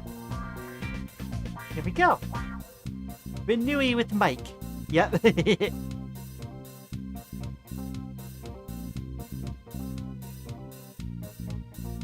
Why do I have a sneaky suspicion that Lian is gonna come back to this later, make a full color version of this, and that's why she kept the line art? I mean, I could probably go back and do a full render at some point, yeah.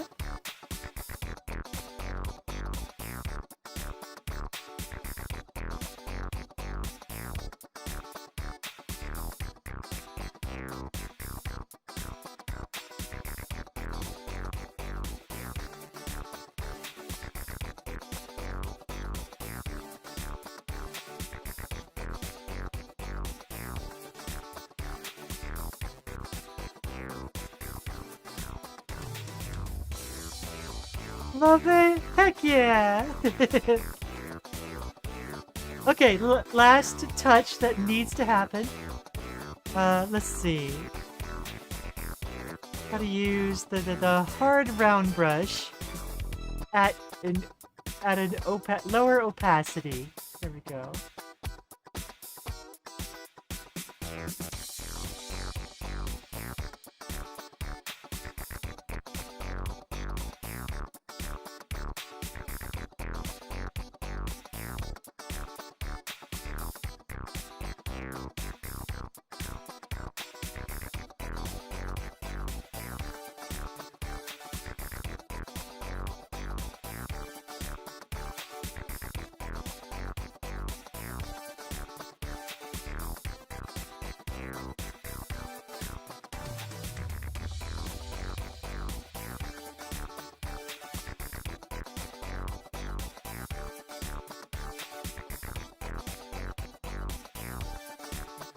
Ba-ba-da-ba-da.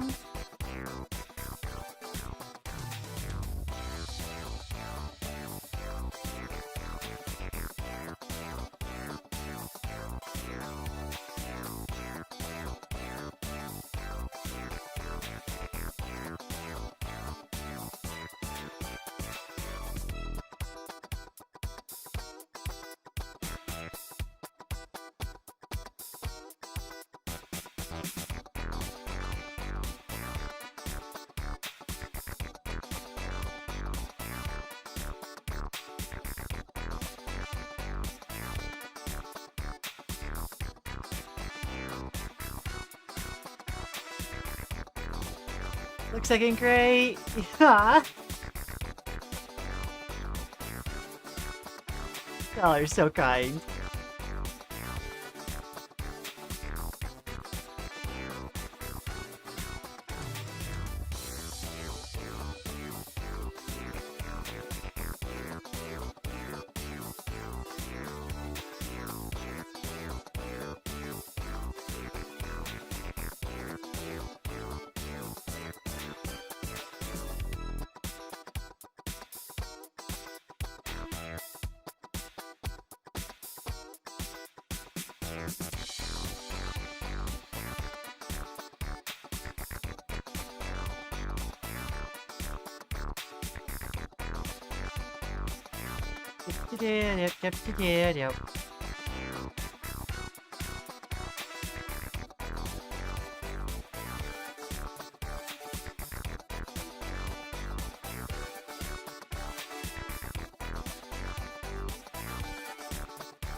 There we go.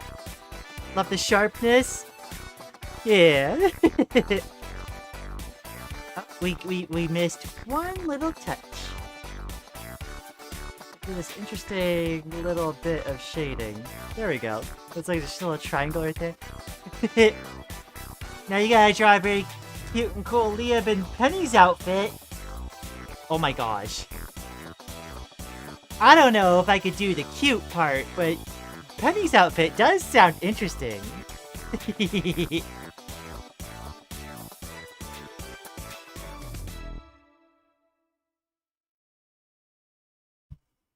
Alrighty.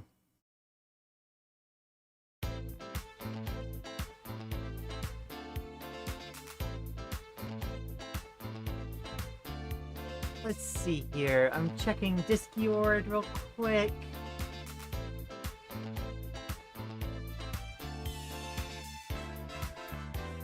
Alrighty.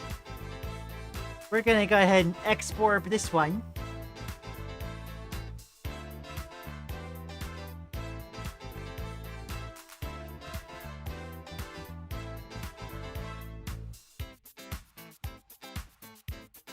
Lily in the Beat cosplay.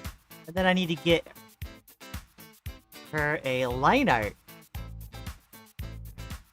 I forgot who Penny is, but if the fit is cute, then Liam can pull it off. No, I can't.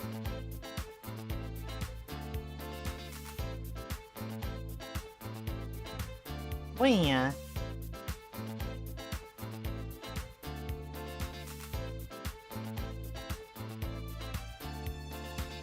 Let's see.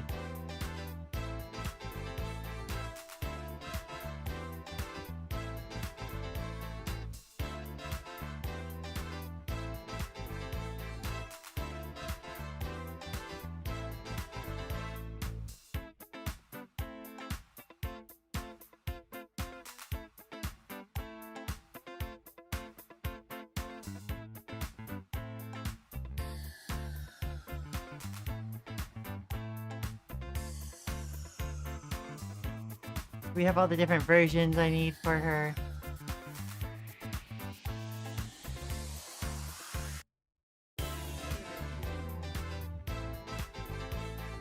I do not see it.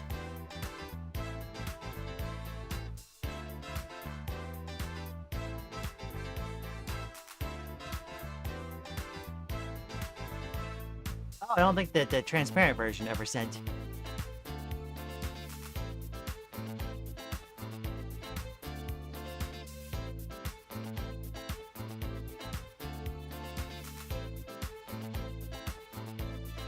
There we go. What? Popsicle. Oh my gosh. Alright, well, I think next time we do an art stream, we're gonna start a new file. But for this, we're gonna go ahead and make an export of the time lapse. We're gonna see all the silliness that comes about in the time lapse. Let's get this tuned such that it's like about a 2-minute time lapse.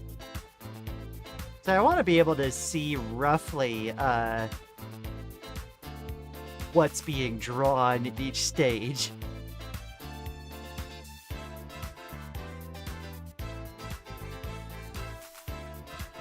This is going to be going through a lot of stuff. Did the gesture drawings, and then I was showing people how I do my art, or do my process. Even that's probably a little too fast. Okay, hold on. Let's export a different version. Let's slow it down a little bit.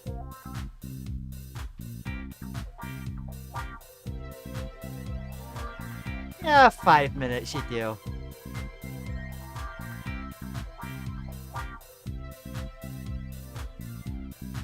Thinking lettuce jump scare. There we go.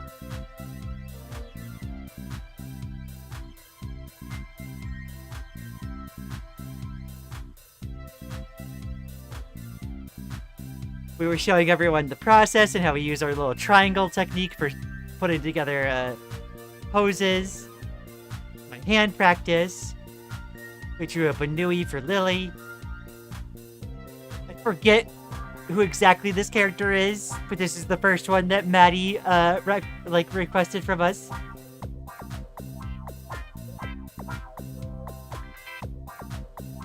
That kind of practice art time lapse is so fire though. Yo. We drew Mirabelle from In Stars in Time.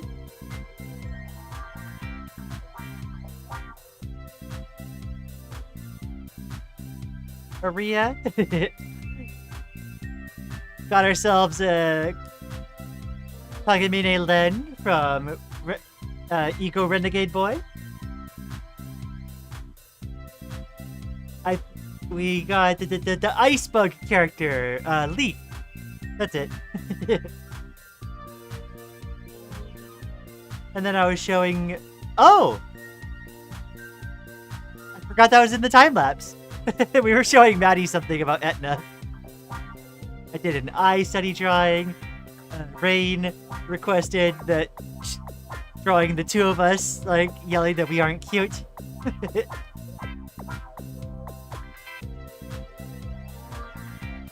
Someone asked us to draw Dorian Gray.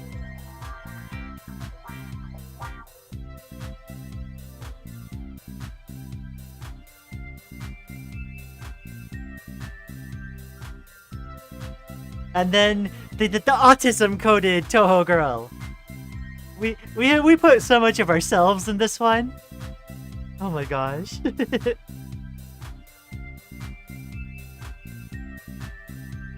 And then done. We did share this one to the Discord.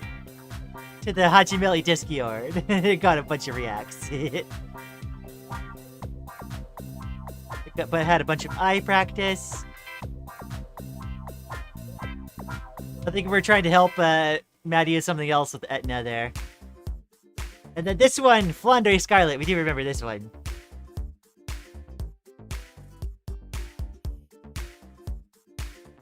And then the, I think it's SFA2 Mickey? I believe it is. And then our sister came in and requested a Sackboy. Oh, and then the Natalia Goncharova piece that was requested. Then we got a value study. As we rendered out a sphere.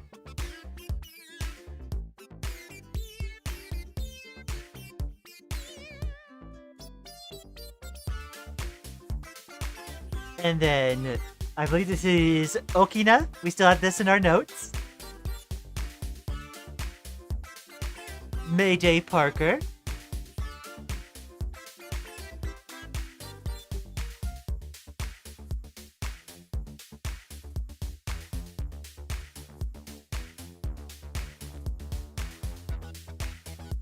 The Kim and Aubrey hanging out on the lake pier. Roddy Tops is so gender. That's where we left off last time. Then we did a perspective practice. We could have done better. Could have done better. But it was good practice. The 2-point perspective, the 3-point perspective, then everything from today. Junko.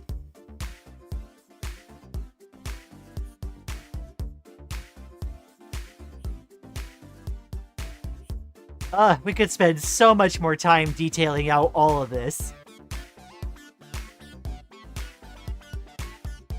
This thing.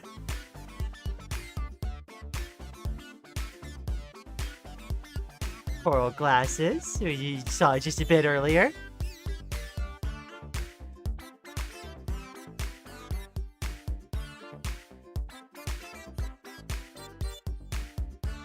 And then Darlin!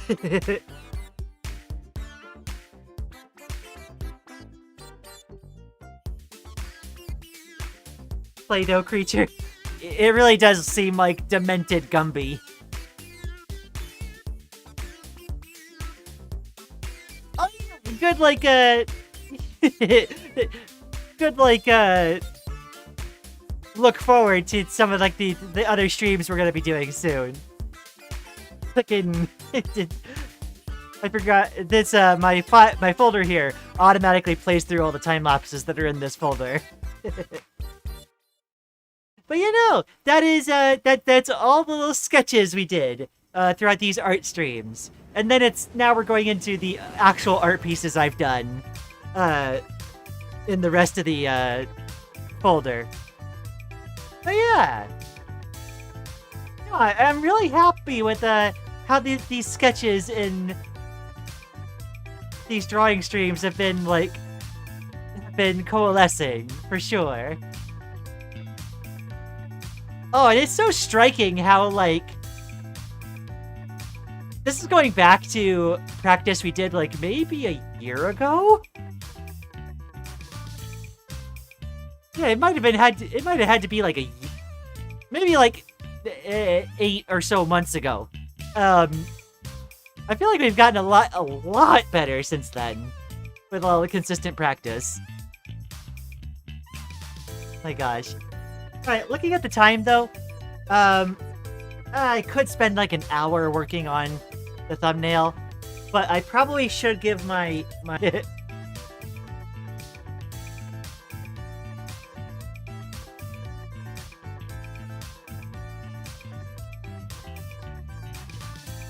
think I forgot that was in there.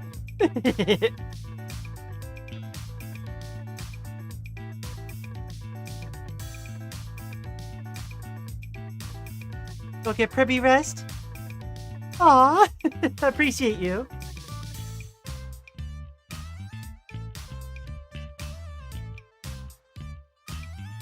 I real jump scare.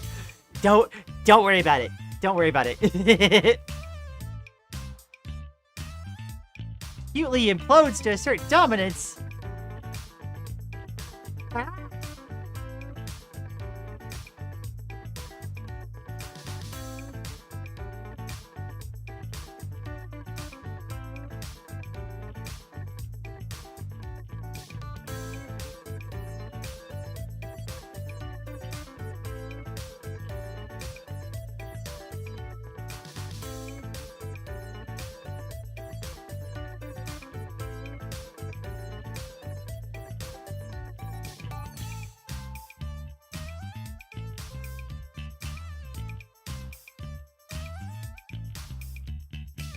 Alrighty. Yeah, we may have to Maybe I have to go back and to do a little bit of management there. Alrighty. But yeah, I think we're gonna call it good there.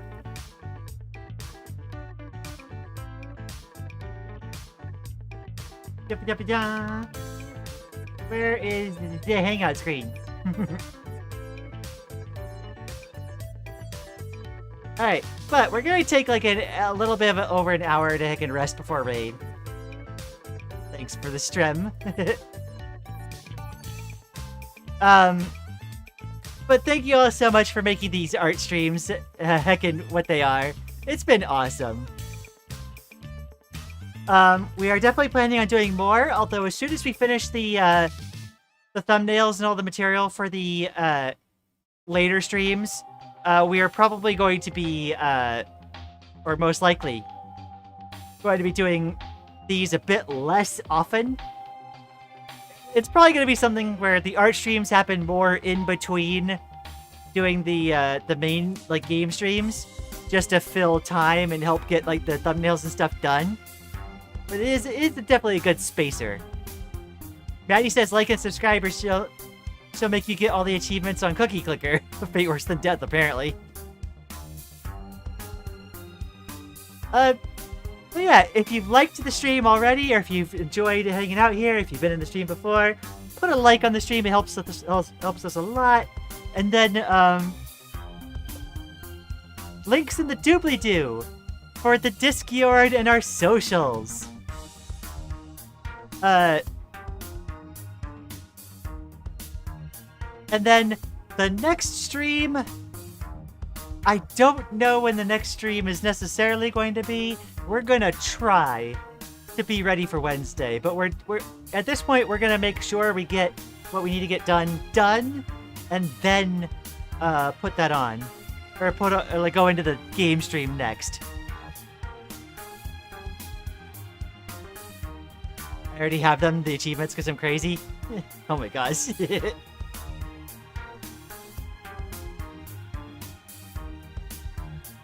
Alrighty.